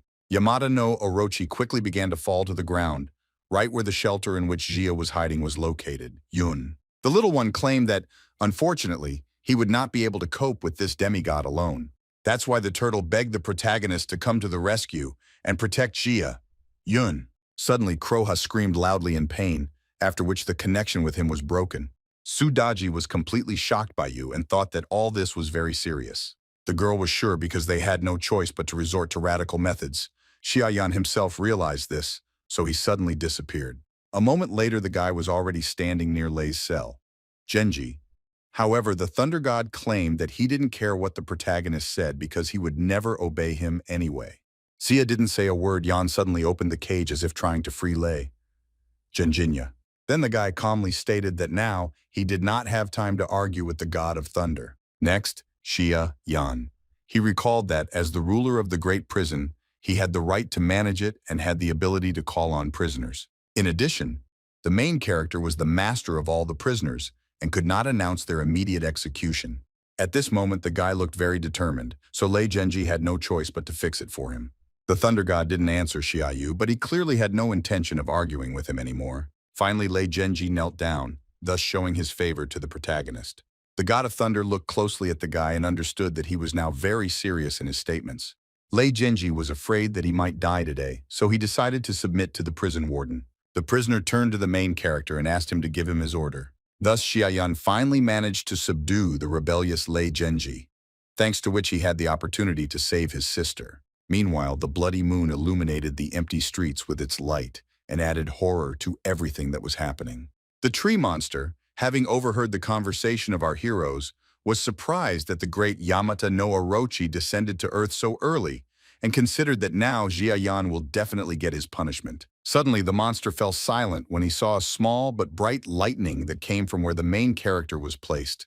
The next moment, there was a loud explosion that literally tore apart the branches of the tree. The monster was very surprised and did not understand what was happening. After that, Lei flew out of the trap. Genji, all this was accompanied by a loud noise and strong wind. The main character sat on the shoulder of the thunder god and listened to the tree monster beg him for mercy. Despite this, the guy cold-bloodedly ordered his subordinate to destroy this monster. At that very moment, Lei Genji swung a large lightning bolt and took good aim at the frightened tree. Without a second's hesitation, the god of thunder, following the orders of the prison warden, attacked the enemy by launching a bright lightning bolt at him. The next moment, there was a loud explosion that literally tore the merciless monster in half. When it was all over, it became clear that only charred fragments remained of the tree. This monster could no longer harm anyone. Xiaoyan was not at all happy about his victory, because now he was completely immersed in thoughts about his sister. So the guy ordered Lei Genji, hurry up and hit the road. The god of thunder followed the protagonist's order and quickly headed toward the zoo, leaving behind only bright lightning. Despite the rain, the wood that remained after the monster continued to smolder and emit thick smoke. Soon a small group of people arrived at the scene to find out what had happened. Looking around, the boss of the logistics company was struck by the truly terrifying force that had destroyed everything here and left no trace of life. Suddenly, one of her subordinates approached the girl and reported that movement had been detected at the Chuhua hospital, so they needed to move there quickly. Having heard this, the girl ordered everyone to go to the hospital, regretting along the way that the monster tree had already been defeated because it could have been useful to her. She immediately realized that someone had managed to deal with this monster before she had time to arrive here. Now the girl was most interested in who had such power that he could do this. Meanwhile, there was absolute silence in the city zoo. The pouring rain washed away the bloodstains from the asphalt, which indicated that the apocalypse had reached here too. All these events, of course, affected animals. Even herbivores became bloodthirsty and very dangerous, not to mention predators. The lion, who easily got out of the cage, first decided to test his new powers on his former neighbors. This lion became much more aggressive than he was before, thanks to which he was able to overcome other predators and climb to the very top. However, in this new terrible world, there was one whom even this fierce lion could not defeat. Of course, they were talking about the demigod Yamata no Orochi, who was already in full control of the earth.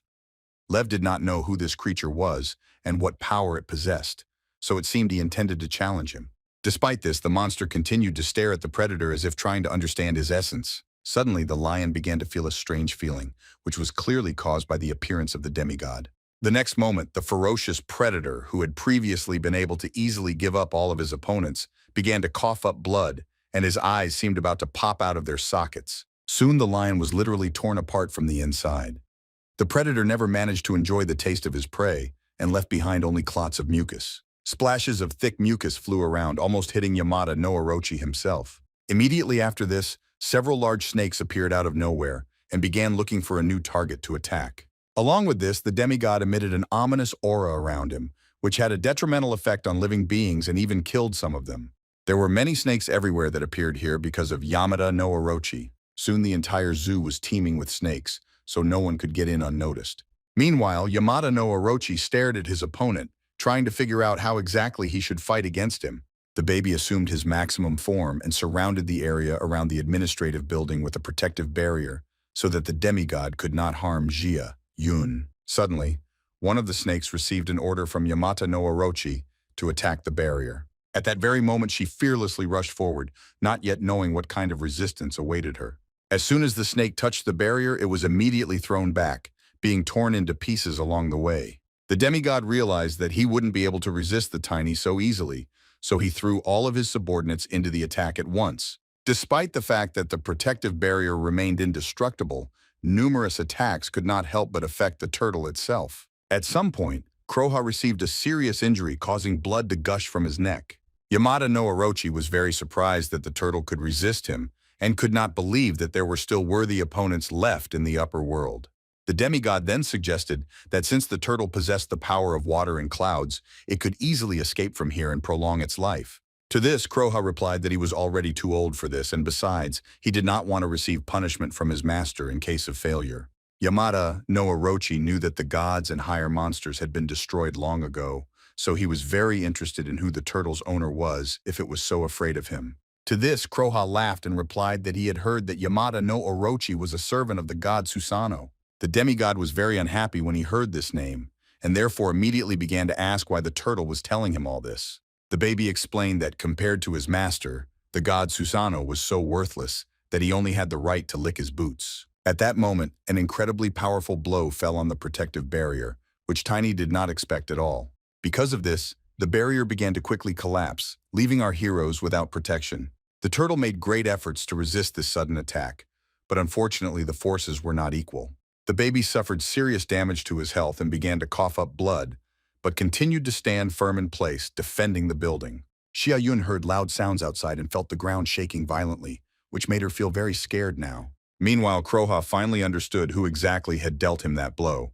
He had no doubt about it. Of course, they were talking about the god commander Susano. The turtle did not understand why he so suddenly decided to intervene in this battle. Despite his wounds, Tiny continued to claim that his master had terrified all 5 gods to death, so Yamada no Orochi should not have underestimated him. The demigod was only amused by these words, but his laughter did not last long because the turtle still had something to show. The next moment, Tiny used a technique called Death Whirlpool, while saying that Jia Yan will come soon and take the life of Yamada no Orochi. As if from nowhere, a stormy stream of water gushed out, sweeping away everything that came in its path. Suddenly, this whirlpool threw a huge turtle high into the air as if it was trying to escape.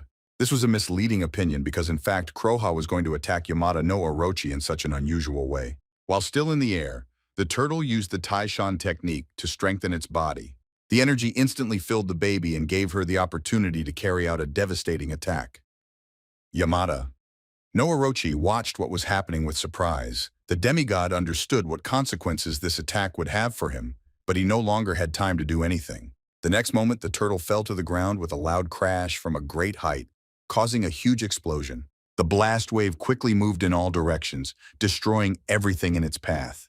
Xia Yun was almost hurt by the explosion, but fortunately the building was able to protect her. When everything calmed down, the girl opened her eyes and looked out onto the street with apprehension in order to assess the consequences of what had happened. Xia Yun. I was horrified when I saw the head of a huge snake right in front of me. Its mouth was wide open as if it was going to attack the girl. Soon turned out that the snake was dead, which was due to the powerful attack of the crumb. Unfortunately, the turtle was also badly injured and was literally bleeding, but the joy of victory drowned out its pain. Suddenly, a loud explosion was heard behind Kroha, which immediately attracted his attention. The turtle quickly realized that her opponent was still alive, which meant that the battle was not over yet. Yamada no Orochi was very angry about what happened and could not believe that Tiny dared to hurt a demigod. The turtle felt very sorry that even after spending all his life energy, he still couldn't kill the monster because it had as many lives as snakeheads. After this, the ferocious Yamada no Orochi suddenly rushed at his opponent, believing that he would not be able to stop this attack. The little one immediately admitted that he really couldn't stand up to the demigod alone. Then the turtle raised its head up and looked at the sky. In the distance, it saw the silhouette of an unusual creature with wings which was quickly approaching. The little one quickly realized that help had almost arrived for him, so he only had a little time left to hold out. Of course, Yamada no Orochi had no intention of waiting for anyone. His snakes had already approached the turtle at a sufficient distance and were ready to attack at any moment. The next moment, as if out of nowhere, a bright lightning bolt appeared, which fatally struck the snakes, thereby protecting the turtle. Yamata. But Orochi did not expect anything like this at all, so he did not have time to dodge this attack. The villain was thrown far back, but he was still alive. Having quickly come to his senses, the demigod looked at his snakes with horror and was horrified by the fact that after the strike, they all literally turned into smoldering coals with lightning speed. Soon after, Lei appeared before the villains, Genji, who had no intention of hiding his identity from Yamata no Orochi. Then the main character's subordinate turned to the demigod in a menacing voice and told him his name, saying that he was the reincarnation of the sacred Thunderstar and a third-generation disciple of Yushu. Today, the god of thunder intended to demonstrate his true power to the warden of his prison. His target for this, of course, was Yamada no Orochi. Lei. In a matter of seconds, Genji concentrated a huge amount of energy in his hands, thanks to which he was able to prepare everything necessary for a powerful attack. Seeing this, Yamada no Orochi became very scared and immediately began to try to negotiate with the thunder god, but he was not going to listen to the scoundrel. The next moment, Lei Genji mercilessly attacked the demigod with his lightning, the bright light from which quickly spread throughout the area. Yamada no Orochi didn't even try to dodge this attack. Lightning instantly struck him and bound the demigod's body. The god of thunder considered that this short battle was over. In conclusion, he called his opponent a non-entity who only deserved death. Xia Yan, who had been standing on Lei's shoulder all this time, after seeing everything, Genji said that their work here was complete. The main character also did not forget to praise the turtle for her good work and allowed her to return to the tower and take a rest. The baby was in no hurry with this and warned the guy that Yamata no Orochi had 8 heads and 8 eyes. It was very difficult to kill him, so he couldn't be distracted for a second. Immediately after hearing Lei Genji and Xia Yan saw clots of ominous energy that were quickly heading somewhere. All this energy was concentrated in one place, which did not bode well for our heroes. Soon Lei Genji and Xia the Yan found themselves in the center of a huge whirlwind that looked very dangerous. Of Yamata no Orochi began to look at our heroes, indicating that the demigod was still alive and wanted to continue the battle. There was more and more ominous energy around, and the wind was getting stronger with each passing second. However, Lei Genji remained in the same place and did not even think of hiding. Picking the right moment, Yamada no Orochi finally dared to attack, so he aimed his snake straight at Lei's defenseless back. Genji. To his surprise, the thunder god immediately sensed danger, so he suddenly flapped his wings and flew away. Thanks to this, he managed to avoid the attack of the snakes. It seemed Lei Genji was much stronger and smarter than his opponent. However, it soon turned out that all this was just a trick by Yamata no Orochi, who actually wanted to weaken the thunder god's vigilance and attack him in earnest. Despite this, Lei Genji remained completely calm, as if he was in complete control of this situation. Unexpectedly, he calmly asked the demigod if he really wanted to take revenge on him for that loss. An angry Yamada no Orochi responded that Lei Genji was not worth taking revenge on. Meanwhile, the thunder god actively used his lightning to keep the enemy away. Lei right now. Genji, however, could not approach him in any way, so he decided to attack him from a distance. The next moment, the huge snake opened its mouth wide and began to release a thick fog that looked not at all safe. Lei Genji was surprised that his opponent attacked him in such a way, but he did not even think of letting down his guard. The thunder god immediately assumed that this fog could be poisonous and especially dangerous for Xia Yan. That's why Lei Genji began to quickly fly away from the places where this fog was accumulating, but it seemed to be pursuing our heroes. The thunder god also tried to disperse the fog by sharply flapping his wings, but this didn't help much either. Finally, Lei Genji, in desperation, turned politely to Xia Yan Yu, asked what they were supposed to do now. Xia Yan was about to voice his plan for further action, but suddenly heard the insidious laughter of Yamada no Orochi. The scoundrel realized that this guy was the very master that the turtle had spoken of. What made him sick was that a simple man who did not possess any outstanding techniques dared to compare himself with Susano himself. The protagonist, hearing this, assumed that the demigod did not believe in his abilities, and therefore offered to argue with him. Yamada no Orochi was surprised by this proposal, but considered that the guy was not worthy of arguing with him. However, Xia Yan voiced the conditions according to which Yamada no Orochi will recognize him as his master, if the guy and his allies manage to defeat him. These words amused Yamada no Orochi even more, who strongly doubted that an ordinary person would be able to fix a demigod for himself. The villain believed that the guy himself did not understand what he was saying. Next, Yamata no Orochi stated that the protagonist dared to challenge him, but he would not receive death for this. Instead, Xia Yan knows only pain that was previously unknown. Despite these threats, the guy remained absolutely calm and confident. He believed that since the scoundrel did not refuse directly, it meant that he agreed to the terms of the bet. Yamada no Orochi laughed again and expressed a great desire to see how a guy who was not his equal would try to defeat him. Unexpectedly, Xia Yan, with a sly smile on his face, said that the snakes were still quite good, except for their intelligence. The guy believed that Yamada no Orochi had deliberately split into 5 heads in the hopes of thus avoiding attacks and preserving his strength. The next moment, the main character confidently pointed his finger at one of the heads and demanded that his opponent not dare to hide from him. By this, which directly indicated that Xiaoyan guessed, however, Yamato no Orochi himself assumed that the guy only wanted to intimidate him in this way. In response to this, Xiaoyan advised the scoundrel not to turn back if he did not want to see his ally behind him. Yamato no Orochi seemed to be scared upon hearing this, but soon he believed that the main character was only lying to him. The demigod claimed that the gods and great demons had long been destroyed and that a common man would never be able to defeat him. The villain was sure that the guy, like other people, was simply trying to play mind games. Soon, Yamato no Orochi decided that it was time to end the conversation. In the end, he only threatened the main character that he would quickly send him to another world. Yamato no Orochi was about to rush at his opponent, but suddenly something stopped him.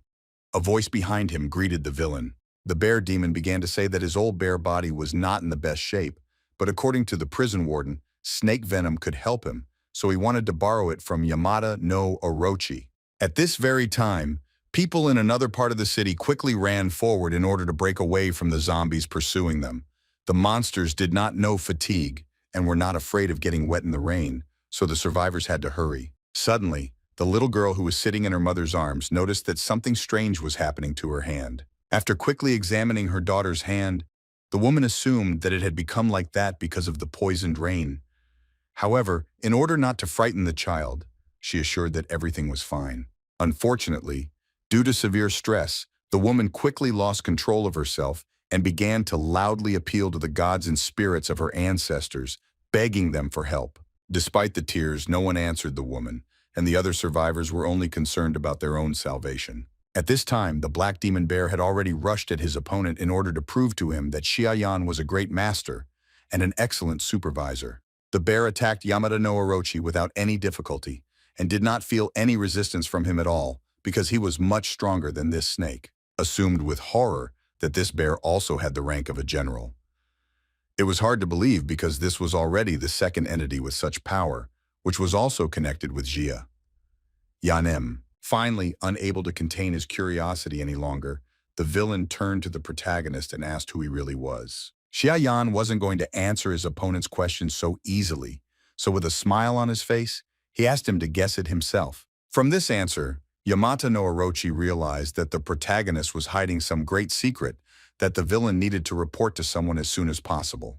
However, first of all, Yamato no Orochi needed to quickly escape from the battlefield, so he attacked Lei again. Genji and Xiaoyan is a huge cloud of poisonous fog. The thunder god was very irritated by such attacks. Lei, unable to contain his anger, Genji used a technique called the golden wind and thunder funnel against the snake. Thanks to this technique, Mogu managed to cut off another head of the villain and throw the rest of the snakes away from him. On top of that, Yamato no Orochi was also attacked by a powerful bolt of lightning, which weakened him considerably. The battle continued for some time. The villain did not want to give up, so he tried with all his might to resist our heroes. From the outside, it all looked like a real disaster. Eventually, the demigod was exhausted and could hardly continue the battle against several strong opponents at once. His bones and muscles were injured. At this rate, Yamato no Orochi could lose his life. The scoundrel admitted that the situation he found himself in was disgusting, but now he needed to do everything he could to get out of here and report the information. Suddenly, the demigod turned his attention to Xiaoyan, who was still hiding in the dilapidated building and watching everything that was happening. Without thinking twice, Yamato no Orochi decided to direct all the sinister energy he had at the girl in order to take her hostage. Suddenly, a man appeared in front of the scoundrel, whom he did not expect to see at all. Xiaoyan, fearlessly looking his enemy in the eyes, smiled slyly and asked where Yamato was.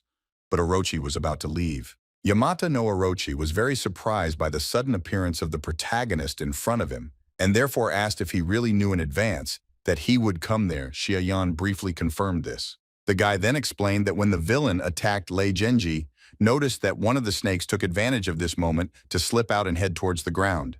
The main character continued saying that if the demigod had simply decided to run away, then perhaps he would have left him alone, because the 6 defeated snakes were already quite valuable. However, instead of fleeing, Yamato no Orochi chose to crawl here and try to attack Xiaoyan. This fact made the main character very angry, so now he was determined to teach the scoundrel a lesson for making the wrong choice. Pointing his sharp sword at Yamato no Orochi, The guy said in a rough voice that the demigod had chosen the path to his own death. Despite the main character's frightening appearance, the villain was not at all scared and thought that the man was just too confident in himself. Suddenly, the maddened Yamata no Orochi began to loudly assert that even if he only had one head of Shia with him now, Yan was no match for him anyway, so he wouldn't be able to win. The villain then suggested that since the main character was called the prison warden, it meant that the rest of his heads would be released when he killed the guy. Besides Yamata, no Orochi was determined to take great pleasure in dealing with not only the boy, but also Xiaoyun. Xiaoyan was ready to prevent this by any means necessary, so he immediately demonstrated his power to the scoundrel, which now was in the form of a large fire dragon. The next moment, the main character launched several fire charges at his opponent. Unfortunately, Yamata no Orochi, thanks to his agility and speed, managed to dodge all the attacks. Soon, the villain chose the right moment and decided to attack the guy in return. Yamata no Orochi was approaching Shia at great speed. Yanu opened his mouth wide and bared his sharp teeth as if he intended to bite into his flesh. A moment later, the villain managed to grab Zia's hand. Yana the demigod immediately perceived this as his victory because now nothing prevented him from killing the guy. Yamata no Orochi began to clench his jaw tightly, intending to bite off the main character's hand. Surprisingly, no matter how hard the scoundrel tried, nothing worked for him. Xia Yan didn't even feel pain thanks to one of his techniques. Soon a sly smile on the guy's face made it clear that all this was planned in advance. Now Xia nothing prevented Yan from doing what he had planned. The next moment, the protagonist swung his sword sharply and delivered a powerful blow straight to Yamata no Orochi's neck, causing purple blood to gush out at the same second. The villain was amazed that the guy managed to deceive and injure him. The demigod thought that it was simply impossible. Yamata no Orochi could not comprehend how strong the main character was, even though he was an ordinary person in appearance. At this time, the black demon bear also had significant success in the battle with two huge snakes. At some point, the ferocious creature from the great underworld, in a fit of rage, simply tore one of the snakes in half. The bear liked it very much, so he was determined to continue the battle. Another enemy was waiting for him ahead. Along with this, Lei Genji also managed to defeat one of the snakes, but during the battle he was seriously injured. There was a huge wound through his chest, but even this could not kill the Thunder God. However, Lei Genji couldn't continue fighting in this state, so he spent some time restoring his body. Soon the bleeding stopped and only a large scar remained from the through wound. After this short pause, the Thunder God was ready to continue the battle, so he took a fighting stance. Lei Genji hoped that the last snake, which contained the power of Yamata no Orochi, would be smarter than the rest of its allies. Yamata no Orochi realized with displeasure that at the moment he only had 4 lives left, so he needed to escape as quickly as possible.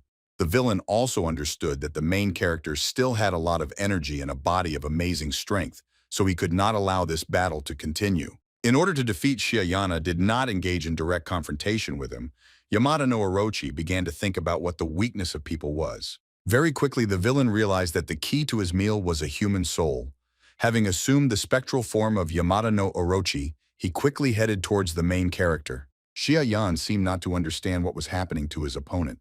The guy froze in place as if he was bewitched. Soon Xia Yan felt a strange feeling that spread throughout his entire body like a ringing vibration. It turned out that Yamata no Orochi still managed to get into the protagonist's soul without any resistance. The scoundrel was very happy about this, but he thought that there was nothing surprising about it. Xia Yan was only born a couple of decades ago, so his spiritual barrier was nothing to a demigod who had lived in other worlds for many hundreds of years. Now the villain intended to look at the guy's memories and find out how he got such enormous power. The demigod also wanted to make the main character his personal puppet. Yamata no Orochi was shocked when he looked into the protagonist's memories. The scoundrel stood at the threshold of the great prison and did not understand why in Jia's mind Yana was a whole tower. Suddenly, the demigod was struck by the same lightning that held back the prisoners of Yamata. But Orochi did not know all the features of this place, so he thought that it was a normal attack. However, the villain was still in severe pain. Now he needed to hide in a safe place as quickly as possible. Luckily, Yamata no Orochi quickly found a hole in the base of the tower, which was his true salvation. The demigod decided to use it, without even realizing what was waiting for him inside. Having penetrated inside, Yamata no Orochi first of all caught his breath and came to his senses, simultaneously rejoicing that he had finally been saved. The villain could not believe that just 2 lightning strikes had taken away such a significant part of his soul. He was very lucky that this hole was located here. After this, Yamada no Orochi began to look around, trying to figure out where he was.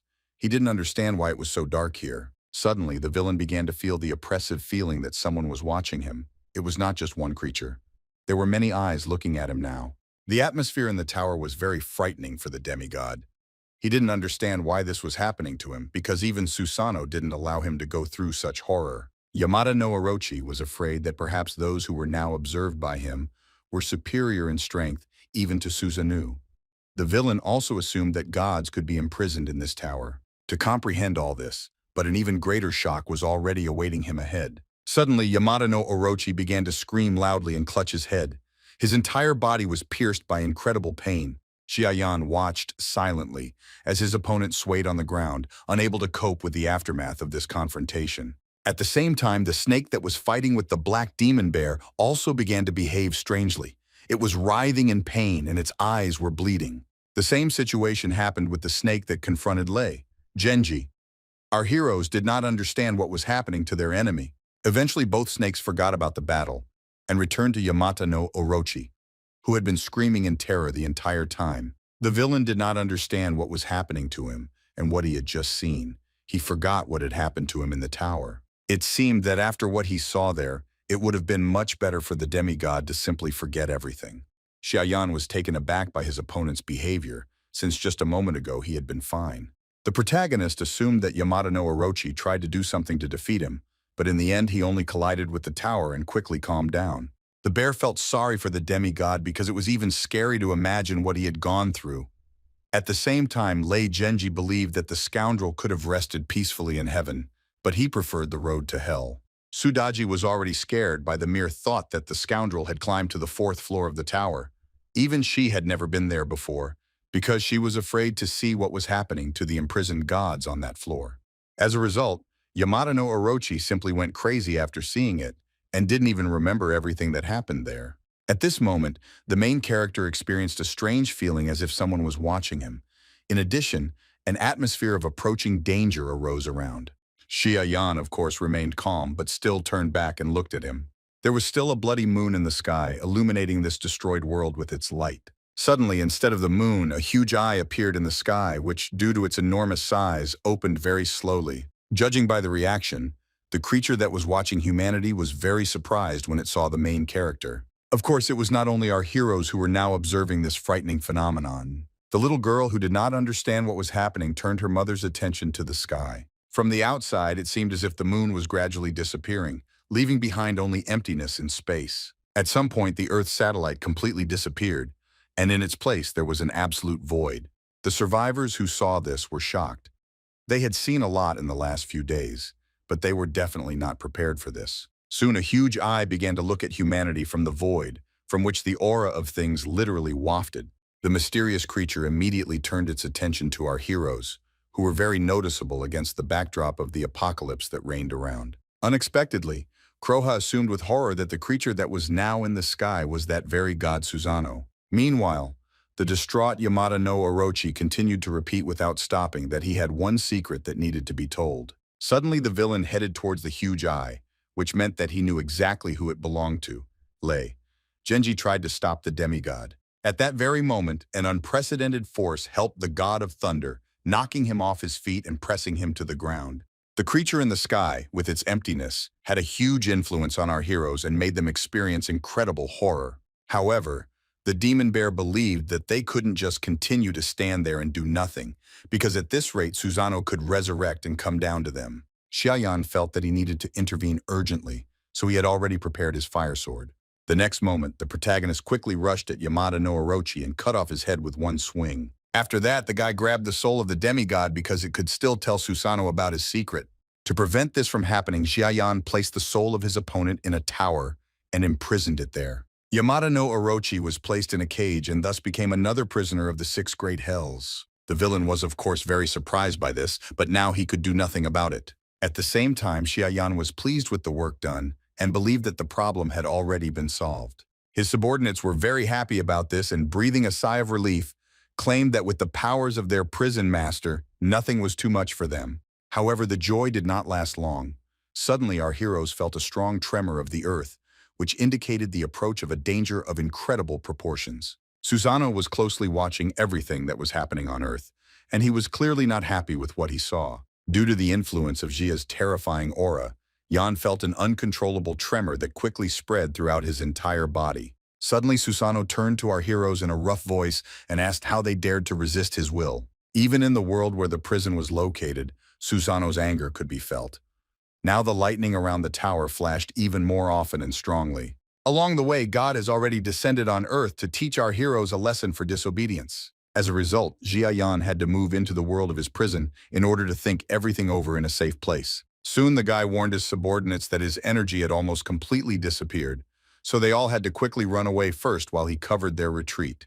Sudaji insisted that the situation was dire, so the prison master needed to come up with something urgently. Xia Yan immediately began to remember that in his previous life before reincarnation, he saw a bunch of demigods of the general rank. Yamata no Orochi was supposed to ascend at midnight, but this time, because he was summoned by Sun Tian, he ascended earlier than expected. That's why Susano, who had gone out of control, also arrived. Now the entire dimensional barrier was destroyed. The main character didn't know what to do, because the terrifying gods, who were supposed to ascend one by one, were now going to come in a crowd. The baby believed that according to fate, humanity should have had time to gather strength just enough for them to defeat the gods. But now this was impossible.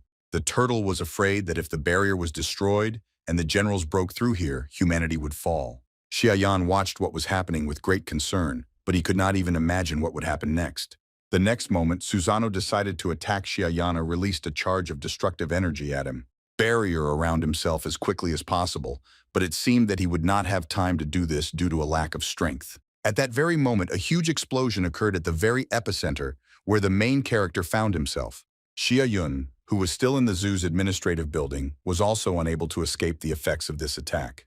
The blast wave threw the girl into the far corner of the room and hit her hard against the wall. In addition, a deafening sound was heard in Xia's ears. Yun is in severe pain. Without wasting time, the girl used her abilities to create thin but sharp needles that were supposed to help her. The first thing she did was prick her ears with these needles. This was supposed to protect them from even louder sounds. Then also to protect Xiaoyun, quickly stuck the needles into the most important organs and body parts. The girl suddenly realized that her brother took all the damage from the explosion on himself, so she began to worry a lot because she didn't know what state Xia was in now. Yan. Xiaoyun timidly looked out onto the street, not yet knowing for sure whether it was safe there. The girl was very scared when she saw her brother. She did not understand what condition he was in, which made her even more scared. When the smoke cleared, it became clear that Xiaoyan just lay on the ground and showed no signs of life. Xia's eyes, Yun began to have tears in her eyes. She hoped until the very end that the guy would soon get back on his feet. At that moment, the whole world was plunged into chaos, and it seemed that nothing could save it. Those few people who survived until this moment covered their ears with all their might so as not to hear the deafening sound that came from nowhere. They saw a huge face of an unknown creature descending on the city and therefore believed that there was no more hope for survival. In addition, the space itself was destroyed and now nothing prevented other monsters from entering this world. Some people were lucky enough to experience these few days of apocalypse in their own apartment, but even so, the latest event could not pass them by. From the window of her house, the woman could watch as bloodthirsty zombies mercilessly ate people. She also saw how a huge creature descended to Earth, wanting to completely destroy everything. All this upset her to the point of tears. The woman greatly regretted that she had not stocked up on food in advance because now she had nothing to eat. All living things gradually left this world, and even the flower growing in the pot began to shed its petals. There was only chaos all around. Constant explosions and murder had become the norm over the past few days. The fates of people who had recently planned their future were collapsing before our eyes. Strong gusts of wind carried flower petals all the way to the zoo, where no one would come and sit. Unexpectedly, one of the petals landed right in Jia's hand. Yana, it was as if he was trying to wake the guy up. Next to the main character lay the very same family heirloom that immediately attracted Susano's attention. God of this world immersed in chaos, you immediately assume that whoever gets this item will become king. Thanks to this relic, the world will be finally destroyed, just as the villain wanted. She could call other gods to Earth who would help quickly destroy humanity. Susano had already seen how everyone in this world would die, which gave him great pleasure. At the same time, God considered the main character to be nothing more than a non-entity who would definitely not be able to resist him. Xiaoyan, I heard Susano threaten that all people would die at his hands, but it seemed he could not prevent it. After this, feeling his absolute impunity, the god with madness in his eyes began to laugh loudly. Unexpectedly, Xiaoyan began to slowly raise his hand, which barely obeyed him. The next moment, the protagonist fearlessly demonstrated to Susano a gesture that succinctly showed his attitude towards the god and his threats. Then the guy demanded that the scoundrel return to his damn island and laugh there. The main character then threw his family heirloom into the air, which immediately began to emit a bright light. A huge beam of light shot straight into the sky and drove the ominous darkness out of this world for a few seconds. In the rays of this light, a mysterious man suddenly appeared who was supposed to change the current state of affairs. A young guy with long hair appeared out of nowhere, but he knew his purpose well. This man was emitting a bright light around himself. He appeared here clearly to confront Susano. The scoundrel, seeing this guy, was horrified and began to claim that what was happening simply could not be real. God carefully examined the guy who appeared and could not believe that he had managed to incarnate so quickly. Anyway, Susano thought it was too late for anyone to stop him, but the mysterious guy had a different opinion. Suddenly, he created a huge bow that would help him in the upcoming confrontation. The guy himself called it the beginning of dawn and was ready to fulfill his destiny. Now Hu Yi had to give birth to the 10 lights and then kill the monsters that tortured people like Feng Tun, Shu Shi, and Zhao Qi. Susano was shocked that someone actually challenged him and decided to stop him. Hu Yi, meanwhile, had already created a huge arrow from the fire, while asking that the next time the god saw someone's house, he would remember his manners. Then the guy loaded his bow with an arrow and pulled the bowstring with the power of his mind, taking good aim. The next moment, a shot was fired, which was aimed straight at Susano's head. The villain refused to give up so easily, so he made a desperate attempt to defend himself from this arrow. Taking a deep breath and loudly declaring that he was a god, the scoundrel created a barrier in front of himself that was supposed to save him. As expected, the flying arrow easily destroyed this barrier and continued its flight towards its target, Susano's right eye, causing him incredible pain. At the same time, Hu Yi mockingly took Susano's previous words about him being a god. This time, loading 3 arrows into his bow at once, the guy claimed that he had killed many gods and that Susano was the weakest of them. Hu Yi felt that continuing this conversation was pointless, so he intended to kill the scoundrel right now. The next moment, a shot was fired, which, as it turned out, hit the target exactly. Susano screamed loudly in pain and no longer looked so confident. Then the villain quickly moved away from the broken barrier so as not to be subject to any more attacks. As a result of this short battle, Susano was blinded in both eyes, but still remained alive. The scoundrel was very happy about this and laughed loudly, believing that now he would be safe. God claimed that he was currently protected by a world barrier, through which Hu Yi would certainly not be able to break through in order to kill him. Despite his lack of sight, Susano immediately sensed that his opponent was suddenly right in front of him, which shocked him into silence. Hu Yi, of course, had no intention of stopping there and was determined to take back his victory, so he was here now. Suddenly, the guy began to take out a black sword from the relic, which was blazing with a bright fire. The scoundrel immediately felt the pressure that came from this sword, due to which he assumed with horror that the guy was holding the Haoshan sword. The presence of this weapon led Susano to the idea that this guy was none other than the Emperor of Humanity. Hu Yi recalled that tens of millions of years ago, he led the gods into battle against Susanu, and then they managed to imprison the villain in the outer dimension, creating a barrier to protect all the creatures of this world. When this happened, the Emperor of Humanity warned Susano that when the world barrier collapses, destruction will come to his life as well. The next moment, the Emperor of Mankind swung his sword and literally cut the villain in half. At that very moment, a colossal amount of energy was released from the hole in the barrier and entered the human world. This energy, like a wind, dispersed all the ominous aura that filled the planet. People watched what was happening in amazement, not fully understanding whether this was their salvation or a harbinger of even more terrible troubles. After that, it suddenly started to rain even though the sky was clear. This surprised people because it was the most harmless thing they had seen in recent times. Soon the survivors realized that it was not rain, but the blue blood of a monster that was pouring down on them from the sky. From this, people assumed that the terrible god had been defeated and now his blood was dripping onto the earth. That fell around made many people come to their senses after they were deafened by the recent loud sound. One of the survivors began to get very nervous when she somehow did not find her daughter next to her. The woman looked around in panic, trying to find her. Suddenly she saw her child next to a crowd of bloodthirsty zombies. This scared the woman very much, but she could no longer do anything to protect the child. Surprisingly, the little girl was not afraid at all and did not even pay attention to the monsters. Instead, she drank the blue blood that had collected in her hands. The woman tried to call her daughter and warn her of the danger, but she seemed not to hear her. Suddenly, the girl turned to her mother and with a smile on her face said that everything was fine. At the same time, her eyes emitted a bright, mysterious light. The child assured that he would be able to cope with the danger thanks to the abilities that had appeared in her. The next moment, tentacles with jaws emerged from the girl's back and began to mercilessly eat the zombies. Thanks to the rain of blue blood from Susano, many people received superpowers and could now easily resist the eternally hungry zombies. At what point did one of the survivors feel that his abilities were being strengthened? In addition, all of the man's scars healed as if they had never been there.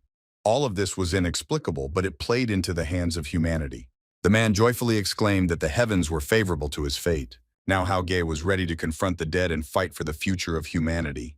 The man fearlessly rushed into battle despite the fact that just recently, these zombies were very dangerous and instilled terror in people. Everyone who watched this battle called Hauge the strongest and believed that his abilities were a real miracle. At this time, another group of survivors stared at the sky because important events for humanity were still taking place there. Now the sky seemed to be divided in two. The broken barrier allowed one to see what was happening in another world, which had previously been inaccessible. The Emperor of Mankind was still in another world. He didn't expect that such a huge hole would ever form in the barrier. However, the first thing Hu Yi did was to loudly address the gods of the five paths and ask them to listen to him. The guy claimed that he didn't care what they were planning and what they were waiting for. It was he who built a barrier around the human world and therefore demanded that the gods not be able to even come close to him. The Emperor of Humanity also asked the gods to be obedient and wait until the barrier was restored. In order to give his words more significance, Hu Yi threatened that anyone who did not obey him would perish in that very second. The guy then said that if there were tiny demons who could still get into the human world, they would be received as invited guests. After hearing this, the gods retreated into the depths of their world, and now nothing prevented the Emperor of Humanity from getting down to work. After quickly examining the hole, the guy concluded that there really was complete devastation here, so he should intervene. For Hu Yi, all this was at the wrong time, but he still had to use one very valuable item. Without hesitating for long, the guy took out a small stone and threw it towards the barrier. At that very moment, a huge hole in the sky began to close, becoming smaller with each passing second. The Emperor of Humanity managed to return to Earth before the passage to the world of the gods of the five paths closed. The guy, of course, regretted that because of all this, he didn't have many heavenly stones left, but it was worth it. Soon the rain stopped, allowing the sun to fully illuminate the world that had survived the apocalypse. The once bustling streets were now completely empty and devastation reigned all around. However, this did not stop Hu Yi from enjoying the beautiful sunrise. The guy claimed that he would never get tired of the human world. Hells appeared right in front of the Emperor of Humanity, but this did not seem to surprise him at all. The Emperor of Mankind addressed Xiaoyan said that he did everything that he asked, but there were no guarantees that the evil gods would not return again to destroy everything. Hu Yi believed that if the villains decided to take revenge and attacked at the same time, the human world would definitely collapse. To this, the main character responded only that deceit was inherent in human nature, and he expected the same from the gods. The guy also believed that after such a battle, the gods would at least not be in fear for long, and Susamo's death would serve as an example for them. Hu Yi was surprised by the main character, because in a moment of despair when he was starting him with his body, instead of being scared, he began to receive it. Then the Emperor of Humanity asked why the guy was so sure that he would come to his aid. Xiaoyan. He replied that in the Great Prison, which had 5 levels, many dangerous monsters were imprisoned, so there must have been gods to guard it. The main character didn't know exactly why all the prisoners couldn't just break free and escape. However, he was willing to bet that there was a power locked inside this tower that could destroy them all at once, and even Susano could not control it. Hu Yi praised Xiaoyan for his resourcefulness, and added that they could never allow the tower to fall into the hands of scoundrels. Then the Emperor of Humanity began to assure that if his soul had been preserved in a greater number of fragments, he himself would have broken through the barrier and killed all the gods and demons. In order to rid the main character of doubts, the guy unexpectedly handed him fragments of his memories in the hope that they could give him answers to some questions. The soul of the Emperor of Mankind was severely damaged, so now everything was in Jia's hands. Yana. For a moment, the protagonist doubted whether he had the right to take on such responsibility. Finally, the guy plucked up his courage and shook the hand of the Emperor of Humanity, promising that the world of people would never fall.